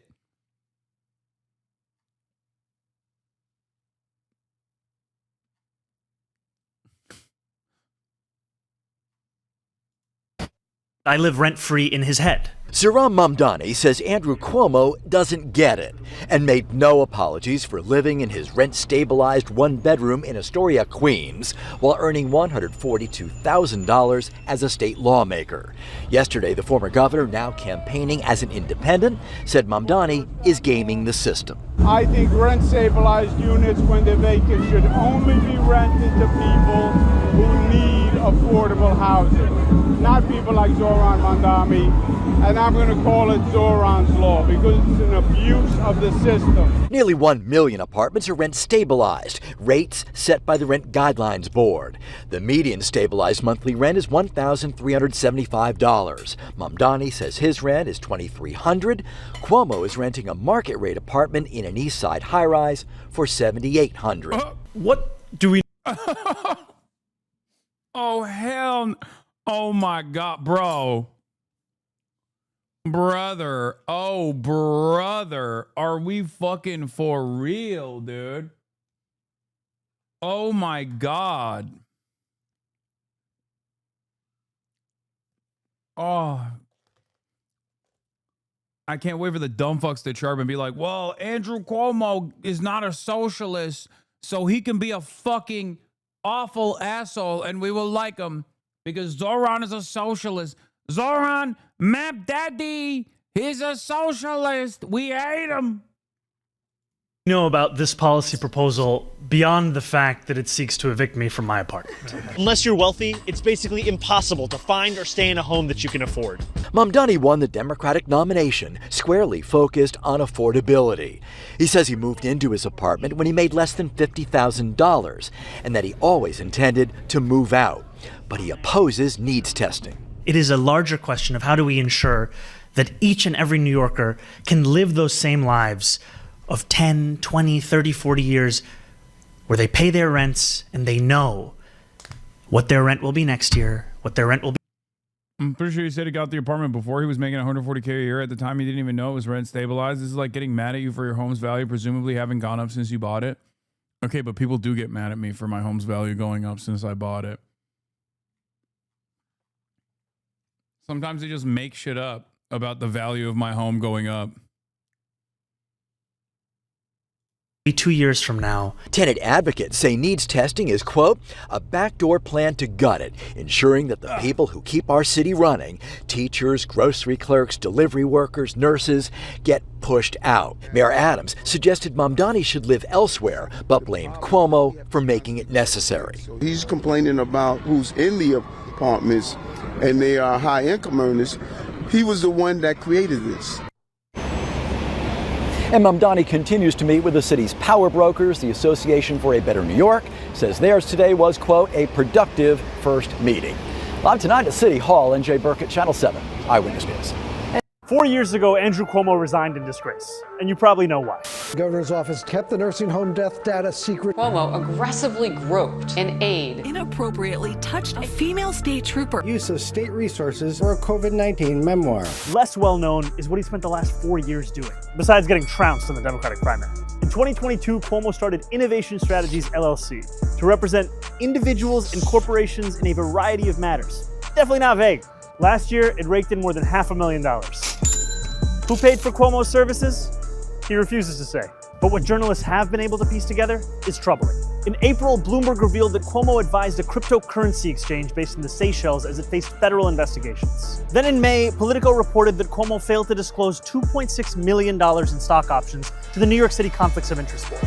His excuse? The stocks were technically owned by Innovation Strategies LLC, of which he's the sole proprietor. Finally, in June, the New York Times uncovered that Cuomo had worked with his longtime friend Andrew Farkas on a luxury marina project in Puerto Rico. Farkas' previous partner on luxury marinas in the Caribbean, Jeffrey Epstein. We had a finance chair like none other, Andrew Farkas. That's the thing about Andrew Cuomo. Once you think you found out about all of his scandals, you find out about another, and then probably another.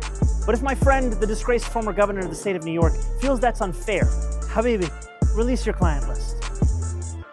A key progressive voice in the reddest of red states. Senator Bernie Sanders is spending this congressional recess back on what he calls his Fighting Oligarchy tour, trying to help Democrats find their footing among working class Americans and reclaim power next November. I hit the road with the senator in West Virginia as he took his message to the heart of Trump country.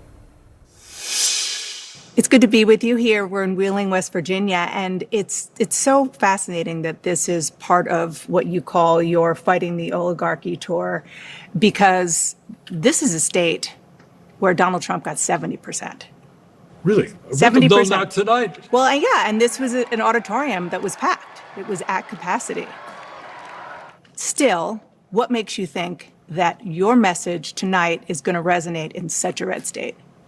Well, among other things, when I ran for president, I think here in West Virginia, we won every single county. Look, this is a working class state. It's one of the poorest states in the country. People are hurting, and they want candidates to come before them to stand up for the working class and take on the oligarch.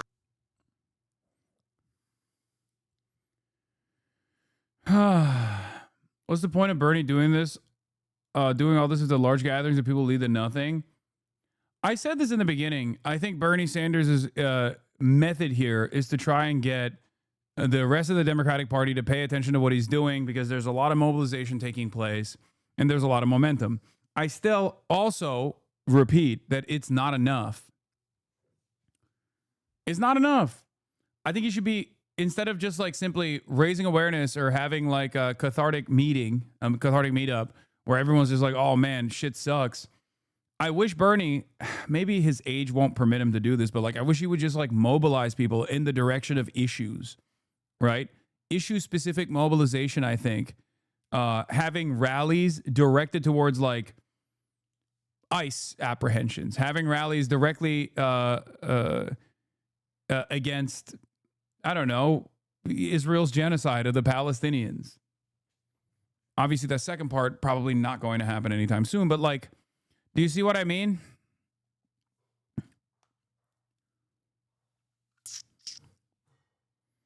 Sam Harris trashed Bernie for the no oligarchy tour. No surprise there. Yeah, fuck Sam Harris. The goal is to activate leftist non-voters into becoming voters in the Democratic primaries. It's not raising awareness for the Democratic establishment. I don't think it's like that. I don't think it's that sinister, man. I don't have the same attitude that you guys do. I don't think Bernie Sanders is like shepherding a wave of support into the Democratic Party deliberately or by design or anything like that. I think what you see is what you fucking get. There is no reason to assume that Bernie Sanders is somehow behaving in a sinister way or a cynical fashion. Okay? Like, I think the reason why he's doing this, as an old man, is because he wants, my assessment of it is that he wants the Democrats, the establishment Democrats, to pay attention to his part, his style of politics. I think it's foolhardy. I think it's naive. I don't think it's going to work. Okay?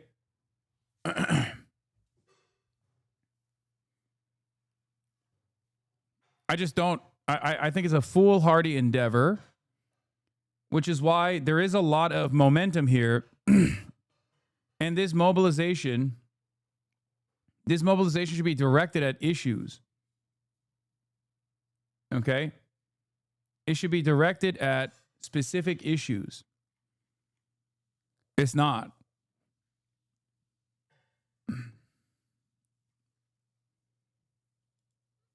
At least he's showing support to progressive candidates in these areas as well. I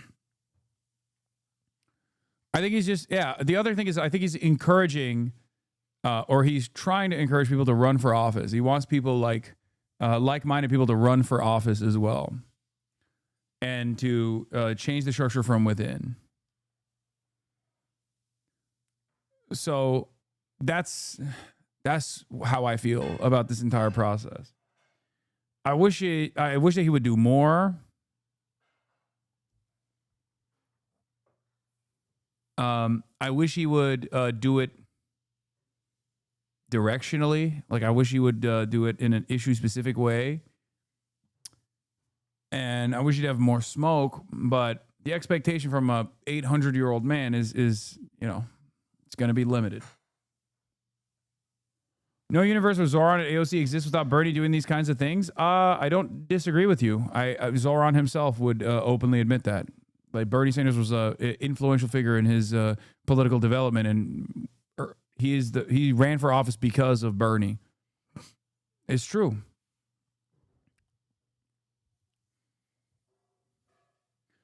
You say you wish you did more. Why don't you run? I mean, don't you feel like I am doing? I want Bernie to do more things like in the venues that I'm doing things at. Like, I want him to do more of the type of stuff that I'm doing, which is to try to mobilize people, to actively get them to go out and protest, engage in issues specifically. You see what I mean? You want him to Twitch stream without gaming? Yes, that's what I mean. No, I mean, like, go out the fucking, go out and do one of these rallies, not just like for the sake of doing a Stop Oligarchy tour rally, but instead, like, I wanted Bernie and AOC to do a rally outside of the detention facility where Mahmoud Khalil was being imprisoned unjustifiably. I think that would have been a banger. I mean, it would have been a difficult logistical undertaking because it's like 4 hours away from fuck all, right? But that's what I wanted him to do. That is, I thought that would have been a much better way to organize.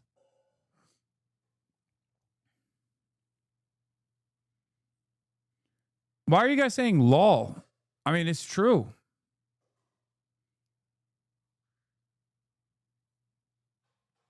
It's literally that's not an unreasonable demand.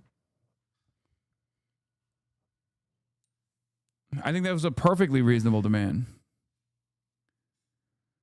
Bernie made it possible for socialism to even come back into the conversation in America. People don't remember or how it was like before Bernie. That will be his historical contribution to American politics. Beyond that, it seems like it's not going to go any further. I agree.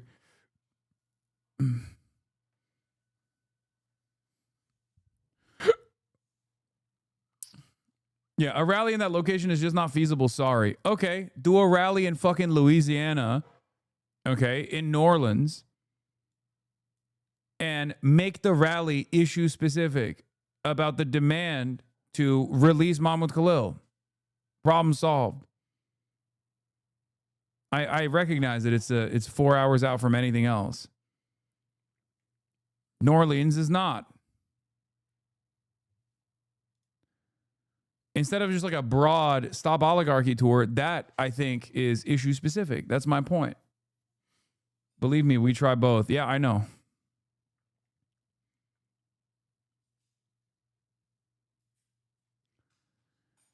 Didn't 2008 have people talking about anti-capitalism before Bernald? Yes, of course, socialism has always existed. That chatter is just simply saying that Bernie Sanders mainstreamed the open way to be a socialist and a politician at the same time and still garner tremendous support in a way that had not happened in years.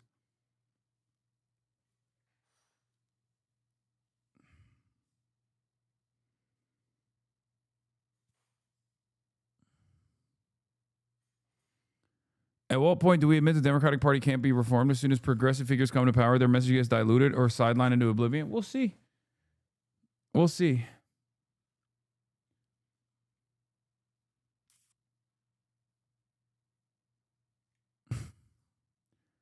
When Bernie came to LA, I worked with the DSA to try and organize people that came to the rally. Bernie gave them space at the rally, but they should have been headliners. If he really wants to push Demstock politics, he needs to start making it about organizations, not single politicians. I agree with that as well.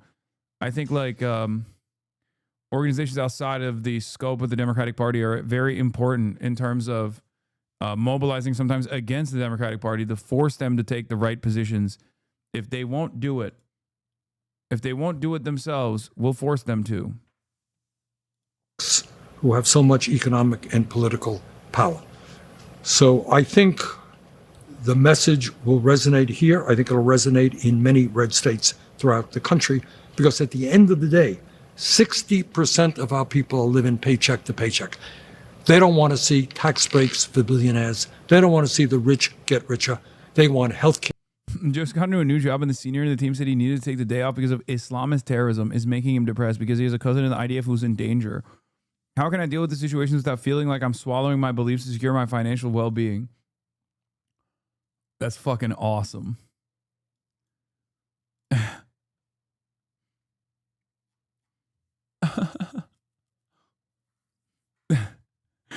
What do you do to that, dude? You just laugh, I guess. Just make fun of him. I don't know.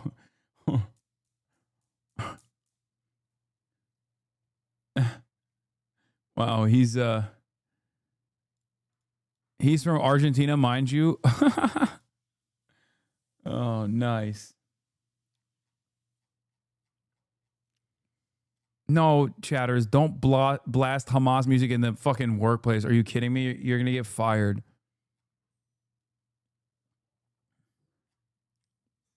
Is a human right. They want to raise the minimum wage to a living wage. Hasan they want to is be able ours. to live in housing that they can afford. One of the things that you talked about here, as you've been talking about since even before it passed, is what the president calls his big, beautiful bill. Cuts to Medicaid, other programs. 25% of West Virginians receive Medicaid, 15% rely on food stamps. And yet, as I mentioned, West Virginians overwhelmingly voted for Donald Trump. How do you square that circle? Well, that's a longer story that has to do with the failure of the Democratic Party in general to speak to the needs of the working class. This used to be, decades ago, one of the strongest Democratic states in the country. Now it's a strong Republican state because I think in many ways Democratic Party has turned its back on what was its base. But I think our job and the reason I'm here and the reason we go to red states all over the country is to make it clear that there are some of us are prepared to stand up for the working class. And if we stand together, if we're united, if we don't let Trump divide us up, there's no stopping what we can do as a nation in terms of improving life for ordinary people. You said the Democratic Party is These brain dead neolib questions, they can't like leftist policy because they didn't vote for neolib Dems. its back on the working class. You'd said something pretty tough when you were speaking to this crowd about Kamala Harris. One of the reasons, in my view, that Kamala Harris lost this election. Yeah, how dare you? How dare you criticize the Queen? She had too many billionaires telling her not to speak up for the working class of this country. Ouch. Well, no, I don't think that's, I like Kamala. She's a Watching my senator ignoring Vermont issues, not to mention refusing to acknowledge the genocide that his constituents widely want him to, but being in another state is so frustrating. I think that's one of the craziest aspects of Bernie Sanders' legacy is that he's the second worst senator from Vermont on the issue of Gaza, which is insane. Like, there is no world in which there is another Democrat senator from Vermont and he's better on Gaza than Bernie Sanders is. Okay? That's mind-boggling.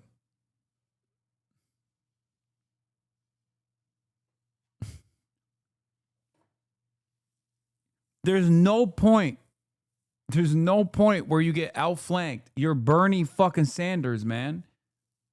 You don't get outflanked by Welch.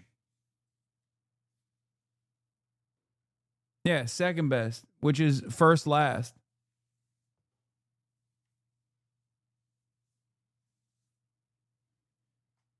First last, sorry. I said second worst.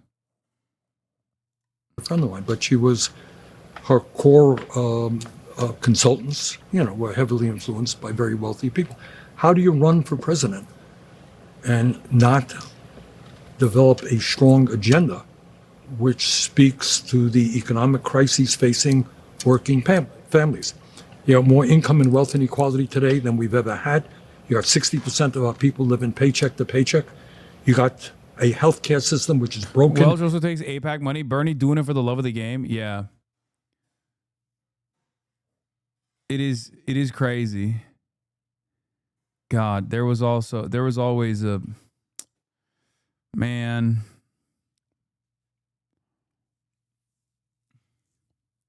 It's sad. I mean, look, it's one issue, and if Bernie Sanders stood in opposition to those who are far closer to the truth on Israel's genocide than him, then that would be one thing.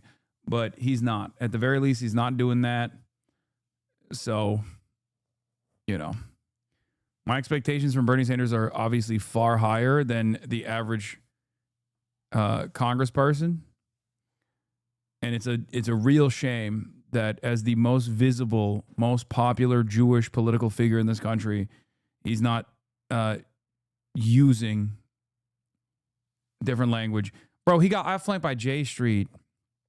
The president of J Street said it's a genocide, dude. I mean, that's crazy. At a certain point, you just gotta, come on, man, please. I know you're 90, but Jesus Christ, dude. The kibbutz are not coming back in the way that you experience them, okay? I'm not even talking about being outflanked by Marjorie Taylor Greene. I don't even want to bring that up because that's a deep shame. I'm talking there's a reason why I'm bringing up Welch or fucking J Street, A literal liberal Zionist lobby for the state of Israel has come out and said Israel's doing a genocide. The president has said Israel's doing a genocide. Bernie Sanders still it's Netanyahu's war. Genocide is a legal term. It's crazy. Unc really thinks labor Zionism is going to make a comeback. Yeah, he just thinks he's still stuck. He's like, you don't understand. David Ben-Gurion, he was a socialist. He was a national socialist. It's true.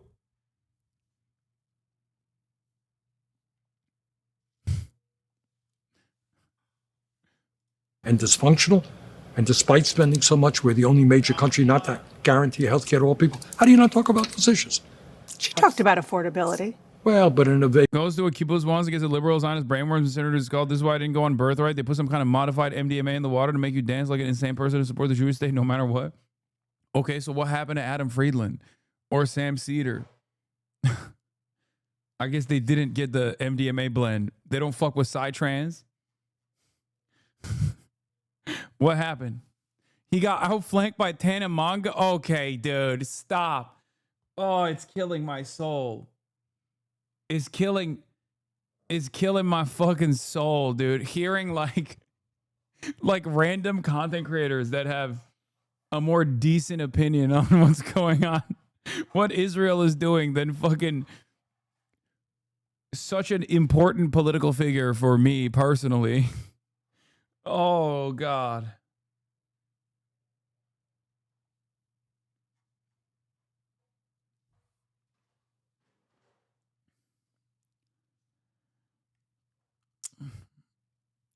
I don't want to rehash that campaign, but I think the clue to democratic victories is to understand that you got to stand unequivocally with the working class of this country.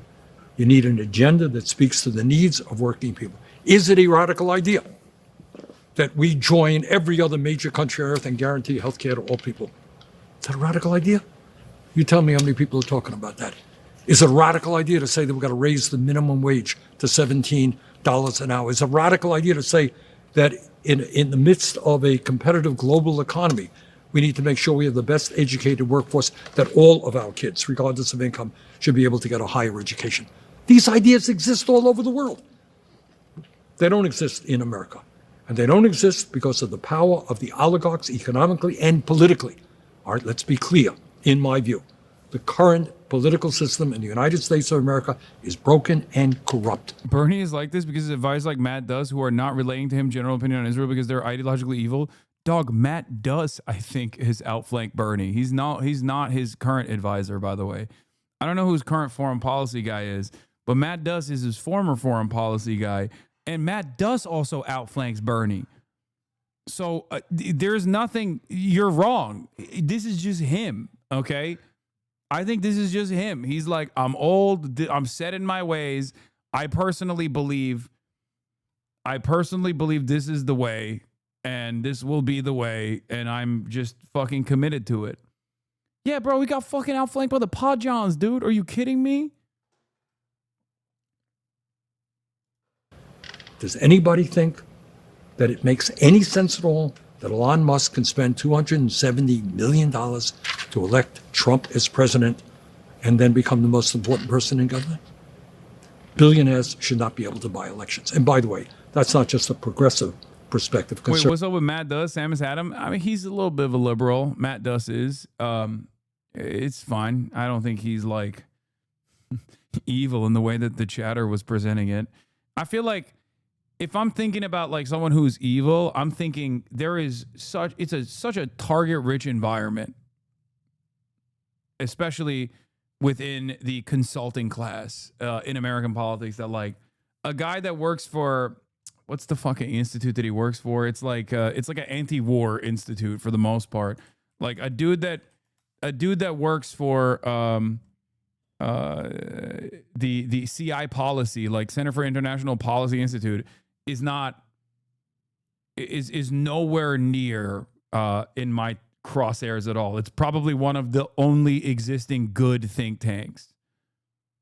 Yeah, Quincy Institute and CI policy is like the two think tanks that are like advocating for more reasonable American foreign policy.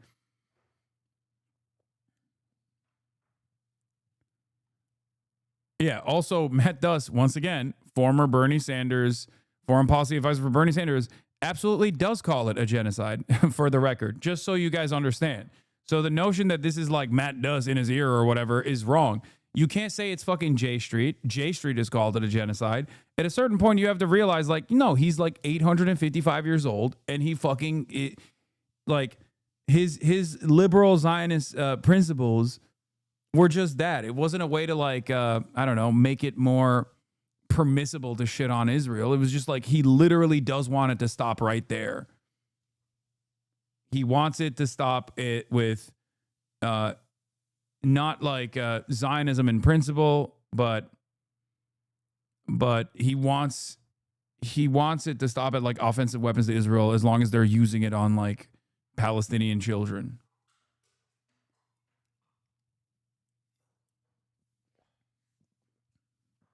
And given how insanely cruel and violent American Congress is, he looks like a fucking angel in comparison to the average American congressperson. That's what's so fucked about the situation, is that Bernard Netanyahu's War Sanders is like literally seemingly a fucking angel in comparison to the rest of American Congress for actively trying to push bills to stop giving weapons to Israel. Like, he has spearheaded that charge. He has spearheaded that charge forever.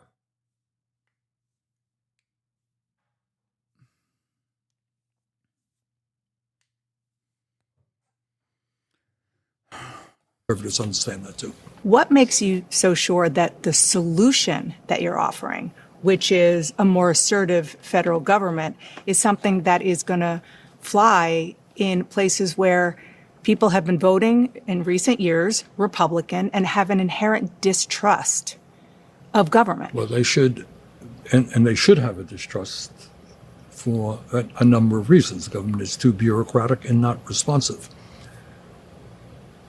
But, and let me tell you what I'm sure you already know, is that if you look at the polling, and I asked the people here today, you heard me ask. Anybody here think that the American healthcare system is vaguely effective? Nobody in America thinks it's working. We spend twice as much as other countries, 85 million uninsured or underinsured. 60,000 people die a year because they can't get to a doctor on time. Do you think that in America, with all of our genius, all of our capability? Oh my God. Dan Stalkman, this is where a lot of these haters were coming from. I just saw this on my timeline. So Democrats, if they were in charge right now, would be doing 100% the exact same thing. 1-to-1.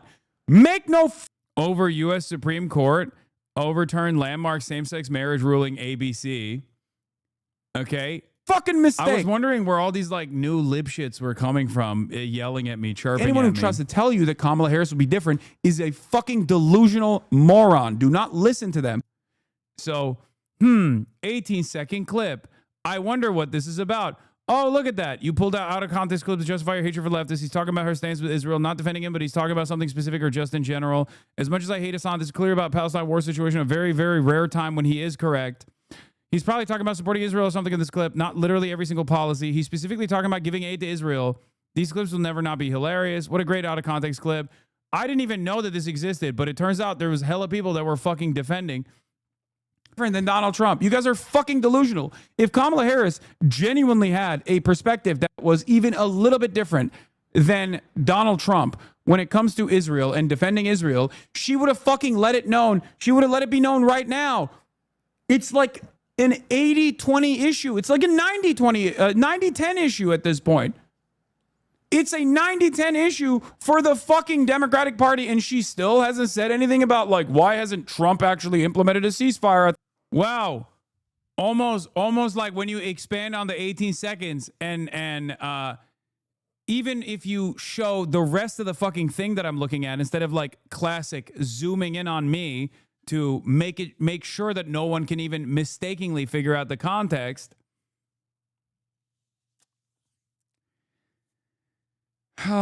People are so fucking gross, dude. This is the only thing these fucking dipshits have at their disposal. They know nobody likes Israel. They know nobody fucks with Israel. They can't even fucking hit me on the grounds that I'm a terrorism supporter any longer, because that would imply that, 92% of the Democratic Party's base of support is also terrorism supporters. These guys still maintain the position that they are a part of the liberal Democratic Party advocacy.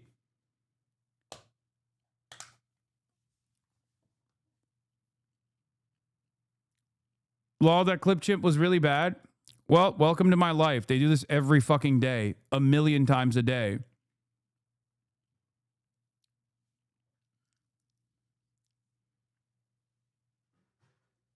Yeah, there's like a 55-year-old man too, the one that's doing this.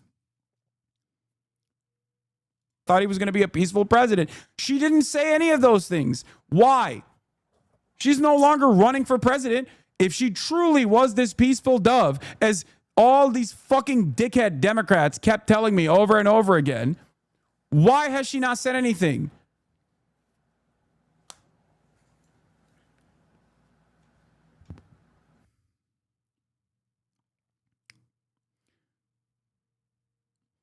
Hasan, if you didn't have haters, none of us would know who you are. It's because you are effective.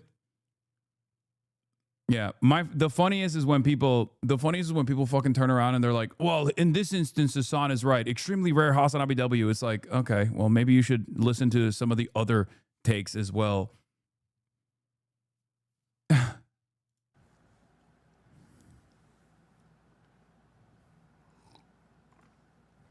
Don't let anybody fucking move the goalposts on this, by the way. I'm talking specifically about Israel. Okay? In terms of like mass deportations, I'm sure mass deportations would still be happening under the Democrats, as this always has happened under the Democrats. It just wouldn't be as gross as it is currently with Donald Trump. But Democrats play a different role when it comes to deportations in this country. They play the role of calcifying right-wing white nativist immigration policies, as they did this past election cycle.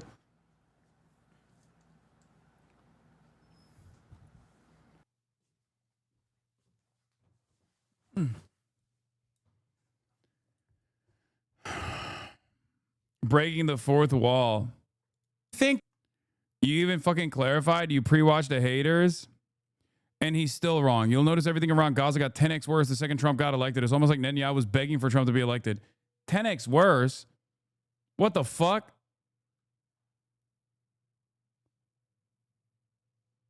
Joe Biden literally at this stage, well, we don't know the official numbers, but Joe Biden at this stage allowed Benjamin Netanyahu to kill even more fucking Palestinians. What is that? What kind of take is this? The genocide was already happening by the time Donald Trump came into office. What do you mean? Are they doing a harder genocide? Like, what are you talking about?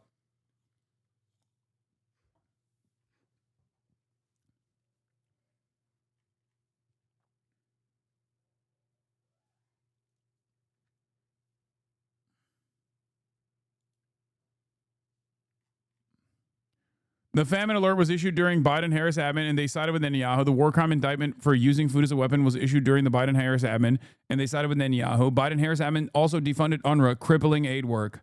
Yep. They set the stage for Donald Trump to slam dunk that genocide in even further.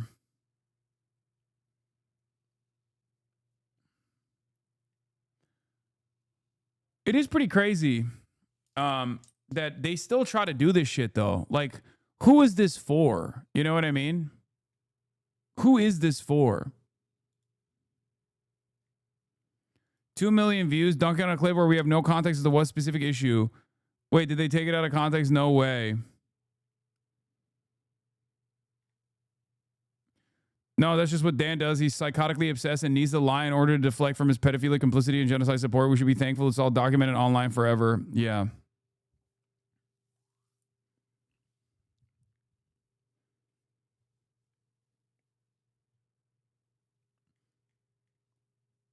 It is pretty wild.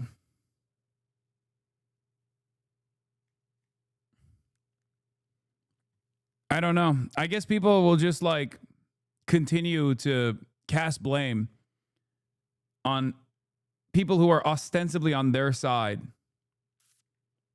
You know? I guess that's how it goes. Like, because I suspect that a lot of these people who are actively upset about this are people who are Democrats. So they're supposed to be closer to my side of politics than they are to the Republicans. Probably even closer to my side of politics than fucking this dipshit. You know?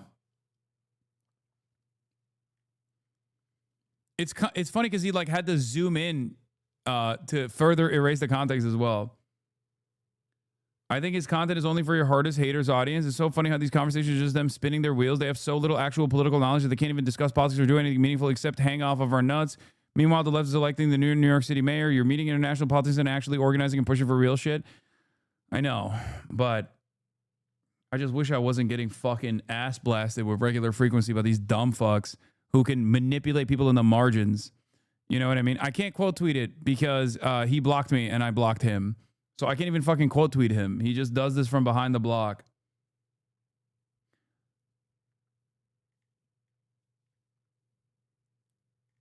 It's just like, there's a lot of money to be made doing this too. A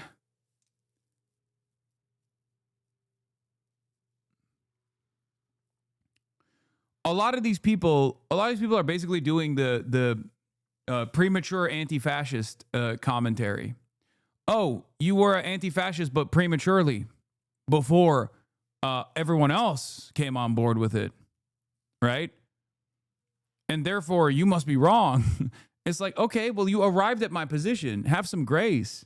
Have some fucking decency. Not Dan. Dan is a Zionist, ultra-Zionist, a genocidal piece of shit.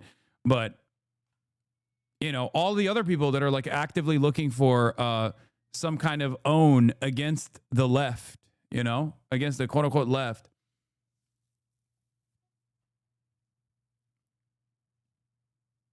Have you seen your ex-co-host blaming the Nakba on the Arabs? No, I don't care. Let him fucking chirp into an increasingly smaller audience, please. It is utterly irrelevant. He is so desperate for someone like myself or anyone else to be at odds with so that he could just like turn around and make content off of it. I don't want to give him that. Please stop bringing that shit up here. Nobody asked.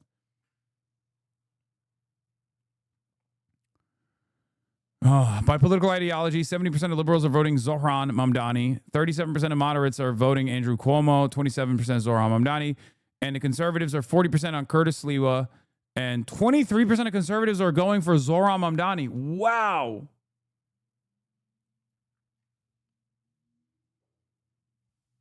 Wow. 23% of conservatives are voting for Zohran Mamdani. What the fuck? My man is popping, dude.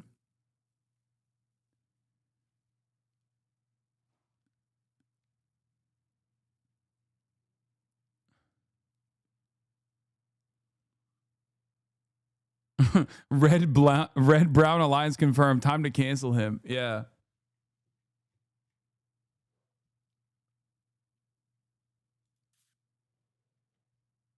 It's weird seeing Bernie theory vindicated 10 years later. Zoran doing better than Andrew Cuomo and Adams with conservatives is fantastic. Maybe a bunch of motherfuckers still think he's Italian. Mamdani, that sounds Italian.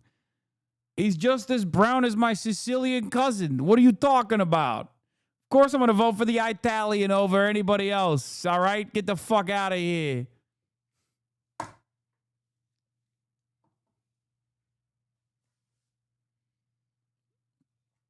This Loki happened in 2020 with Reddit man is Fetterman. He's talking about Fetterman. It did, and then he turned out to be a dud. So we're not going to get into that.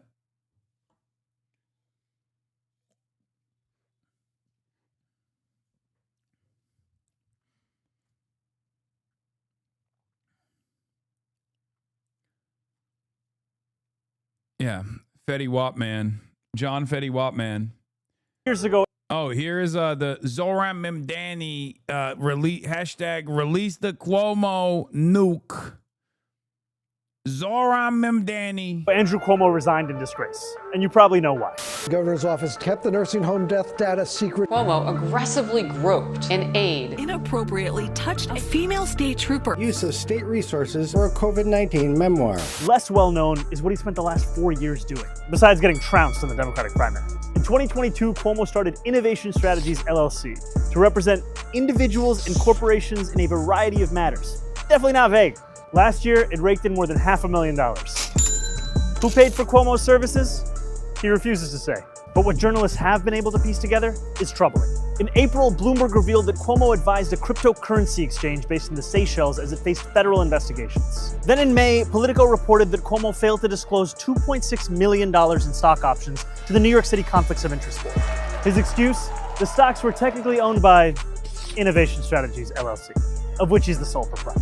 Finally, in June, the New York Times uncovered that Cuomo had worked with his longtime friend Andrew Farkas on a luxury marina project in Puerto Rico. Farkas' previous partner on luxury marinas in the Caribbean, Jeffrey Epstein. We had a finance chair like none other, Andrew Farkas. That's the thing about Andrew Cuomo. Once you think you found out about all of his scandals, you find out about another, and then probably another. But if my friend, the disgraced former governor of the state of New York, feels that's unfair, Habibi, release your client list. Oh my God. Oh my God. Wait, this is what he replied to the fucking $300 for my one bedroom in Astoria. $300 for my one bedroom in Astoria. That's crazy. Admin, I know you're absolutely stealing money from the Cuomo campaign with this bullshit, and I begrudgingly respect it. Bruh, there is no way Andrew Cuomo's team replied to a commercial calling Cuomo a serial sexual harasser with, oh, well, you are in a $2,300 bedroom in Astoria. One bedroom apartment in Astoria. That is crazy. Yeah, release the fucking Cuomo files on a fucking...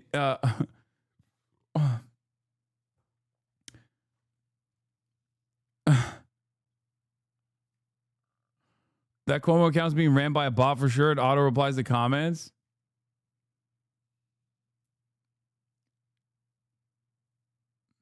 Changing where you stand every sentence is the political ad equivalent of keeping Zoomers' attention with Subway surfers. Yeah. Cuomo will be like, the Epstein angle is the one I expected.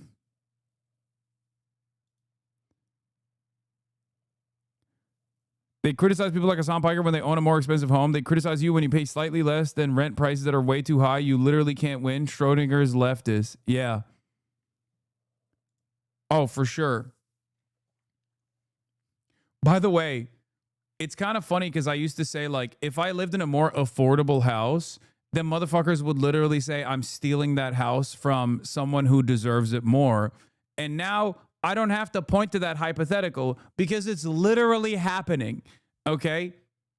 It's straight up happening right now. If I lived in a different state, for example, they say I'm doing tax evasion, okay? I went to a different state for tax shelter purposes. If I lived in an apartment that was cheaper than the current house that I own, they would say, oh, you're taking that from someone who is more worthy, more deserving of that fucking apartment. You're stealing it from someone else who should be paying for it. You're taking it away from someone. Okay? If I lived in a cheaper neighborhood, they say you're gentrifying that neighborhood. The point has never been socialism but house. The point is socialism. That's the point. They just hate that, and they can't contend with the policies that I'm advocating for, the policies that Zoran's advocating for, so they have to find some other thing to get mad about. And a lot of dumb fucks actually eat that bait so goddamn hard. They do. And they go along with it. They don't realize that, like, the things that I'm advocating for, I'm unironically advocating for you, you know? Chris Cillizza, Democratic Party record low in Gallup polling. Top rope by Chris Toesucker Cillizza. Chris show me the piggies Cillizza. What a name. We've forgotten about this man. He's an independent news creator now. He left mainstream media and he just kind of went away. It's because you keep tweeting and making them look bad.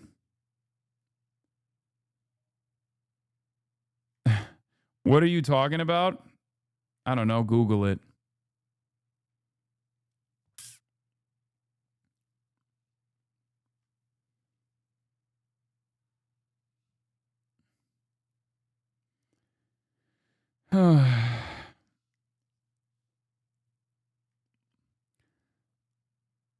Fantastic. At a time when the Democrats are supposed to be automatically better than the Republicans by just simply existing as not the party that is responsible for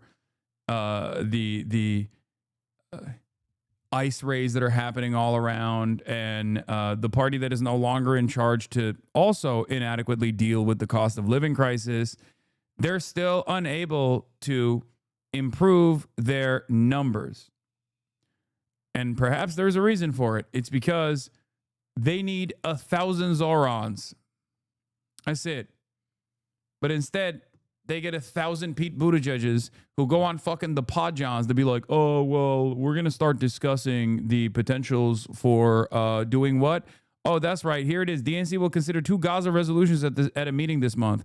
One submitted by DNC Chair Ken Martin calls for ceasefire and 2-state solution on left. One from progressive DNC members calls for arms embargo and recognizing Palestine as a state.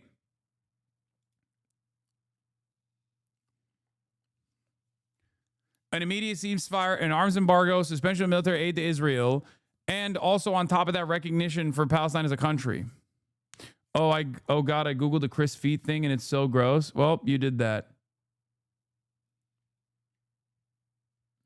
To be fair, you also go on the Podjons. Yeah, the problem is not going on the Podjons. The problem is going on the Podjons and having a wishy-washy position on Israel that even the Podjons outflank you on. That's Pete Buttigieg. That's the future of the fucking Democratic Party. And if the Democrats don't, I don't know. I'm done, man. I don't know. It's just like, who am I speaking to? Why am I speaking? Why do I consistently fucking advocate for the things I'm advocating for? It falls on deaf ears. You know, you got these fucking dickheads in the White House now. Benny Johnson. Will the president consider giving Presidential Medal of Freedom to big balls? Consider giving the Presidential Medal of Freedom to big balls. Like the Democrats are losing to this, to that. Not only are they fascists, which is an indictment in and of itself, but like they're also unimaginably incompetent fascists. Okay, they're lame. They're fucking whole ass lames, dude. They're so goddamn lame. They're weirdos. They're fucking gross. They're weird. They're like sexually perverse. They talk about the weirdest shit. They got Benny Johnson in the White House asking about big balls, man. They're like, hey, can Big Balls get a medal, please, for getting his ass beat by 2 15-year-old teenagers, please?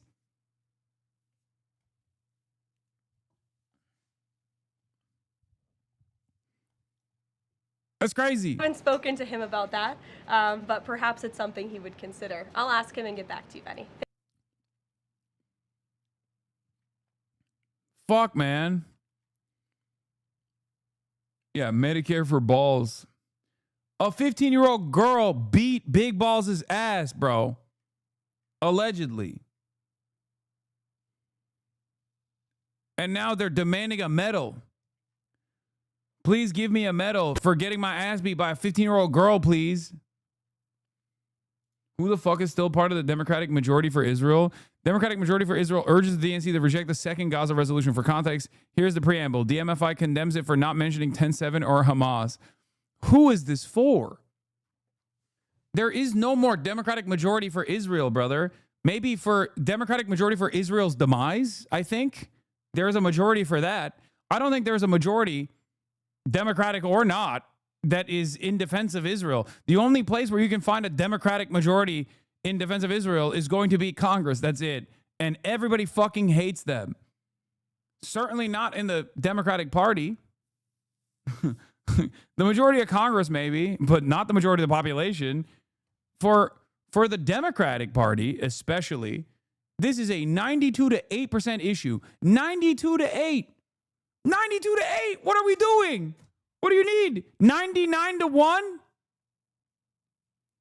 So you're saying the Democrats don't support Israel? Do you not hear the words coming out of my mouth? The Democratic voters do not support Israel. They do not. Maybe they're not at the same position that I'm at. They will eventually get there. Give it a couple more months and they'll be fucking getting to the positions that I was at a year ago. Okay? Like, who here genuinely thinks that this is going to get better for Israel? How fucking stupid do you have to be? How dumb are you to think in your mind that this is not the most popular day that Israel will ever be? This is not the day that Israel will be the most popular it'll ever be going forward. Yesterday, was also the most popular Israel would ever be in Western society. It's less popular today, and it will be even less popular tomorrow. Why do these people think?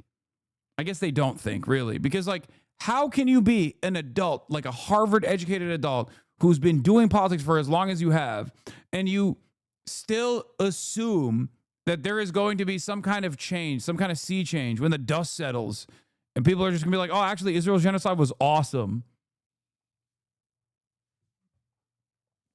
You keep sounding shocked at this, like you don't know that the electorate's interests don't come anywhere near the policy of the one-party state you live in. How do you keep being shocked at this? It can't and won't work. Otherwise, especially in the late-stage neoliberal polarization we're going through. Yeah, no shit, dude, okay? The reason why I'm doing commentary in the way that I'm doing commentary is because there are still people who are coming on board, okay?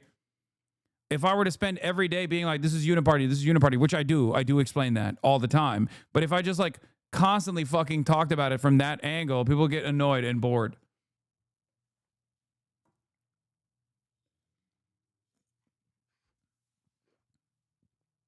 If you noticed, I'm also not consistently shocked at the Democrats' inability, but, like, they still do have a capacity to surprise me because it's such a fucking ridiculous, it's such a ridiculous division. It's just like, what do you want? You want people to just be like, no, you have to literally invade Israel? Like, is that the demand? Because it feels like no, the more radical the position gets on the ground, the more Democrats love conceding. It turns out they're just concession machines. So if they hear people go like, no, we have to militarily invade Israel now, only then will they go, okay, we should stop all weapons to Israel. They have to only concede. They don't have any interest in actually coming to a conclusion on their own.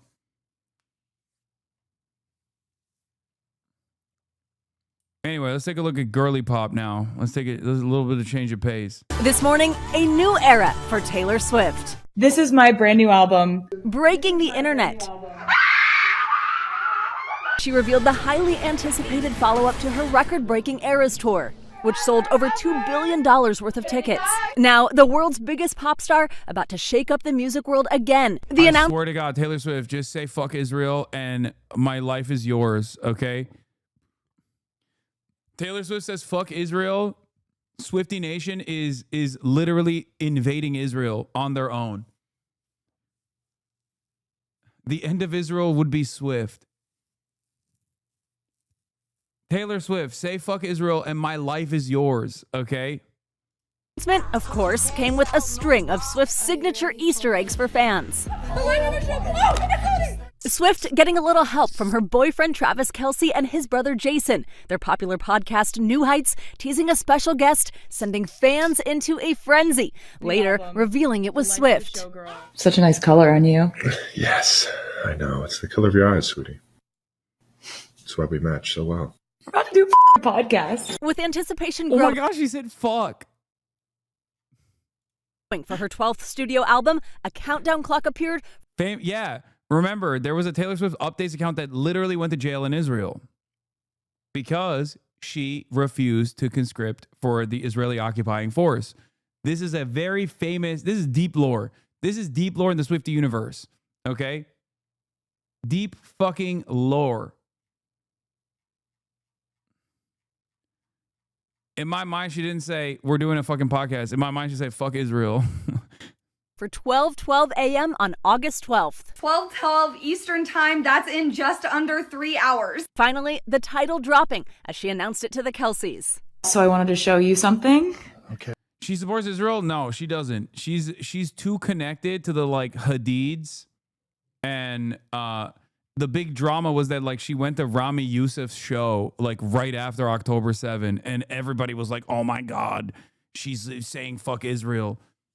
She does. Sorry. No, she won't say anything because she's, you know, fucking Taylor Swift. She's a coward. I'm sorry. That's just the truth. But I don't think that she's pro-Israel in the way that you would recognize it, given who her friends are. I'm not being parasocial about this. I remember when she went to fucking, like I said, I remember when she went to the motherfucking Rami Youssef comedy show with like the Hadids right after October 7, and everybody was freaking the fuck out about it.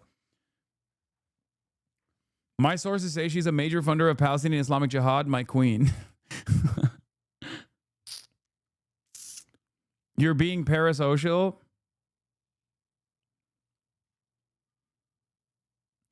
Oh, Lord, you're about to get ass blessed on the timeline now? I don't think it's unfair for me to say that any fucking media figure at this stage that still remains silent on Israel's genocide in Gaza is being a little bit of a coward. Is that really unfair of me to say? Am I being out of pocket? Like, I'm not expecting her to fucking carry the banner over here, you know? I'm not saying Taylor Swift say globalize the intifada, okay? I'm simply saying, like, it'd be nice for such a prominent figure with so much influence to greatly expand the permission structure. And at this point, it's not even an expansion of the permission structure, to be fair. At this point, it's basically to, you know, to save her, to save good favor for her. Because I feel like Miss Rachel was right when she said, you know, it's more of a problem it's more of a problem for you now to not speak out against Israel than it was in the past. Okay, what do we got? This is my brand new album, The Life of a Showgirl. And Swifties, of course, celebrating. Swifties, we are getting TS12. I repeat, we are getting TS12. Crashing her website. The website literally crashed. Does that extend to large content creators, in your opinion? Yes, it does. But TS12, I can't breathe. Like, this is insane. New music! And reveling in the reveal. Taylor to announce her new album on Travis's podcast, they must be like the most in love ever. The day full of orange hints, in keeping with Swift's practice of color coding her albums. Her fan account posting 12 photos of orange outfits on Instagram. The Empire State Building posting this photo. Mysterious billboards popping up in Times Square, leading to a Spotify playlist. The news comes a year and a half since her release of the Tortured Poets Department, and 8 months since the end of the Eras Tour, as fans waited breathlessly for new music, now learning it won't be a cruel summer after all. The Swiftie argument is that she doesn't want to talk to prevent future harm to his fans, like when her shows were canceled in Vienna for a supposed terrorist attack. Wait, what? What, like, they think Israel is going to firebomb a Taylor Swift concert? If she speaks out against Israel?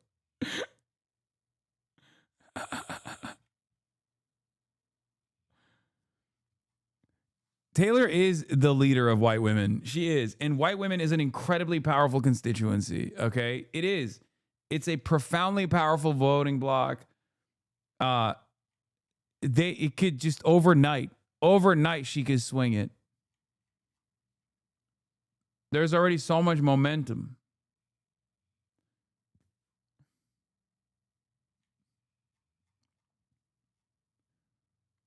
Okay, you're speaking my language there. I know. So what, are there any excited other to talk little about Easter it. eggs? Okay, of Who course. did white women vote for in large? Okay, you're right. Fair. She was not able to move white women to vote for Kamala Harris. But I think the animosity people feel towards Israel is far more powerful right now than the positive opinions that people had over Kamala Harris. You know what I mean? Like, people really don't like Israel. People didn't really fuck with Kamala that hard, but they really don't fuck with Israel. You know what I mean? What the fuck is this?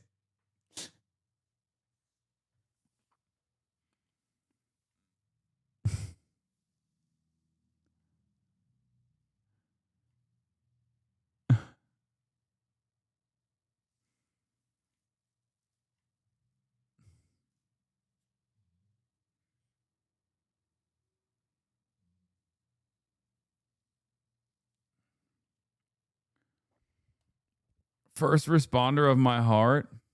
He looks like he fell off a bridge while fixing it.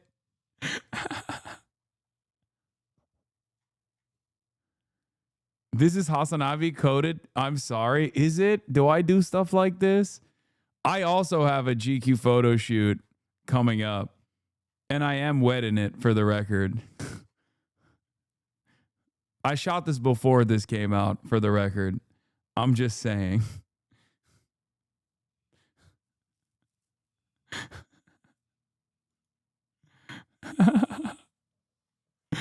The greatest. Yo, what is going on? Bro, can I? Okay.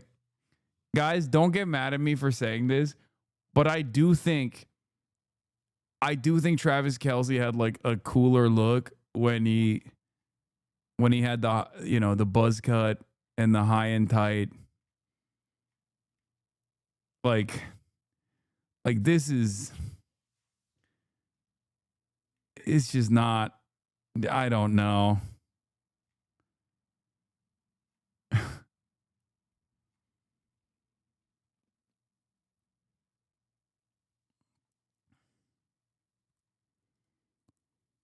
Oh, when he didn't have a white girlfriend? I didn't want to say it. I didn't want to say it because I'm being very careful.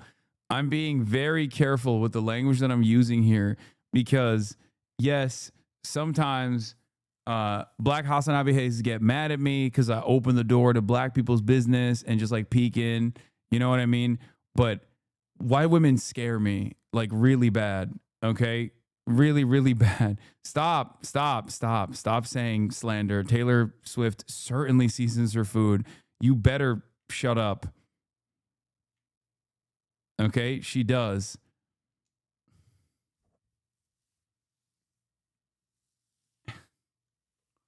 Your local construction site has 3 men looking like that?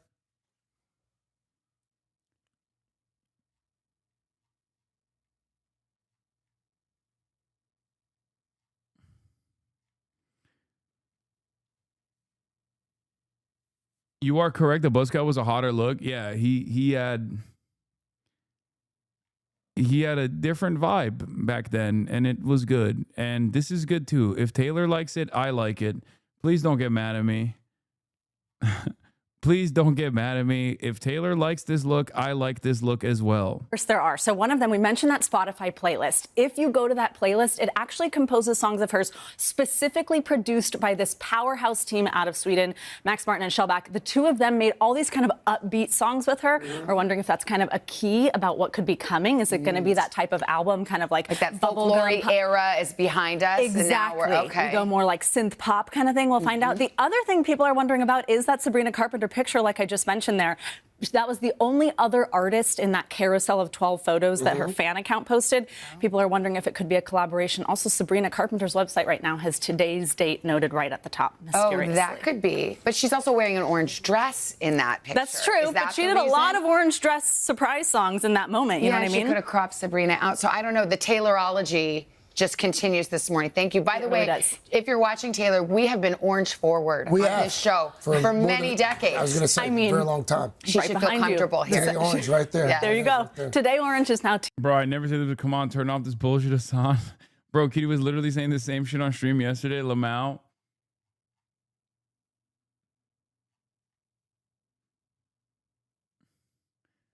Taylor Swift is single-handedly stopping white women from doing QAnon. First of all, I said this already. I said this already. Taylor Swift is QAnon for white women, which is ironic because QAnon is QAnon for white women. But like Taylor Swift, basically, this is what I've said before.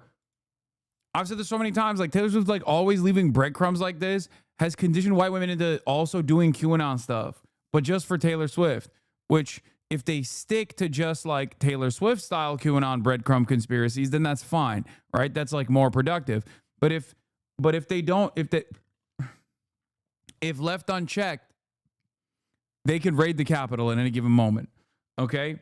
Like Ashley Babbitt probably, if she kept to just like Taylor Swift conspiracies, like she'd be fine. If she was like, oh my God, it's a Gaylor, like she wouldn't be dead right now. She would be alive.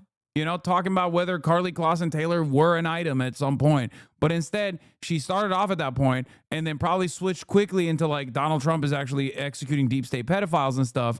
And now, look, she's dead. She died. She died at the Capitol.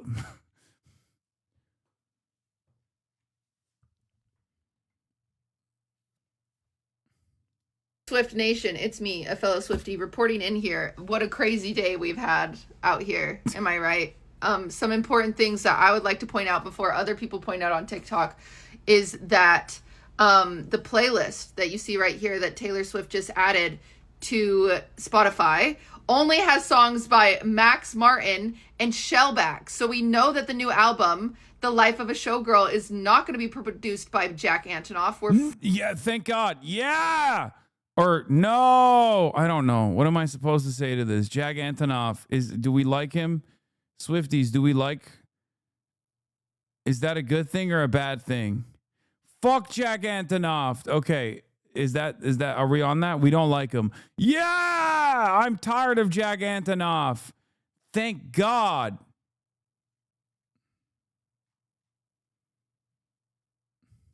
Freaking out a little bit. Also, another thing that's really important that we should point out, okay? We should. Is that 22, right there, you see that? 22 was uploaded on this album 2 weeks ago. Guess what's in 2 weeks? The 22nd of August. Guess what the 22nd of August is? It is a Friday. Guess when singles usually come out? Friday. And there's 22 songs on the playlist. Woohoo! Are we paying attention here?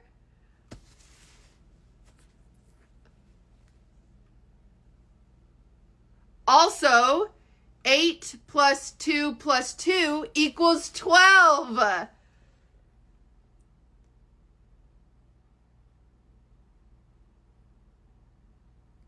What?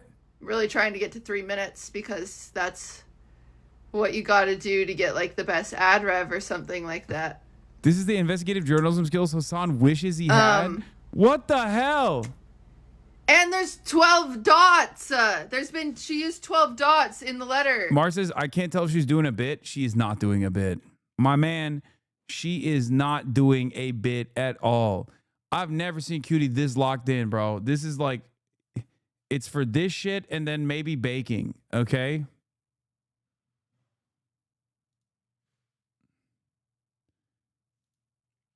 That's the two stuff. That's the two things that she's this locked in for. 12. And show business has 12 letters. And she's in show business.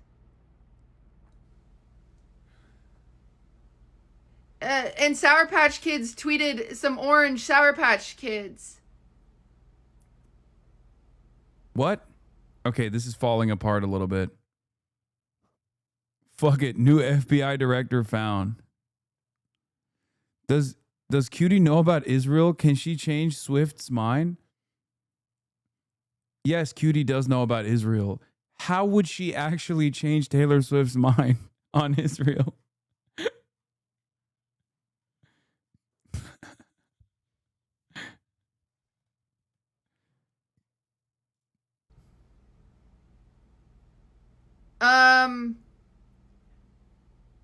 And Taylor Swift has 12 letters in her name. No, she doesn't. Who said that? Guys, don't say lies. Sorry about that one. My correspondents are idiots. Who's she talking to? Is she hearing voices?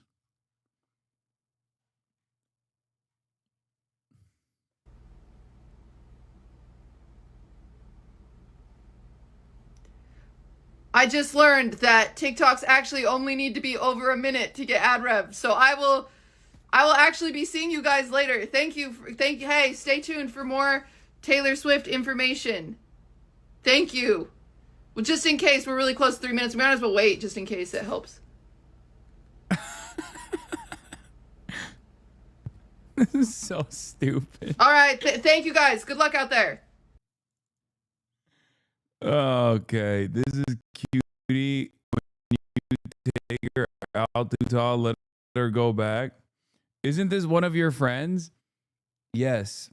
She's also a co-host and co-owner of my podcast. Oh, little baby F, huh?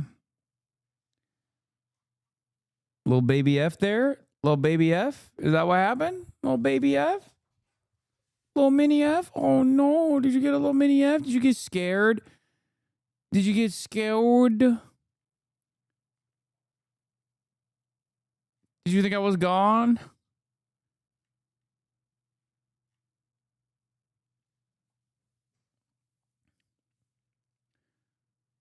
Cutie quietly posted this the other day. I'm not angry anymore. Well, sometimes I am. What is I don't this? think badly of you. Well, Bro, how can you quietly post on TikTok? To the Domino's that forgot my cheesy bread? What is the I can't say anything. I can't say anything positive, okay? I'm sorry. I can't say anything positive. She gets mad and then she gets in her head when I say I support this. Okay? Do it, lady. But also I can't even say do it, lady, because like even then it's too much support. Please tell us none of your pictures are this terrible for GQ.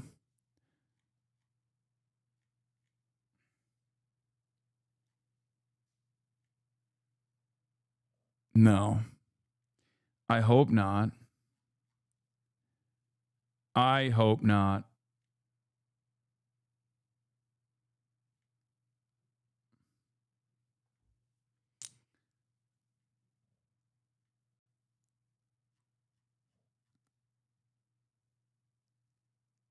Yeah. They're going to cook you. Yeah. Oh, by the way, Israel's in talks to resettle Palestinians in South Sudan. Forgot to mention that. Fucking insane. All right. Pastor Doug Wilson is a self-described Christian nationalist on a mission to make the United States a Christian nation and the entire world a Christian world.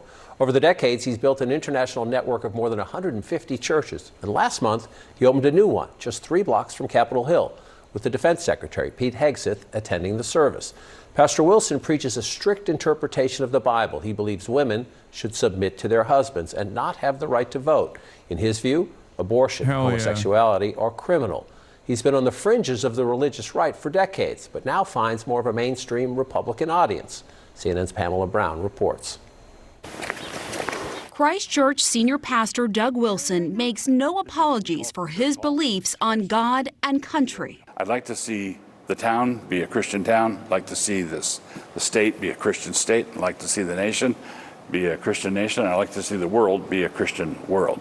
And now Wilson's controversial views as a Christian nationalist are gaining sway in the nation's center of power with the recent opening of his new church and high-profile parishioners like Defense Secretary Pete Hegseth. Is planting a church in D.C. part of your mission to try to turn this into a Christian nation? Yes. So every society is theocratic. The only question is who's the. It's so awesome that these guys just straight up look like villains all the time. I don't know what it is. And it's not just me, right? Like, I'm not. You're seeing this too, right? Like, just don't even listen to what he's saying, but just like look at him. Also, what the fuck is CNN doing? Offering like a neutral interview to a guy who's like, we need to do Christian Sharia, like Christian jihad, like all of the things that they claim, Muslims are trying to do in America. They actively are trying to do at the behest of Christianity. And they're just giving a neutral, like they're setting a neutral tone here. Very strange stuff. In a secular democracy, it would be demos, the people. In a Christian republic, it'd be Christ. Well, what would you say to someone watching this and say, look, I'm a Muslim. Who are you to say your worldview is better than mine, that your God is better than mine? Well, if I went to Saudi Arabia, I would fully expect to live under their God's rules. But you said earlier that you want this to be a Christian world. Yes. So you want to supplant their religion with your Christian. Yes, by peaceful means, by sharing the gospel. There's a lot of work yet to do. I believe that we are working our little corner of the vineyard. Wilson's Little Corner, a picturesque campus nestled on the outskirts of downtown Moscow, Idaho, is growing by the day with thousands of like-minded Christians. Parishioners of his church, known as Kirkers, own and operate several businesses downtown, next to liberal college town stores. If it's true, Why did he yell boo? Because it's because of me. because of you. Yeah. Well, there you go. That's a regular day for you. That's not unusual. A big focus of his Christian. Everybody hates me. Oh, that's awesome. Hegseth reposted the segment and said, "All Christ for all of life." That's the defense secretary. He posted the interview as though it was a positive one. And in the interview, the guy literally says women shouldn't, like, it should be illegal to have abortions. Like, women shouldn't be able to vote and stuff. That's crazy. Cool. That's where we're at, I guess. I don't fucking know. That's cool. Movement is on a patriarchal society where men are dominant and women are expected to submit to their husbands. Women are the kind of people that people come out of. So you just think they're meant to have babies. That's it. They're just a vessel. No, it doesn't take any talent to simply reproduce biologically. The wife and mother, who is the chief executive of the home, is entrusted with 3 or 4 or 5 eternal souls. I'm here as a working journalist, and I'm a mom of 3. Good for you. Is that an issue for you? No, it's not automatically an issue. Josh. Oh. Yet. It's not automatically an issue that you're a woman with 3 kids and you're fucking sitting here talking to me instead of being barefoot and pregnant in your kitchen. Yeah. Obama should be ashamed for abandoning Jeremiah Wright while watching this shit. Oh, 100%. Dude, oh my God. Jeremiah Wright said, "God damn America" one time, and Obama was like, "I don't know that guy." Who? Jeremiah who? Meanwhile, you got motherfuckers who are just like, women should be slaves. It's not enough. We should literally enslave women to only do birth stuff. And you got the Secretary of Defense of the Trump administration being like, "This is awesome. I like this a lot." And also, he's a rapist. Cool. Fucking awesome. I don't know what to say about this other than this is crazy. It's so crazy. And Amy Prince, along with her 4 kids, moved here from Washington State. Do you see Amy as your equal? Yes and no, in the sense that we're both saved by grace. We're absolutely on equal footing, but we have very different purposes, God-given. But do you see yourself as the head of the household, as the man? He is the head of our household. Yes, and I do submit to him. So, like, moving here was ultimately your decision. Yes. That's a great example. Wilson says in his vision of a Christian society, women as individuals shouldn't be able to vote. His fellow pastors, Jared Longshore and Toby Sumter, agree. In my ideal society, we would vote as households. And I would ordinarily be the one that would cast the vote, but I would cast the vote having discussed it with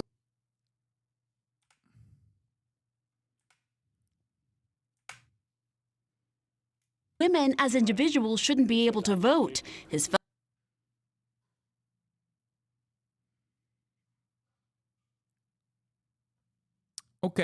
fellow pastors, Jared Longshore and Toby Sumter, agree. In my ideal society, we would vote. Bro, white people got bored that, like, Salafists were having too much fun. It's awesome. They're like, why is it just we need to do the madrasa system here in the United States of America. I mean, this is like, it's just conservatism, I guess, at its purest form, right? That's what it is. I mean, they're just doing ISIS shit. They're literally, this is what ISIS would look like if Iraq had like a functioning infrastructure and was not invaded by America and destroyed, right? Like an ISIS style movement would resemble exactly this. This is what happens when you want to do ISIS, but in a country that hasn't been completely destroyed, right? Like, because the reason why ISIS is doing what we know as ISIS shit, like the incredibly violent stuff, is because their material realities are very different than like an American living in the suburbs. Yeah, when I said white boy jihad summer, I did not mean like the Christian version of that. Seemingly, these guys are doing white boy jihad summer, maybe white boy jihad winter as well. Vote as households. And I would ordinarily be the one that would cast the vote, but I would cast the vote having discussed it with my household. But what if there's your wife doesn't want to vote for the same person as you? Right. Well, then that's a great opportunity for a good discussion. There are some who have gone so far as to say that they want the 19th Amendment repealed. I would support that. And I'd support it on the basis that the atomization that comes with our current system is not good for humans. And Wilson, a veteran himself, is unapologetic about his view that women shouldn't be in certain leadership or combat roles. Looking at the leadership page for Christ Church, it's all pedophiles. Sorry. Men. Do you accept women in leadership roles in the church and government? In the church, no. Why? Because the Bible says not to. Well, that's not what happens in the Bible. Women do lead all the time. Progressive faith leader Reverend Jennifer Butler is concerned about Wilson's growing influence. He is rapidly gaining in power. He has hundreds of churches established around the country. They actually literally want to take over towns and cities, and they have access to this administration. Wilson is part of a broader Christian nationalist movement making inroads with the Trump administration, with a newly created faith office led by evangelical pastor Paula White Cain, and people seen right outside the White House entrance praying and speaking in tongues. We are standing on the soil of the White House, and we are declaring your word. How precious! And now there's a monthly prayer service at the Pentagon, initiated by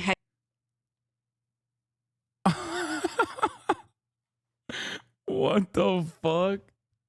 Yo.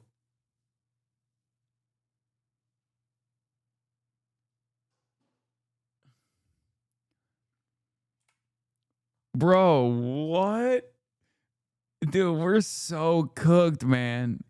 I go back and forth on this where I'm like, are they faking it for the bit? Like, are they doing this because they feel like this is an opportunity for like upwards mobility or something, you know? Suck up to the boss?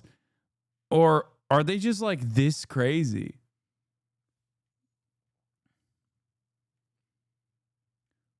I don't get it. Like, I feel like there isn't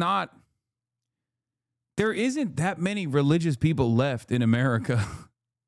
You know what I mean? As opposed to, I don't know, fucking 50 years ago. Like, who are these people all just like congregating in one area? Is that what it is? Like, where is this coming from?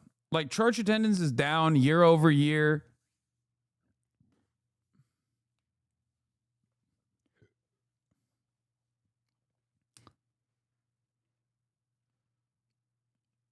They're not faking. I come from these fools. There are so many of them.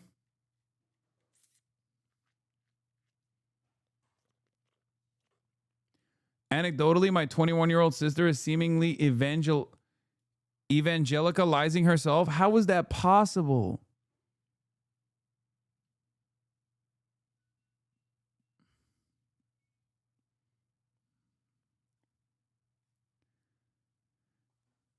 Yo, I don't understand. Like, I don't.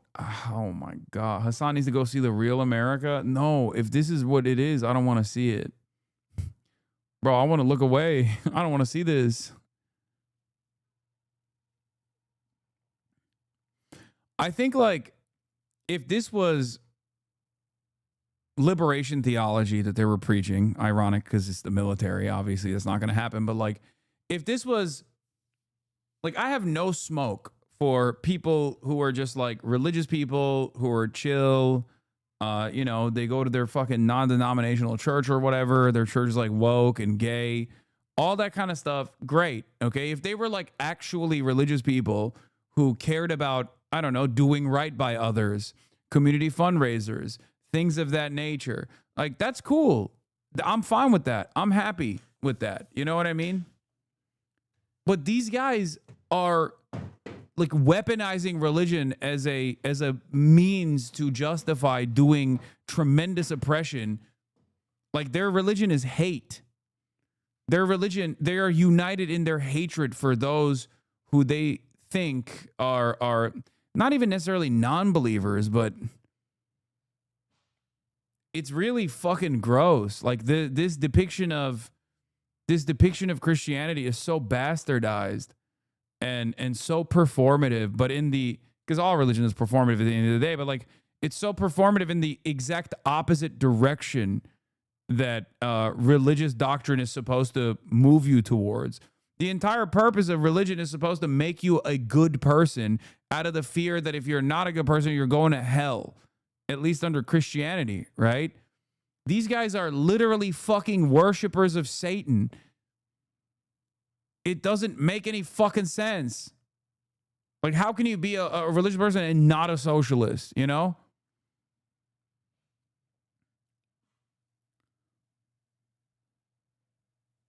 It's just so strange. It's so strange to me.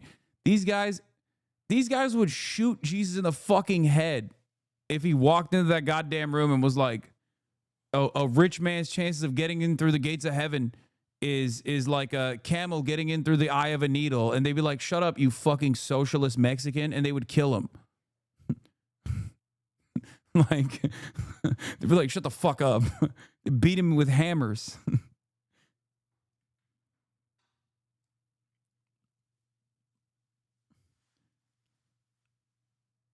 My mom is very religious, but she can't stand these people. Religion helped her get clean, but she has leftist values unlike these freaks.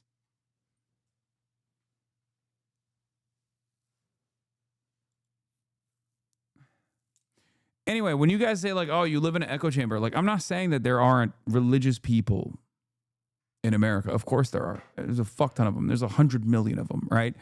But what I'm simply stating is that, like, church attendance is down broadly. Like, people, less and less people are openly declaring themselves as religious.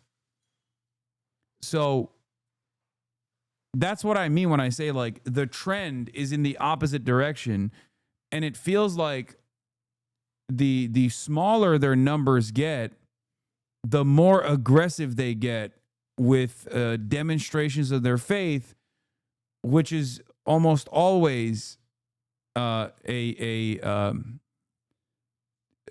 defense of violent institutions, institutional violence, repression of the other. I guess maybe that's the reason why, like, church attendance is down, so all that's left are the fucking nut jobs. Maybe that's the reason, you know? I think the problem is that the ones that do are now going to churches like this at an increasing rate. Yeah, which is, I guess, even scarier. Maybe when church attendance was up, it was like the normal fucking folk that are just like, I'm Christian, I go to the church every Sunday, it's whatever. But the guys that are still going to church at this time are just like, oh, I want, you know, some kind of divine intervention to kill my ex-wife and her new husband, who happens to be brown. You know, that type of shit. I pray to God every day that you smot my ex-wife Deborah, that bitch. She took the children.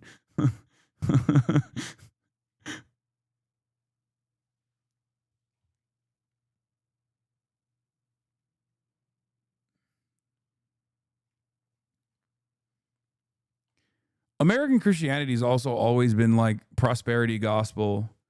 So that's also the grossest depiction that Christianity could ever, the grossest form that Christianity could ever take. So it does make sense. And now there's a monthly prayer service at the Pentagon, initiated by Hegseth, Wilson's highest level connection to the administration. It's not organizationally tied to us, but it's the kind of thing we love to see.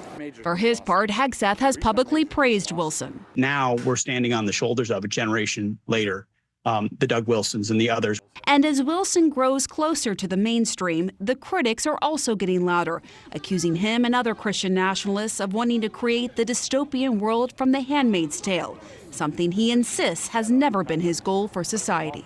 I'm not a white nationalist. I'm not a fascist. Dog, every fucking year they write this article. Young men are leading a religious resurgence. Oh, brother.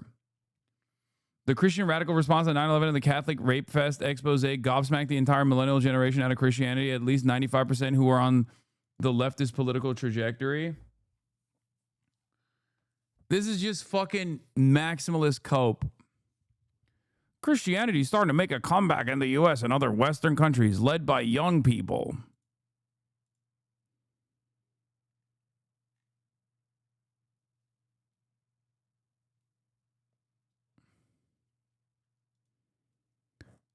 Americans are increasingly shedding their religious affiliations. Go back far enough.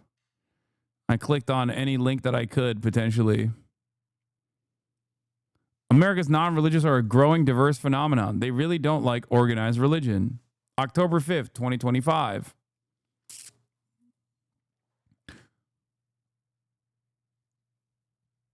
Where are the numbers? Let's look at the numbers. 30% of adults identify with no religion. That group, commonly called nuns, includes identifying as atheist, agnostic, nothing in particular. October 2023, sorry. This is from October 2023. I said 2025. And this doesn't mean people who identify, like I identify as Muslim. I'm not a religious person. You know what I mean?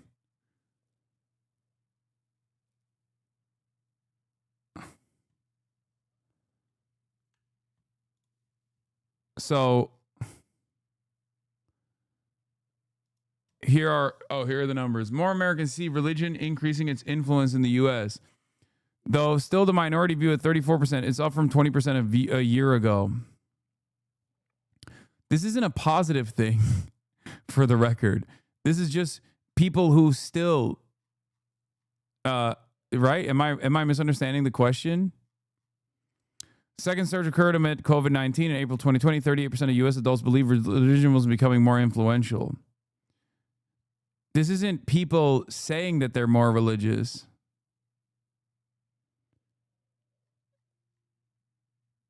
Views that religion is increasing its influence in American life by subgroups. Long-term religious trends in the U.S. are clear. Americans are less likely to identify with the religion, less likely to belong to a church or form a religious organization, less likely to attend religious services, and less likely to say religion is important in their lives than they were around the beginning of the 21st century. Americans appear to recognize those trends in religious attitudes and behavior, given the consistent majority since 2006 who have said religion is losing its influence on the U.S. However, as is the case now, the size of those majorities can fluctuate at times. To the extent where recent political changes in Washington are explanation for changes in opinion we've seen in December, it is unclear. I do think that as people become less religious in the United States of America, those who maintain a grasp on religion and those who actually say that they are religious are becoming more and more kooky, which will ironically negatively polarize the existing normals out of religion and will increase the number of non-religious people in the country. Now, of course, considering the community aspect of religion, wasn't disagreeing with you, the conclusion is still aligned with your overall perspective. The issue, of course, is that because of the profoundly important community aspect of religion, those people get in cult-like situations. Like they basically are... They basically turn into a complete cult. And I don't mean like an r/atheism, edgy atheist, like all religions in a cult type way. I mean like literally, like the fucking freaks that CNN is interviewing here.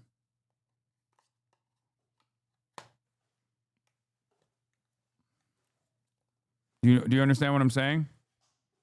I'm not a racist. I'm not a misogynist. How far off do you see a Christian nation, like a full-on Christian theocracy? Oh, 250 years. 250 years. Yeah, honestly, that's yes. What you see. But you do think it will happen? Yes, I do. We're not going to usher in anything ourselves. We're really genuinely pioneers.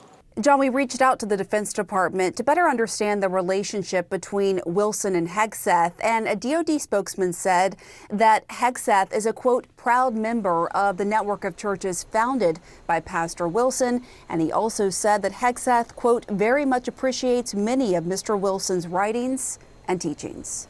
John? Pamela Brown, thank you so much. That's fascinating. 930 million are set to unlock, testing crypto demand while growing the president's fortune.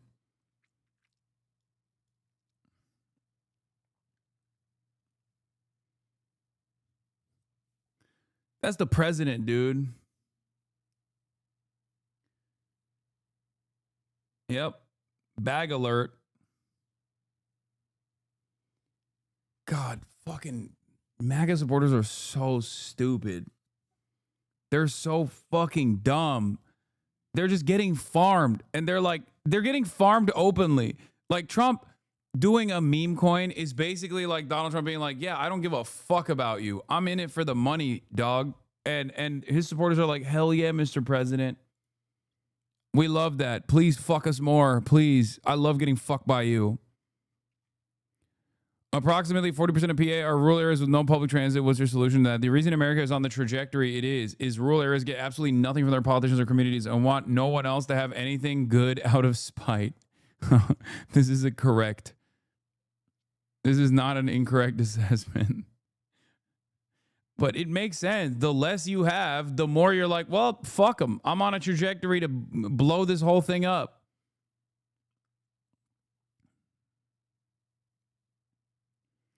Claiming our rural communities don't get anything is hilarious. They're heavily subsidized. They don't like Philly because it's a liberal city and the rest of the state is very conservative. No. I think that rural communities are in a state of disrepair, an absolute state of disrepair. They are heavily subsidized, and yet they're still in a state of absolute disrepair. Both of these things can be true at the same time. I think their hatred for like liberal areas does stem from white supremacy. Who's dumber, MAGA supporters or self-described Democrats or libs? Oh, MAGA supporters. That's not even a fucking question. Because self-described Democrats are fucking annoying.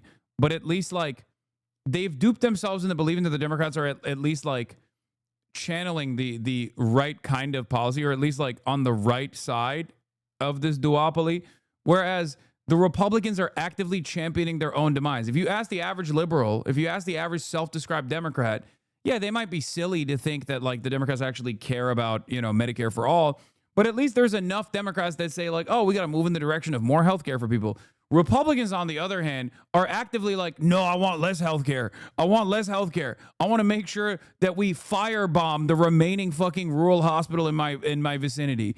That's the guy I'm voting for. And then the guy he's voting for is literally like, hey, there might be a black person or, oh, God forbid, a Guatemalan that takes advantage of the fucking rural hospital. We should just dump the hospital. And they go, hell yeah, I'd rather kill myself than let a Guatemalan get fucking health care. That's it. So, no, they're actively championing their own fucking demise. So there is not even a question. It 100%, like, the Republicans are even dumber. At least liberals are duped into believing that, like, the Democrats are the good guys, okay? The Democrats are on the right side of politics or some shit. The Republicans make no... They don't even entertain the notion of being the good guys in politics. They literally are actively like, I'm a bad guy and you're a piece of shit too. And together we're going to hurt all of your enemies, okay? Like... And yeah, the Democrats virtue signal, Republicans vice signal. I'd rather take the virtue signalers every day of the fucking week than the vice signalers. I'm frustrated with the Democrats because of their ineptitude. I'm frustrated with the Democratic Party because of their lack of interest in actually doing right by its constituents, doing right for America. But I hate the Republican politicians because they're all fucking demonic. And if you were to ask me about, like, the base of voters, just talk to a fucking Republican. talk to a libtard, okay, of the highest degree. Someone who's just like, Mamala would have saved this country. And then talk to a motherfucking Republican, and you will very quickly understand the difference there.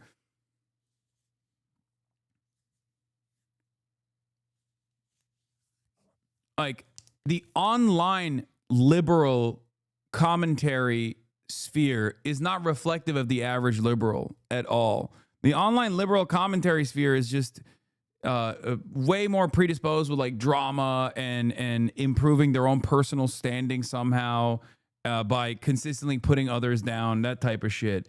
They're not actually invested in like defending the Democratic Party. There are honest liberals, like Philip DeFranco, I would say, is a straightforward liberal. He's a straight ticket Democrat voter. He actually does care about the Democratic Party, right? And he has his own worldview.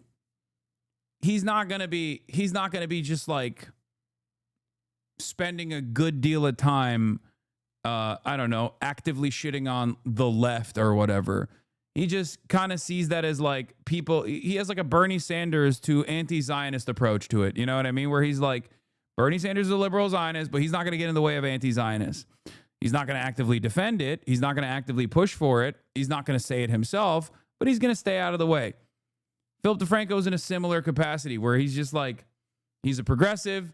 He's not going to stand in the way of more progressive people. He's not going to spend a good deal of time just like creating drama or anything like that. He's just a progressive, you know? Most liberals are like that.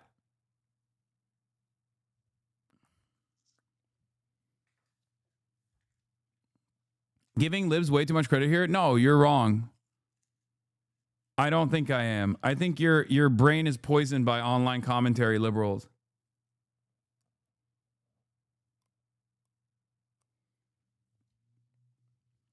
Liberals are squishy, but with squishy comes a bit of compassion and care for others at least. Not necessarily about other countries, but at least they care about the poor or whatever. Conservatives want to melt the poor. Yeah. For sure. Like, conservatives are actively taking an antagonistic position against the poor. Liberals at least want to, like, kind of help them and don't really know how and don't really understand why the Democrats aren't doing it and don't care enough to, like, aggressively pursue these policy positions. Republicans actively want to kill the poor. And they're incredibly stupid. That's the other thing. They're so fucking dumb. I can't explain this to you. You just have to go out and talk to them, man. Like, between the two groups of people that we're talking about, like, a liberal in the wild at least knows up from down. A Republican in the wild, unironically, is closely resembling what you see as, like, bot accounts on Twitter. Like, their brain is so melted.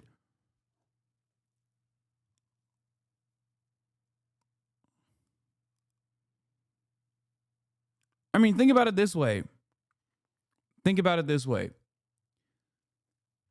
Like 95% of the Republican policy prescriptions are for problems that they hallucinated. It's just not true. Ask a Republican how they feel about any particular issue, and they will just tell you things that are patently untrue. There's no, like, I mean, objectively, okay? Ask them about anything. They're going to be like, it's not real. Climate change, fake, woke, gay, science, medicine, vaccines. Like, they are just, their worldview is held together by their collective psychosis. Just a refusal to reckon with reality. That's it. That's just how modern republicanism is. There's nothing, like, you can convince a lot of those people. You can shake them out of that stupor. You can bring them back to reality. And the closer they arrive at reality, the closer they move away from reactionary sentiment. But overall, you know, it's just the political movement is unironically built together by just like hatred and animosity.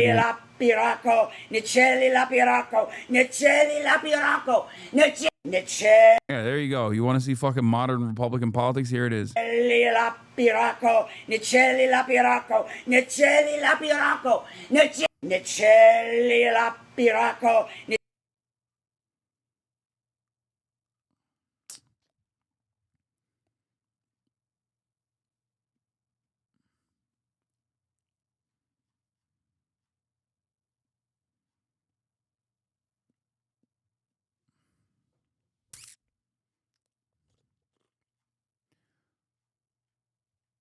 This is good? I mean, yeah.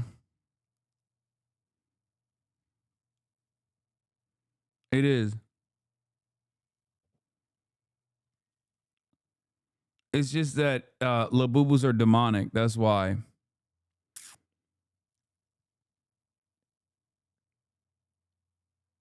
Anyway. Yeah, you guys don't know about Pazuzu? Labubus are actually Pazuzu is a depiction of the Antichrist. It's the devil. Speaking of the Antichrist, Anthony Blinken, recognizing a Palestinian state is a rebuke to Hamas, but France, Canada, and the UK are doing it too hastily. The plan won't work without conditions. Thanks, Anthony.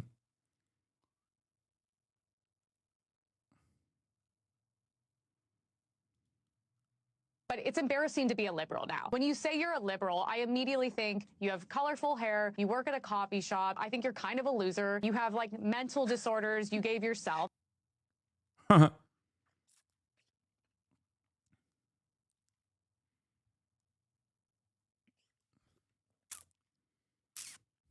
Liberalism is also monoculture. Okay? It's a complete liberal victory. It's a complete liberal cultural victory in the United States of America and around the world. So, like, what people assume they are when they say they're liberal is so all-encompassing. Okay? Everyone is technically a liberal at the end of the day. I mean, there's so many fucking Republicans that are just, like, behaving exactly like liberals do. It's just like, is whatever the status quo is. Liberalism is the status quo. What is this? Vivid Prowse is Indian. Inevitable West is Indian. Doge Designer is Indian. Trump Update HQ is Indian. Sarah for Trump is Indian. Radio Genoa is Cambodian. Elena Watch, journalist, is Indian. Cheryl E is Indian. There are loads more. Cosplaying as Jewish or white nationalist is easy to spot as well. Search cricket or this to see what comes back. This is why it's easy to grift from the far right. I can start a new account tomorrow and just tweet bullshit about immigration and old videos with anti-Muslim captions on it. They would think I'm their new savior. It's true. I also do kind of feel like they should get the bag. Like, it sucks. It sucks that it's actually like breaking the brains of so many fucking, white supremacists in America that are ready to go. But also at the same time, it's like, it's good that they're making money. I mean, it's a lot more.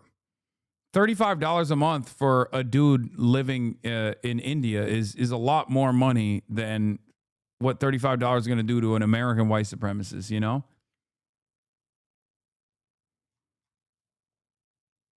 So who knows? So funny. People still go get him out base. Got time to cut grass, but don't got time to get papers. Get him out base. Listen, when your filthy ass crawled out of your mother's pussy on U.S. soil, you didn't do shit, okay? You're nothing. You contribute nothing to American society. You're just a hateful little monster, a weak, pathetic, hateful little monster that gets off on imagining that those with less fortune than you are somehow actually worse than you. You have to fantasize about these people being violent people. I'm actually a hardworking American and I appreciated immigrants, but when they got coming in this country without paperwork, get them out. You will never understand the reason as to why people come here without paperwork. You will never comprehend it because, like I said, you're a hateful little monster who knows that he's getting fucked over by the extremely wealthy people in society, and you are too servile and too peasant-brained to actually look up and face who's actually oppressing you. So you have to look down and actively put other people in a second-class status so you can feel superior to something, to anything. That's what a weak man does. That's what a cowardly, pathetic worm like yourself does. You might fancy yourself to be this patriotic American. You're just like, get him out. Talking about get him out. Meanwhile, your fucking great-grandparents came here under similar circumstances, okay? You were just fortunate enough to be born on U.S. soil. That person wasn't. You don't understand the conditions that they had to go through. You don't even think for a brief moment as to why that person's immigration status after 25 years is still in fucking legal limbo. You don't even seem to get mad at the system that has kept that person undocumented this entire time. You think that person is a villain. You think that person is your enemy. That person is incredibly similar to you. But because you're so fucking afraid to punch up that you have to constantly punch down to hope or to create an alternative reality for yourself where you can have a shred of superiority. You're not superior. You're inferior. You're weak. You're pathetic. And I do not respect you. And neither does anyone in your life. And that is precisely why you find yourself in a fucking Twitch chat saying idiotic shit about people who were literally sent to a concentration camp after 25 years of working on U.S. soil instead of getting the proper paperwork clearance. It's that simple. Actually, I live with an illegal immigrant. He's been trying for years to get his paperwork, so I don't know exactly what he's going through. The fact that you sit on your high horse in your big multi-million-dollar mansion spitting propaganda, I'm trying to humanize a motherfucker who lives with you, okay? You're telling me you live with an illegal immigrant, you understand his plight, and yet you have no sympathy whatsoever for other illegal immigrants? You are the dumbest motherfucker on the planet. Holy fuck, dude. Wake up. Wake up. I love every single one of these fucking servile little serfs that come in here and go, oh, well, guess what? You're fucking rich. Yeah, I am, bitch. Okay. Aren't you supposed to respect me more because I have more money than you? I thought that was your worldview. Why the fuck are you speaking up to me? Okay. Keep looking down. That's so funny. What an own, dude. Oh, you fucking speak from your multi-million-dollar mansion. Okay, dude. Yeah, I am. What an own, dude. You got me. I have a nice fucking house. You owned me. That still doesn't change your position. That doesn't change that you have to constantly fuck others over. You have to constantly keep putting people fucking down. Okay? I have sympathy for illegal immigrants, but when they continue to come into this country untethered and without paperwork, this cannot continue, as you see a lot of places in America are being taken over and brought down by these immigrants coming into this country. Name one fucking place that has been brought down by immigrant takeovers. It doesn't exist. This is precisely what I was talking about when I said Republicans hallucinate, dude. Every position that a Republican has developed is a complete hallucination. It just does not exist. It is not real. What you consider to be an immigrant takeover is like the fact that you had to hear Spanish one time in your fucking life on U.S. soil and it spooked you, okay? The fuck do you mean immigrants are coming in untethered and taking over? How the fuck do you think the American nation state was developed? That is how your fucking nasty grandparents came here too. New York is a clear example of what happens when you let immigrants come into the country untethered. Now that there are new laws in place, they're out of this country, and look at New York now clean. Again, once again, back to back, not only did you hallucinate an insane fucking reality that doesn't exist where you said New York was a shithole because of immigrants, you also hallucinated a reality where New York was somehow rid of its migrant population, which didn't happen, and now New York is clean. Not a single thing you said was real. You literally exist in a totally separate fucking field, dude. That is not real at all. You live in some bumfuck backwater town in Idaho fantasizing about what goes on in New York. What the fuck are you saying? Shut the fuck up. Now, you don't have to be like this. You don't have to be a fucking hateful little monster, okay? You don't. Seemingly, you say you live with an illegal immigrant, okay?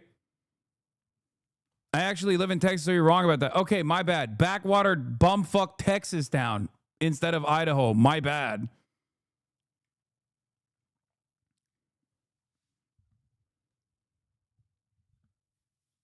You wouldn't be able to put food on your fucking table if it wasn't for migrant workers in this goddamn country. Show some fucking respect, bitch ass. They deserve so much more. They deserve proper documentation and proper fucking wages. But you're too stupid and too deluded into thinking that they are fucking you over when it's actually the people that design the system that's fucking you over. And the less you have, the more angry you get. And the more angry you get, the more you think immigrants are fucking me over. You're a dumbass. Wake the fuck up. Wake up. Okay? Here's some hard to swallow pills for you. Okay? I'm not gonna fucking whitewash it for your idiotic for in a way that you will. I'm not gonna coddle you for having this fucking stupid position.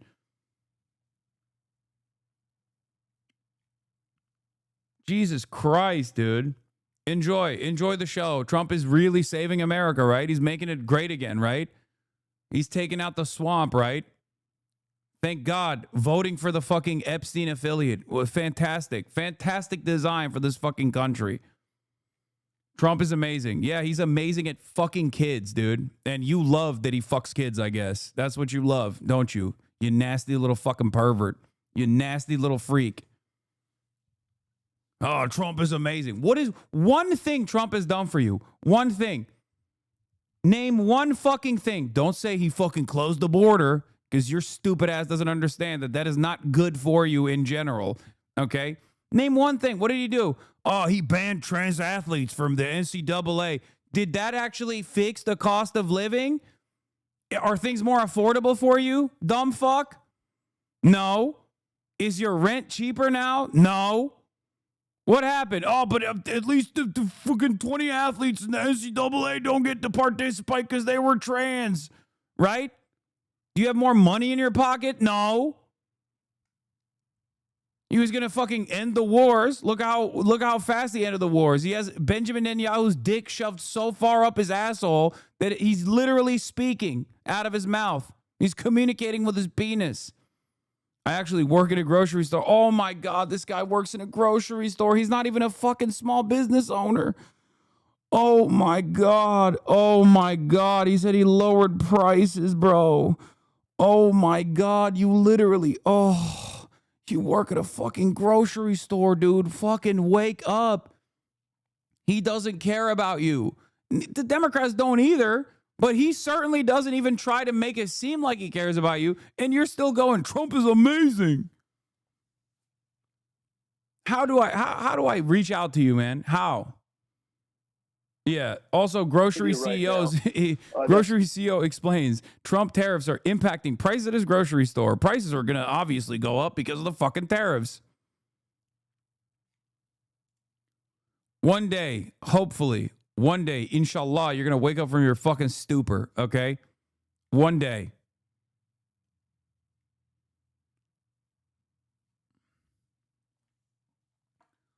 How can you be a Texan that works at a fucking grocery store and you're like, Trump's amazing? Oh my God, dude. Dude, what the fuck? Your landlord is going to demand a crumb of pussy from your girlfriend instead of increasing the rent next month. And you're like, Trump is amazing. Why? He just made the transgenders not play in the high school sports.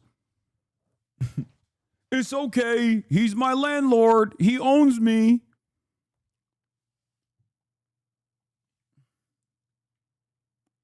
This is what I will never understand. Motherfuckers with no capital, zero capital, but they're capitalists. People constantly say, Hasan, how can you say you're a socialist?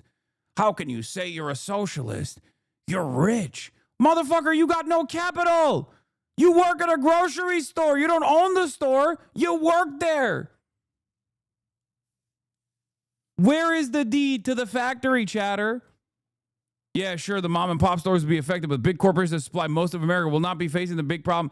Dog, you are not John Kroger. You are literally saying Trump is going to destroy mom and pop grocery stores, but the big grocery stores are going to be fine. First of all, you're wrong on that front as well, but it doesn't even matter. How is that good for the country? You are just admitting that Trump is bad for the country. Are you Mr. Ralph's? Are you Anderson Pavilion? No. Are you John Kroger? No. What the fuck is wrong with you? At least the monopolies are fine, good sir.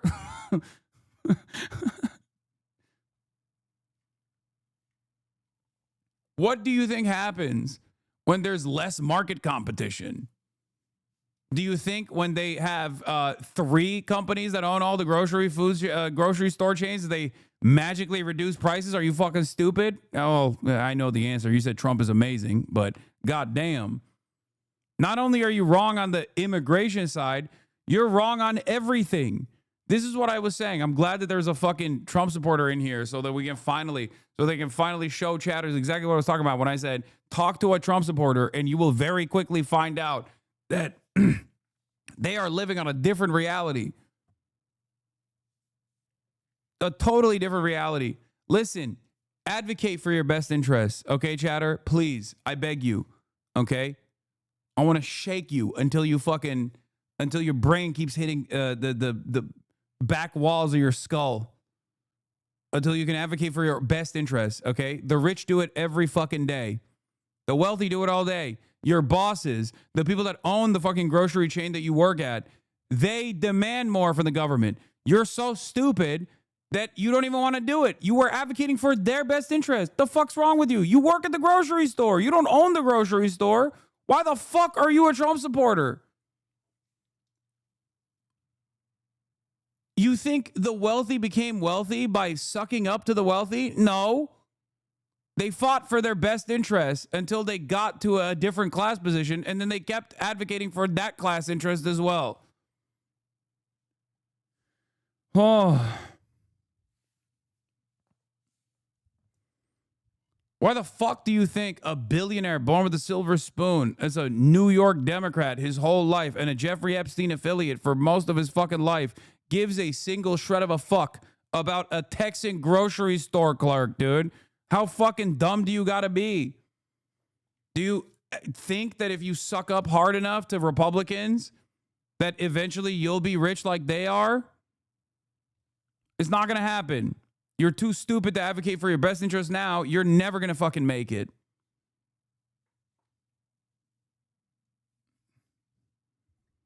Wake up.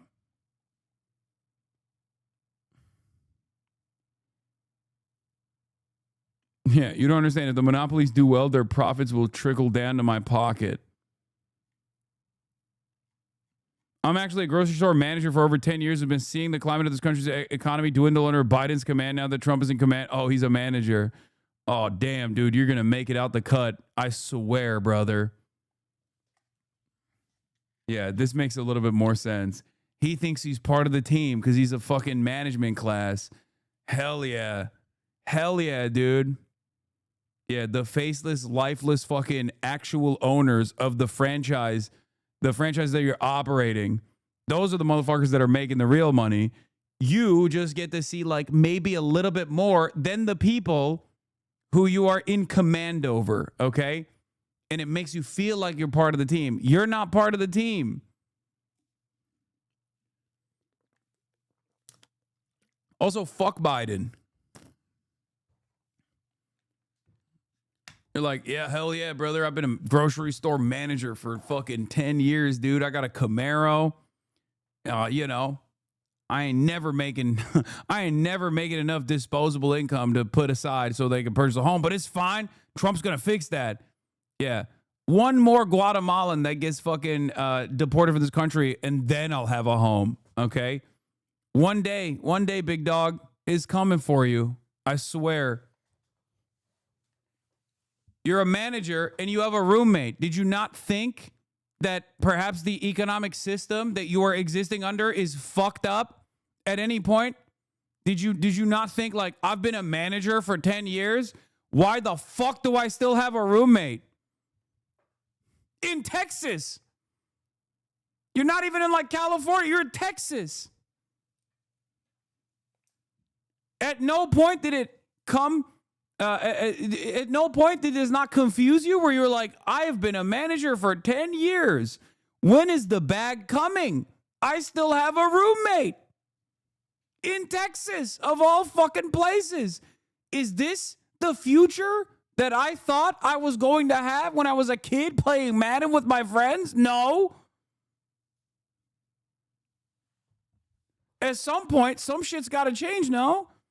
Perhaps Trump is not the savior you thought it was.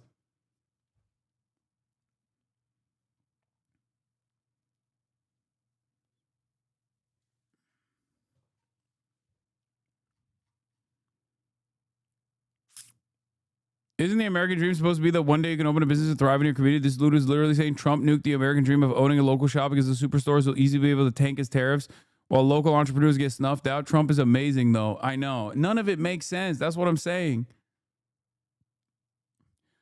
Unless he's lying about having an illegal immigrant for a roommate, and then actually he's just like, he's in one of those situations where he like owns the house and he just rents it out.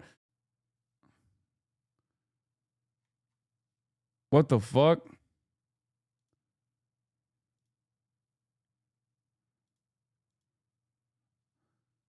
Oh, it's back. That was crazy. I saw the stream. The entire stream went down. Anyway, Big Kroger got me. Big Kroger came after me. Big Heb, Big Walmart. The Walton family's up my ass, chat. It's bad. It's bad.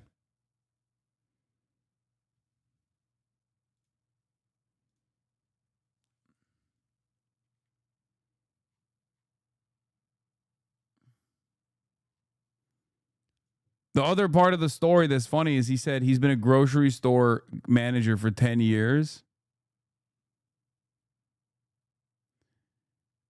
And what's funny about that, go look at his logs to see this person's motivations. America, baby, we won. What?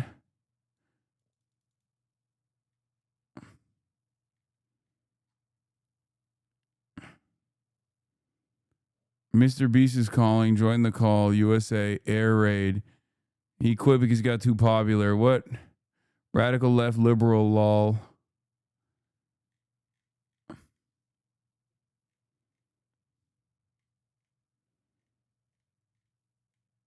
I think this guy can be convinced. Asmongold, we made it. Asmon was right. Lol, you deflect. Nah, I think this guy can be convinced. Yeah, sure. He listens to Asmongold and is consistently wrong, but I see the cracks in the dam. I mean, I could tell he's an Asmongold watcher because this motherfucker said he's been a grocery store manager for 10 years who has seen the climate of this country's economy dwindle under Biden's command. Bro, 10 years ago, it was Trump again. Like, fuck you mean? He's like, that was Trump 1.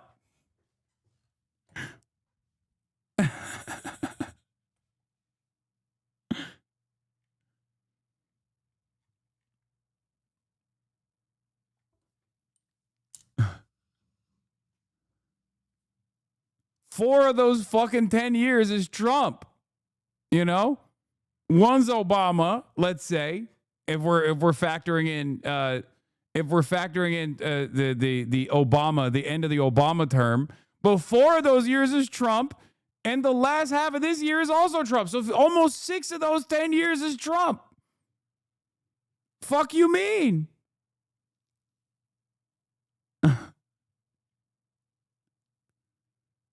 Or not 6, 4, yeah, 4.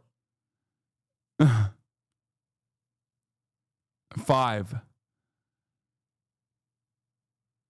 This guy called his girlfriend, wife, a roommate.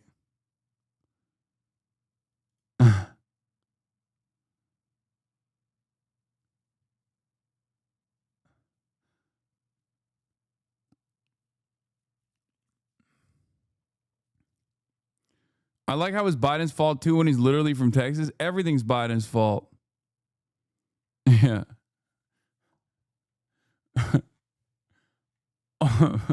Half of this guy's grocery store managerial career was Donald Trump, and he's like, why did the Democrats fuck this country up? I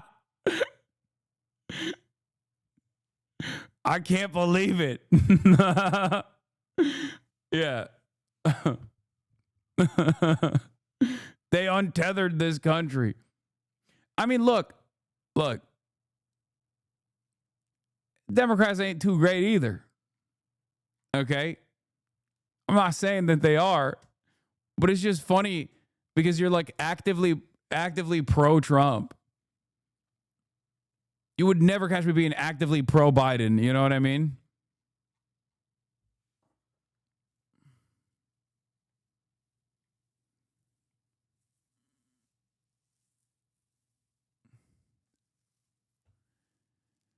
Holy shit, dude. Anyway, on that note, I'm going to end it here, chat. Love you guys. And that'll be all for me today. I'm going to go hang out with my brother.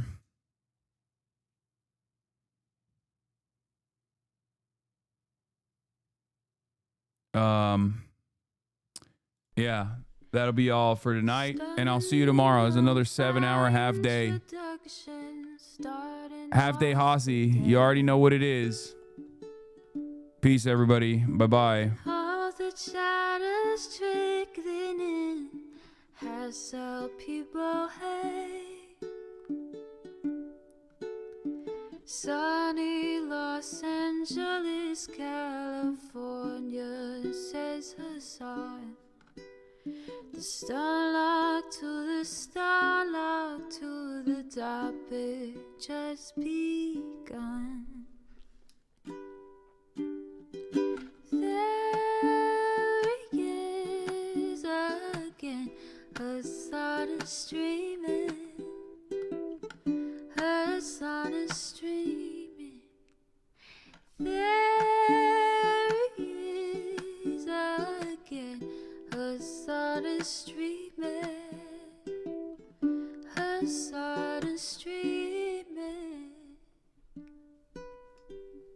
Reviewing the P.O. box, Uncle Uyghur's face. Sudden discord at your prop, great names take embrace. Tiny Bernie Sanders, LGBTQ Air Force. The whole left at your fingertips, Ane at your door. H3 crowded debate, the Young Turks online show. 3 full fucking years of this, plenty more to go. 90-day fiance talks of champagne bourgeoisie. A Trump rally live reaction on mass riot at DC. There he is again, Hasan is streaming. Hasan is streaming. There he is again, Hasan is streaming. Hasan is streaming. Reading live stream fair comments, Austin show chat advice. And all the ways the right-wing pipeline can suck you in online. JCS react, Lord frame gets broken, cover blown. A full-blown mass pandemic, monster streaming at your home. Total radicalization coming out to find. The system you were taught to trust in was broken the whole